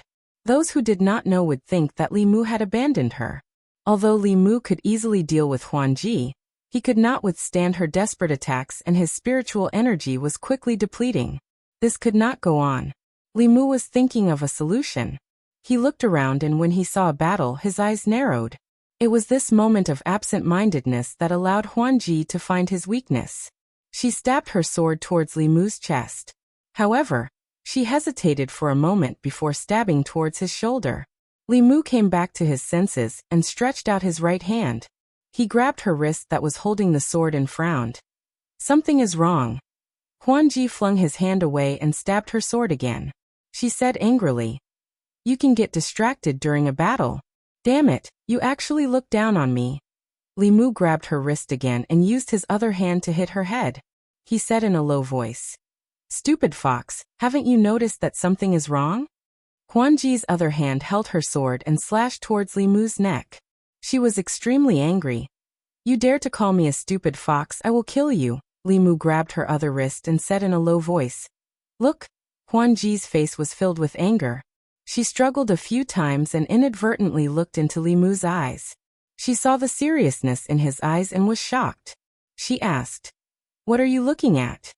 Li Mu looked at the white jade ground and muttered, "Where is the blood?" Huanji followed his gaze and saw a bear demon fighting with a Fulu school elder. He had lost an arm earlier, and blood was still flowing out from his broken arm. However, when the blood fell on the ground, it immediately seeped into the ground and disappeared without a trace. This strange situation caused Huanji's body to tremble. She said with a trembling voice, Why is it like this?" Li Mu also did not know the reason. However, his intuition told him that he could not stay here for long. He flew down and said, "Leave this place." Rumble Li Mu, who had just flown to the first floor of the Demon Emperor Palace, raised his head and saw the door of the Demon Emperor Palace close. P.S. Recently, I have been writing until night time. My fingers are in pain as if they are being pricked by needles. I couldn't bear writing half of this chapter. I used my phone to type in the other half. There might be mistakes. Chapter 406. The gate of the Demon Emperor Palace was closed. The entire first floor was eerily silent. At the end of the hall, there seemed to be something that made Li Mu's hair stand on end. Li Mu tried to open the gate of the Demon Emperor Palace. However, he realized that even if he used the Great Strength technique, he could not move the gate at all. He tried a few more spells but to no avail. In order to conserve his magic power, Li Mu quickly gave up on trying. At this moment, Illusion Princess had already flown to his side. She looked at the tightly shut gate of the Demon Emperor Palace and asked in shock, "Why is the gate here closed?" Li Mu shook his head and said, When I came down, the gate closed by itself. Illusion Princess went forward and tried to push it a few times. However, the stone gate was extremely thick. After it closed, it became one with the Demon Emperor Palace. It was not something that could be moved with brute force. Illusion Princess was still trying. Li Mu said indifferently, "Save it. Save some magic power. Who knows what will happen later?" Illusion Princess looked back at him and said coldly, "It's none of your business." Li Mu was too lazy to care about her. The life and death of this demonic, which had nothing to do with him. However, everyone was trapped in this strange Demon Emperor Palace. They were like grasshoppers on a rope. Preserving her strength was the same as preserving his own strength. Although Illusion Princess had a bad attitude towards Li Mu, compared to those demons, she was clearly smarter. After Li Mu's reminder, she did not try to open the gate again. In this short period of time, everyone in the chaotic battle realized that something was wrong and stopped. What's going on? Why is the gate here closed? Who did it? Li Mu looked at the consecrators and elders of the 6 sects and said, "Everyone look around. See if there are any other exits. 10 people in a group. Do not scatter." Illusion Princess also ordered the demonic cultivators to look for other exits. At this moment, everyone realized that the entire Demon Emperor Palace only had one exit. There were no windows on the 3 floors. The reason why the hall was so bright was because of the glowing pearl on the ceiling. What is this? A woman from Maisong's sect could not help but exclaim when she saw something on the ground in the hall on the 1st floor. Everyone looked over and saw the corpse of a giant wolf. In the battle earlier, a wolf demon and a leopard demon had lost their physical bodies, leaving only their demon souls behind. At this moment, their demon bodies had lost all their flesh and blood for some unknown reason. They had turned into dried corpses that were only skin and bones. They looked ferocious and terrifying. To the people in the hall, the dried corpses and zombies were not scary. What was scary was that they did not know the reason why the 2 demonic corpses had become like this. The unknown was always the scariest. Not only did the 2 demonic corpses change, even the bloodstains on the ground disappeared without a trace. At this time, the Fulu school elders and a few consecrators of the imperial court were looking for an exit. They had already reached the back of the palace hall. One of the consecrators raised his head and looked. He couldn't help but be shocked. What is this? Behind the wooden shelves was a blood-red coffin. The coffin was 1 zhang long and half a zhang wide. It was completely blood-colored, and as soon as Zhang Xian walked in, the stench of blood assaulted his nostrils. Because it was hidden behind the wooden shelves, no one had noticed it earlier. Soon, the crowd gathered around him. Why is there a coffin here? Could it be that the Lord Demon Emperor is inside this coffin? But why is the coffin blood-colored? Could it be that all the flesh and blood here has been absorbed by this coffin? As everyone surrounded the coffin and discussed endlessly, Li Mu silently retreated to the back of the crowd. In the next moment, a weak golden light flew out from the 3rd floor of the palace hall, and flew into Li Mu's sleeve without anyone noticing. Then he raised his head and looked at the coffin in front of him. This coffin was full of oddities. It could even actively absorb the blood of the Demon Emperor Palace. Li Mu wouldn't believe that this was a normal situation even if he was beaten to death. Thinking of the resurrected demonic corpses outside, Li Mu suddenly had a bold guess. Just as this thought appeared in his mind, the blood-colored coffin suddenly shone with a bright red light and exploded with a strong suction force. The 2 demonic bears closest to the coffin were almost sucked into it. They had to use all their strength to stabilize their bodies. However, the 2 demonic wolves and leopard demonic beasts that didn't have their demonic bodies and only had their demonic souls left were not so lucky. They were sucked into the blood coffin along with the ghost cultivator from the soul sect whose cultivation had dropped. After their souls touched the blood coffin, they entered it without any hindrance. Then, the suction force on the blood coffin disappeared, and there was no more sound from the coffin. However, the blood-colored coffin was rapidly fading away. Soon, the entire coffin became sparkling and translucent like jade. However, it was even more terrifying in the hearts of the crowd. Seeing this strange scene with their own eyes, everyone quickly retreated, wanting to get as far away from the stone coffin as possible. Creak! An ear-piercing sound of rubbing stones suddenly rang in everyone's ears. The lid of the stone coffin slid down little by little. When it was halfway down, it suddenly flew to one side. A figure flew out from the stone coffin and floated above the stone coffin. That figure was very tall, but not burly. In fact, it was just a layer of skin wrapped around bones. His eye sockets were sunken, and his eyeballs were withered. The few strands of hair on his head even looked a little comical. However, none of the people present were able to laugh. This was because its body was emitting a strong corpse aura. It was stronger than any of the demonic corpses they had encountered along the way. Li Mu cursed in his heart when he sensed the powerful aura on this corpse. If this corpse that suddenly jumped out didn't have a cultivation level above the 6th realm, he would have chopped its head off and kicked it like a ball. Who said that this space couldn't have 6th realm cultivators? Wasn't this a scam? F*CK her. Then he remembered that it was the Empress who had said that. He silently swallowed the words he was about to say. After the zombie in the coffin flew out of the stone coffin, it quietly floated in the air, looking a little dazed. A zombie that had just been formed didn't have any spiritual intelligence. It only had instincts. After floating quietly for a moment, its nose suddenly twitched a few times. Even if it didn't have any spiritual intelligence, it instinctively sensed that there was something it needed here. It inhaled sharply again. A wolf demon and a leopard demon suddenly flew forward. After a moment of shock, the two demons roared angrily. Their bodies suddenly changed. One turned into a human with a wolf's head, and the other a leopard's head. Their arms also became several times thicker. Hair as hard as steel needles grew. Sharp claws that could cut through metal and stone pierced towards the zombie's chest and head. Clang! Clang!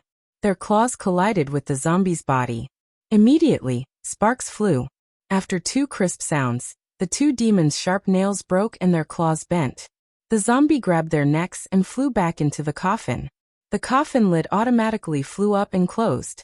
This scene seemed to take a long time, but it was actually just a short moment. It wasn't until the two demons were caught into the coffin that everyone in the hall finally reacted. At this moment, whether it was the Tao sect or the demon sect, all the demons took out their Dharma treasures and cast spells to attack the stone coffin. Although there were still grudges and disputes between them, the most important thing now was to destroy this powerful demon corpse. However, no one knew what material the stone coffin was made of. Under the attacks of the Dharma treasures, only shallow scratches were left on it. All kinds of spells couldn't cause too much damage to it. After the stone coffin shook for a while, the lid flew out again. The wolf demon and leopard demon were also thrown out. At this moment, their bodies were all skin and bones. Their flesh and blood had disappeared. Even their demon souls were gone. The zombie flew out of the coffin again. At this moment, his skin was more lustrous than before. His eyes were also more lively than before. His eyes flickered as if he was thinking. This scene shocked everyone. It took a long time for a zombie to develop spiritual intelligence. It was the same for the corpse of a powerhouse. No matter what realm a powerhouse was in, their spirit was entrusted to their soul. When the primordial spirit dissipated, what was left was only a body. Even if the body became a spirit, it didn't have the original memories. This zombie actually gained the ability to think in such a short period of time. Perhaps it had something to do with the few souls he devoured. What made them even more shocked was that after devouring two more demons, there seemed to be some flesh and blood on the zombie's body. Its figure also became taller and more imposing. It looked extremely similar to the huge statue at the entrance of the demon palace. Everyone could not help but have a crazy thought in their minds. Could this zombie be the corpse of a demon emperor? P.S. My hand still hurts. I'll have to get used to writing with my voice for a while. Chapter 407. On the first floor of the demon palace. The zombie's eyes were already moving. It scanned the crowd, emitting a bloodthirsty aura. Li Mu had seen many zombies. From walking zombies, jumping zombies, to flying zombies, he had fought many of them. The one in front of him was undoubtedly the strongest zombie he had ever seen. After 3,000 years, the corpse was already at the 6th realm when it had just become a corpse. How powerful must the owner of this corpse have been when he was alive? Li Mu was already suspecting whether this was the corpse of the demon emperor by D. At that time he did not dare to confirm. After all, most cultivators would not leave behind a corpse after death. Before their lifespan ended, most of them would choose to self-destruct and return everything to the dust. Although the physical body could still exist after the spirit dissipated, it was already a different creature from the original body. Once it became a corpse, it would bring disaster to the human world. When people died and destroyed their corpses, they were responsible for others, and also responsible for themselves. How could the demon emperor not understand this principle? However, after this corpse swallowed the two fifth-level demons, its body became plump, and it vaguely resembled a human. Its face was vaguely recognizable, and it looked similar to the statues outside the demon emperor palace. Li Mu had no choice but to believe it. The demon corpses outside the demon palace, and the corpses in the stone coffins inside the palace all proved this point. Li Mu even suspected that the demon corpses were purposely left behind by someone. His goal was to deplete the spiritual power of those who entered here. In fact, to clear the demon corpses, their fulu, elixirs, and spiritual jades were almost depleted. The great battle in the demon palace had also depleted much of their spiritual power. Now that he thought about it, the treasures placed in the demonic emperor palace were more like bait than the inheritance that the white emperor had given to the younger generation of the demonic emperor. They were tempted to kill each other so that the stone coffin would absorb their flesh and blood and awaken the sleeping corpses.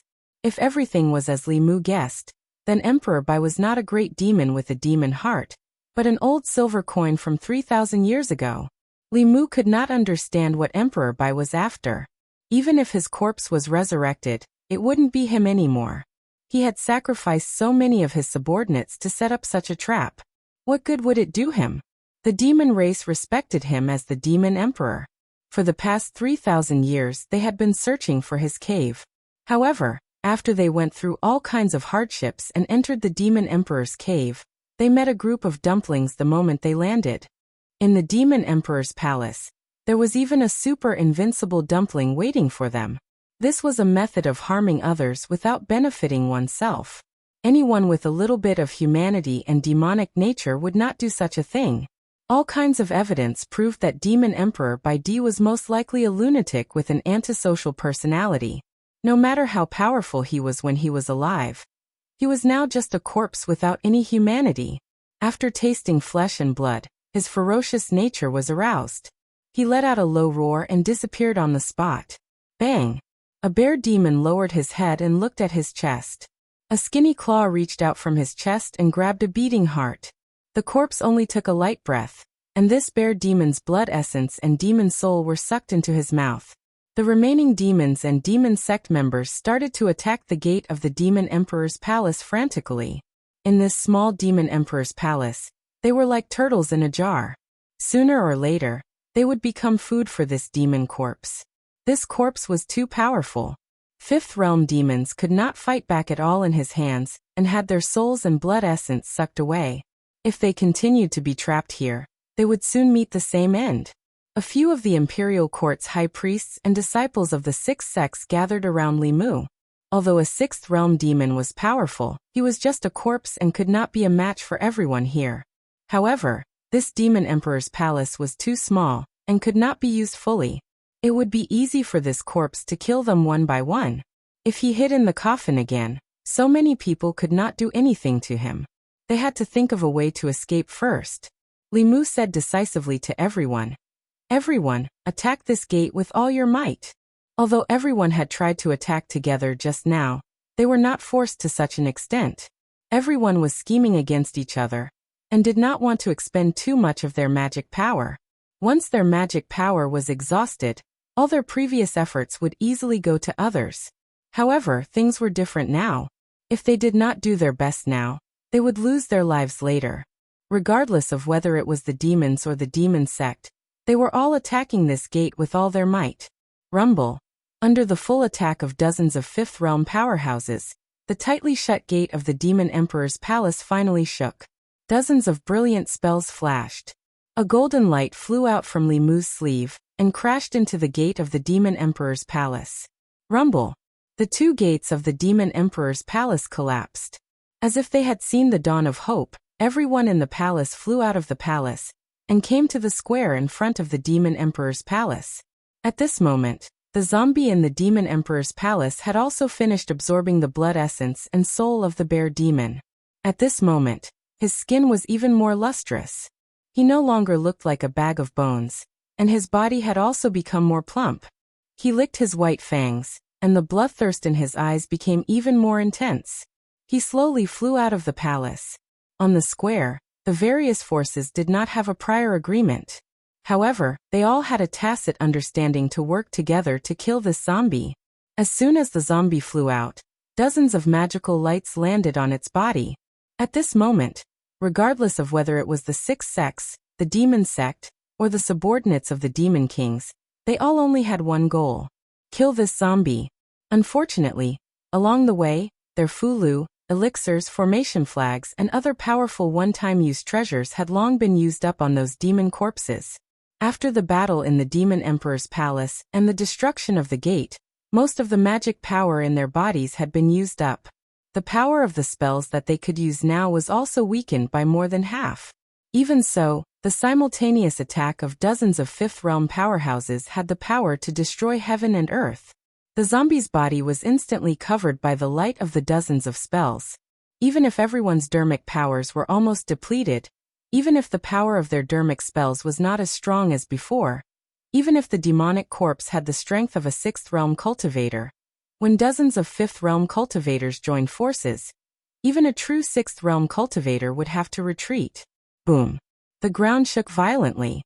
The aftershock of the spells caused everyone to take a few steps back. When the dust settled, the zombie's clothes had already been torn into shreds. He leaned against the stone tablet in front of the demon emperor's palace. His aura was extremely weak, and there was not much corpse aura left on his body. Even an ordinary Sixth Realm powerhouse would have a high chance of dying after receiving such an attack. However, this zombie still had a breath of life left. However, there was nothing to be afraid of. At this moment, a bear demon finally could not hold it in any longer. He roared and charged forward. He said furiously, "Give me back my brother's life." Suddenly, a beam of light flashed across the huge statue at the entrance of the demon emperor's palace. A blinding ball of light flew out from the statue and rapidly flew into the zombie's body. The bear demon's expression changed, and he stopped abruptly in his tracks. However, after the ball of light flew into the zombie's body, there were no obvious changes to him. His eyes, which were already somewhat lively, fell into confusion instead. The bear demon gritted his teeth and raised a huge wolf fang club in his hand. He smashed it viciously at the zombie's head. However, in the next instant, he lowered his head and looked on helplessly as a withered hand pierced through his chest and ruthlessly crushed his still beating heart. The bear demon's blood essence and demon soul were sucked into the zombie's mouth. This scene shocked the others who were watching from afar. The group's combined attack just now could even kill a Sixth Realm powerhouse. What kind of divine being was this zombie?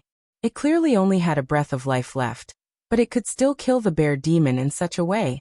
At this moment, everyone even felt that it was impossible to defeat this zombie. The only remaining wolf demon was already on the verge of breaking down. He looked at the zombie from afar and said in a trembling voice, "What kind of thing are you?" After the zombie swallowed the bear demon's blood essence and soul, his flesh and blood grew a little. He already looked somewhat like a human. The confusion in his eyes gradually disappeared. He stood in front of the demon emperor's palace and spoke for the first time. "I am Emperor Bai." Chapter 408. Everyone turned pale with fright at the zombie's words. The White Emperor was the sovereign of the demon race. He had passed down the teachings of the demon race and led the demon race to greater heights. He was the faith of many demon races. How could he be a demon that slaughtered them? The demon race could not believe it and could not accept it. Li Mu looked at the zombie with a puzzled expression. A zombie that had just gained consciousness was a new entity. It did not have any memories, nor did it know any language. It needed some time to learn before it could communicate with others. For example, Suhi's corpse. When she was born, she could only sense the connection with Suhi and still acted on instinct. Her true intelligence was not much higher than a 3-year-old child's, and she did not know any language. She still needed to observe and learn in the future. Under normal circumstances, this demon race would not know about the White Emperor, much less have such clear thoughts. Thinking of the ball of light that flew out of the statue, Li Mu's eyes narrowed. He asked, "You obtained the White Emperor's memories?" The zombie did not seem to be afraid to talk about this with Li Mu. It nodded. "You are very smart." For a moment, Li Mu didn't know what was in front of him. If he said he was the Demon Emperor White Emperor, he had already fallen 3,000 years ago. The zombie in front of him only had the White Emperor's body and memories. It was not the White Emperor from 3,000 years ago. But if he said he was not the White Emperor, his body was the White Emperor's body. And his memories were also the White Emperor's memories. If this was not the White Emperor, then who was? Li Mu felt that he had encountered a philosophical problem.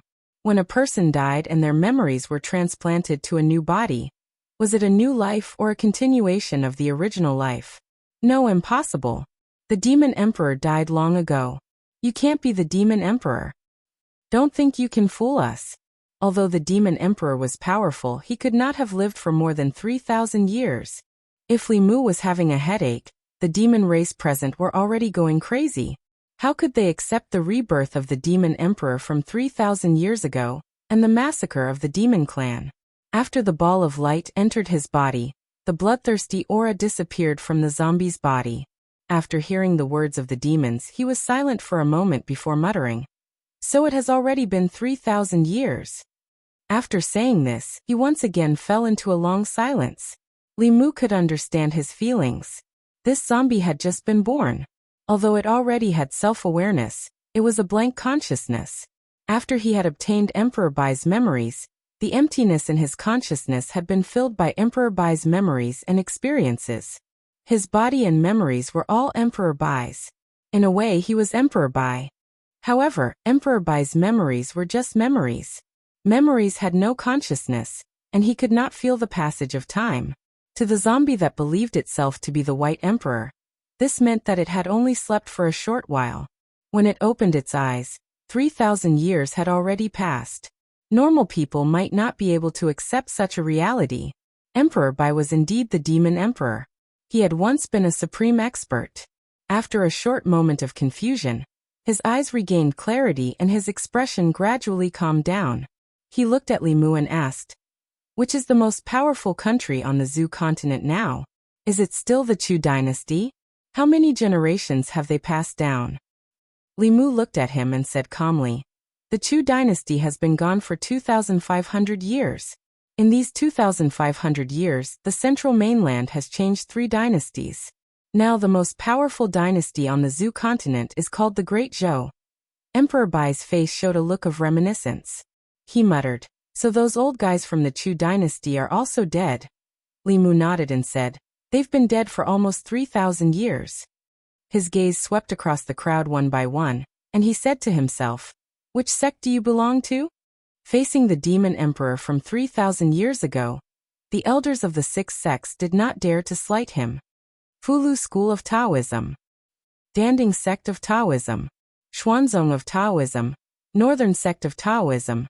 Emperor Bai pondered for a while and shook his head. Never heard of it.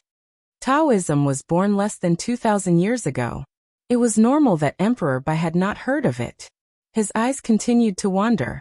When he glanced at the people of Diabolism, he paused for a moment and said, "Are you from Diabolism?" The people of Diabolism bowed and said respectfully, "Greetings, Senior Emperor Bai." Emperor Bai finally looked at the few remaining demons and said, "Are you doubting my identity?"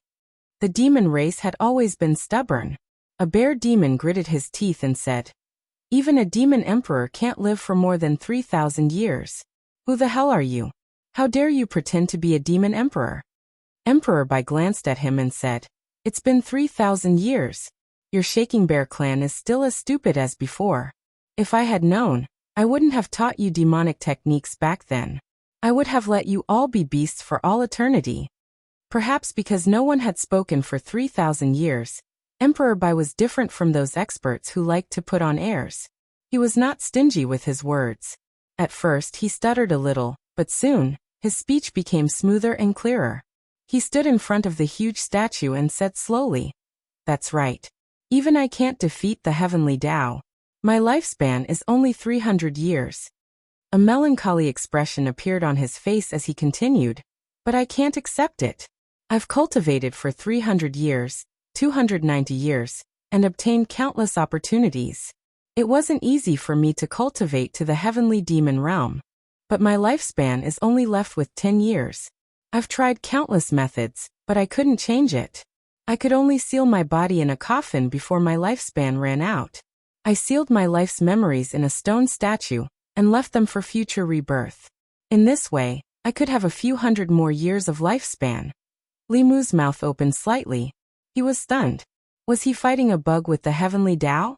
Lifespan was related to one's soul. Once the 300-year limit was up, even if he was reborn like the Thousand Illusions' venerable master, it would be useless.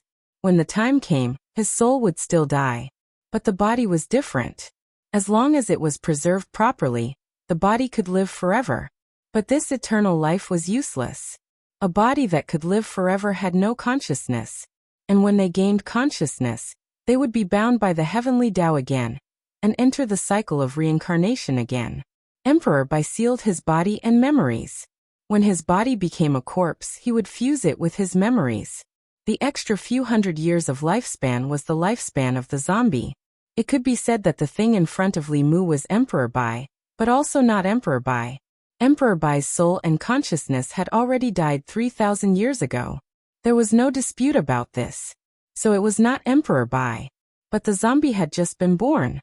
It only had consciousness, but it had no memories or experience.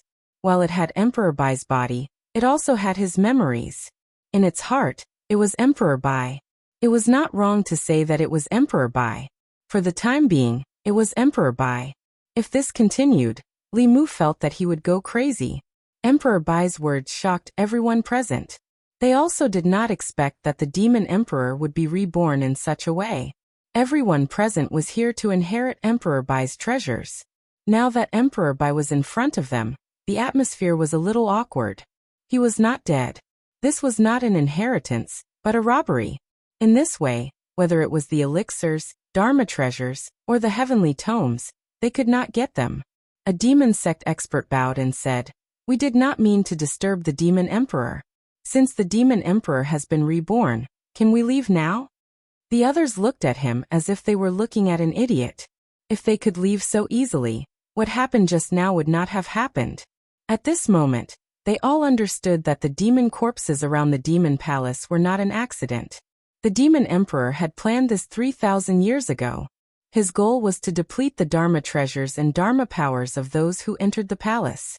The elixirs on the first floor, the Dharma treasures on the second floor, and the Tao page on the last floor were all for them to kill each other. As they continued to deplete everyone's Dharma powers, they provided nourishment for the zombie. If not for the fact that everyone's Dharma powers were depleted, the combined attack just now could have killed the zombie. He had spent so much effort to set up this trap. How could he let them leave? Emperor Bai looked at the tiger demon and smiled. "Since you are here, it must be fate. Can you borrow something from me before you leave?" The tiger demon looked at Emperor Bai's eyes and felt a little guilty. He asked, "What is it?" Emperor Bai said lightly, "I want to borrow your essence, blood and soul." The tiger demon's face was first filled with fear. Then he realized something. He glared at Emperor Bai and said, "You are already at the end of your rope. What right do you have to say that?" After withstanding the combined attack just now, no matter how strong the zombie was, it was severely injured. Anyone here could have killed it completely. Just now, everyone was stunned by his words. After calming down, it was easy for them to figure out that even if he used to be a demon emperor, he was now just a heavily injured demon corpse. Emperor Bai looked at him and shook his head. "Junior of the tiger tribe, you might have forgotten where this place is. Stop pretending." The tiger demon roared. As if to boost his courage, he controlled the two mountain-splitting axes and chopped at Emperor Bai's head. As long as Emperor Bai was alive, they could not be at ease. Clang! The two mountain-splitting axes clashed, creating a series of sparks. However, Emperor Bai was nowhere to be seen. Behind the tiger demon, A figure appeared out of nowhere. Emperor Bai opened his mouth and bit into the tiger demon's neck with his white fangs. In an instant, the essence, blood and demon soul in his body were sucked dry. Emperor Bai threw the tiger demon's corpse on the ground. After absorbing the tiger demon, Emperor Bai's face became redder. His body became fuller, and even a few strands of hair grew out. He wiped the blood from the corner of his mouth and looked at the crowd again. He mumbled, "I am not satisfied with my current body. With all of you, it should be enough." Chapter 409. Another bear demon was killed. Even though Emperor Bai looked extremely weak, no one would think that he was truly at the end of his rope. His companion died tragically. Another tiger demon from the demon sect shouted, "Everyone attack together. I don't believe he can take another attack." Everyone was silent. The next moment, countless rays of Dharma spells lit up and engulfed Emperor Bai. At this point, no one cared about using up their Dharma powers. If they did not kill the demon corpse in front of them, they would be the ones to die. However, this time, Emperor Bai did not just stand there and take the attacks. His body disappeared. When he reappeared, he was behind another bear demon. His sharp nails pierced into the bear demon's body. In an instant, the bear demon turned into a dried corpse and fell to the ground. Another dozen or so attacks came, and Emperor Bai's figure disappeared mysteriously once again. At the same time, Li Mu felt a chill run down his spine. All the hair on his body stood on end, and he smelled a thick corpse aura. The next moment, Emperor Bai appeared behind him. His sharp black nails pierced towards his body. A golden light shot out from Li Mu's body and bounced Emperor Bai far away. Although he was not injured, Li Mu's face darkened. This corpse was obviously severely injured, but it could still teleport. If this continued, no one would be able to attack it. Sooner or later, they would become its food. He took out a fulu without hesitation and activated it with his Dharma powers. A golden armored soldier holding a giant sword appeared in the void. When the sixth realm golden armored soldier appeared, the space was still stable and showed no signs of collapsing. Looking at Emperor Bai's figure, Li Mu's guess was confirmed. Due to the protection of the flask space, sixth realm cultivators could not enter without an owner. At this moment, the newly born zombie obtained Emperor Bai's memories and his inheritance. From now on, the cave abode had an owner. However, this was not good news, because the owner of the flask space was no different from a god in his own space. The golden armored soldier waved his giant sword and slashed at Emperor Bai's body. Emperor Bai's body disappeared. The giant sword missed. Seeing this, Huanji hesitated for a moment before taking out a black jade talisman and crushing it. A thick black aura gushed out of the jade talisman and formed a demon soul with two horns on its head. Its body also exuded the aura of a sixth-stage cultivator. Under Huanji's command, the demon soul flew towards Emperor Bai. At the same time, the giant sword of the golden armored soldier slashed down again. The monster soul released by Huanji suddenly disappeared. The next time it appeared, it was already under the golden armored godly soldier's giant sword. With a slash of the sword, the demonic soul was split into two. Although it quickly merged back together, the demonic soul had become much more illusory, and its aura had also withered. Within a short period of time, the last two demons from the monster sect had died at the hands of Emperor Bai. At this moment, Emperor Bai's face was rosy and his hair had grown out. Other than the corpse aura on his body, he looked no different from an ordinary person. His originally weak aura also became stronger once again. At that moment, everyone was in despair. Emperor Bai was undefeatable in this space.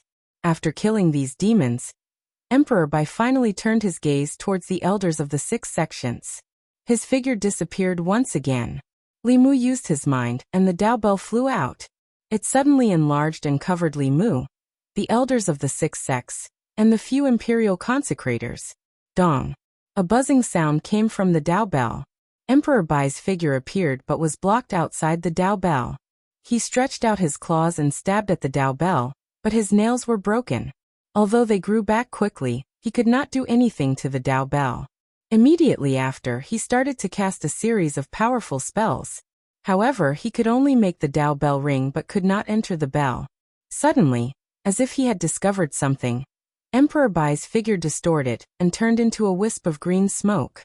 Li Mu's expression changed slightly.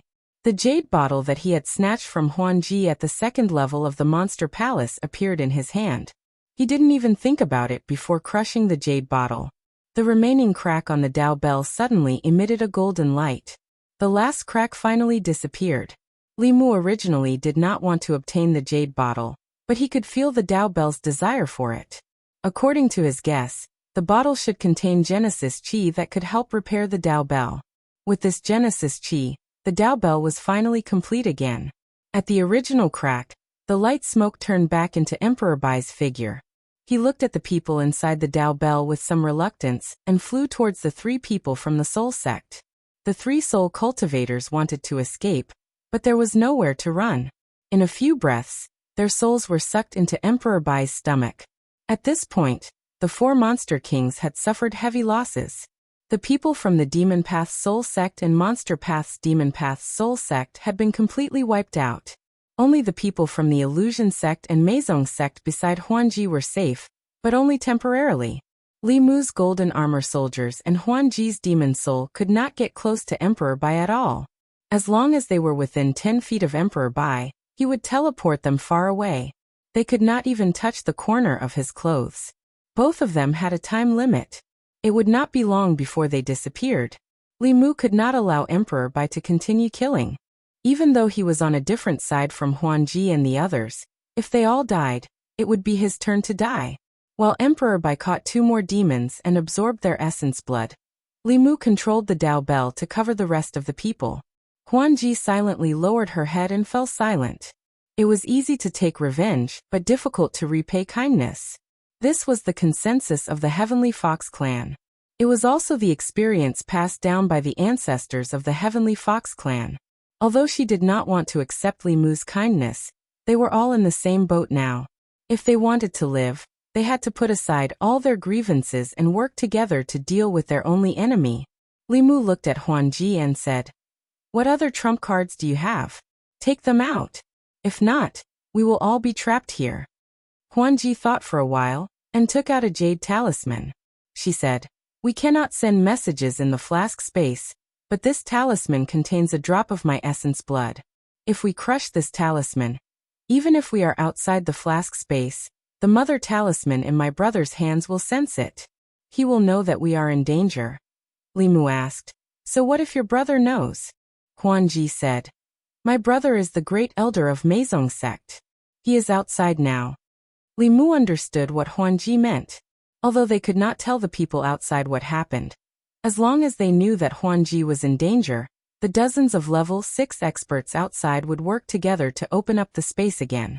By then, even if Emperor Bai had 3 heads and 6 arms, he would not be able to fight against so many experts. Within the Dao bell, Huan Ji crushed the jade talisman without hesitation. Outside the Demon Emperor's cave, in the valley, a handsome man was sitting cross-legged. His expression suddenly changed and he stood up abruptly. The great elder of Meizong sect asked, "What happened?" The man said, "Huan Ji is in danger."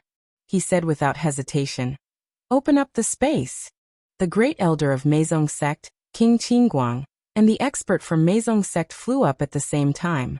This fox from Meizong sect was the son of the Heaven Lord of Illusions. The Heaven Lord of Illusions had an important position in the entire Demon Dao. This operation was led by Meizong sect. The 4 demon kings also floated in the air. The Taoist sect and the Great Zhou court had joined forces. In order to balance the powers, they had temporarily formed an alliance with the Demon Dao. The 8 of them gathered their dermic powers at one point. A hole gradually tore open in the void. A powerful aura that surpassed level 5 experts emanated from the hole. When they felt the aura, their expressions changed at the same time. How can there be level 6 experts? What a strong corpse aura. Someone from corpse sect has sneaked in. But why is the space still stable? On the opposite side, the sloppy Taoist priest also stood up and said angrily, "Damn it. You Demon Dao are indeed unscrupulous. You actually secretly let level 6 experts in." The great elder of Meizong sect said angrily, "Bullsh*t. I think you are the ones who are unscrupulous." Everyone knew that this kind of ownerless space could only allow those below level 6 to enter. Although they also wanted to sneak in secretly, it was impossible. It must be the doing of those people on the opposite side. Just as everyone was confused, the space that they had painstakingly torn open began to rapidly heal, and soon disappeared.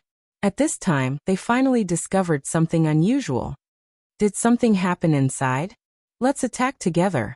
Everyone attacked together, wanting to tear open the space again.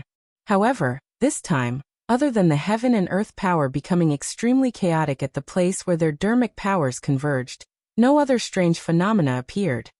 How is this possible? The Demon Emperor's cave abode is not here. How can an ownerless space move by itself? Could it be that it is not the Demon Emperor's cave abode but a space with a master? The handsome man's face was full of worry. Hyunjinko's expression changed greatly. Li Mu represented the future of Fulu School. If something happened to him here, how would he explain it to the headmaster and the Grand Supreme Elder? The sloppy Taoist priest slapped his thigh and said bitterly, "It's over. My heavenly secret talisman is finished." Everyone's expression was uncertain. The art of flashing heaven was an upper realm dermic art. The level 7 dermic art could only be used to create storage dermic treasures and open up a small space. To open up a small space outside of the main space required even more strength. What a space with a master meant was self-evident. Could it be that they had accidentally broken into the cave abode of a powerhouse? The sloppy Taoist priest shook his head and said, "Impossible. If that really is a space with a master, we can't open the entrance with just us. They must have encountered other dangers. That strong corpse chi just now, could it be that the ancient corpses in the Demon Emperor's cave abode had turned into spirits?" Hyunjinko said, "Let's not care about the reason for now. Let's think of a way to save them first." He remembered that the Dao Bell was with Li Mu. He should be able to protect himself for a short period of time. However, as time passed, it was hard to say. At that moment, in the Demon Emperor's cave abode, everyone stood within the Dao Bell and watched as the crack in the sky gradually closed under Baidi's control. Despair gradually appeared on their faces. This was the White Emperor's cave abode. Here he could use more than 100% of his strength. As for them, they were like turtles in a jar. The Dao sect elders could still maintain their composure. One of the worshippers looked at Li Mu worriedly and asked, "Lord Li, what should we do now?" Li Mu sighed softly and said, "Don't worry. He won't be able to break in for a while." Even a level 7 dermic art could not do anything to the complete Dao Bell. As long as Baidi's strength had not fully recovered, he could not do anything to them. Although the thing outside had received Baidi's inheritance, in essence, he was just a slightly more powerful zombie. His strength would not exceed level 6 dermic art. If not for the fact that there was no power of heaven and earth in this space, Li Mu could not use his Dao techniques. He could suppress the zombie alone. After realizing that he could not break through the defense of the bell, Baidi gave up on attacking. He turned and walked into the Demon Emperor Palace. When he walked out again, he had changed his clothes and tied up his hair. At that moment, he was no different from the statue. He stood outside the bell and asked indifferently, "Which one of you took my things?" Everyone looked around with a blank expression on their faces. At first, their target was the heavenly book. They did not care about anything else at all. Later, everyone was running for their lives. How could they care about anything else? Li Mu looked at Huanji and asked, "Did you take something from him?" Huanji's face darkened as she said coldly, "No." Baidi looked at them indifferently and said, "I am not in a hurry. Everything here will be mine sooner or later." Li Mu said, "Don't say I. You are not Baidi. Baidi is already dead. You are just a consciousness born from his corpse." Baidi said, "I am." Li Mu said firmly, "No, you are not." Baidi said in a low voice, "I am Demon Emperor Baidi." Li Mu's interest was piqued. This zombie was far more stubborn than he had imagined. He thought for a while and said, "All right, Demon Emperor. Can you answer a question for me?" Baidi did not agree, but he did not reject either. He looked at Li Mu. Li Mu looked at him and asked slowly, "If there is a ship that can sail on the sea for 3,000 years, as long as one of the planks on the ship is broken, it will be taken down and replaced with a new one. One day, when all the planks on the ship have been replaced, will it still be the same ship? Bai Di said indifferently, of course not. Li Mu continued to ask, then when did it stop being the same? Bai Di opened his mouth. He wanted to say something, but he did not say anything. After thinking carefully about this person's question, he was confused.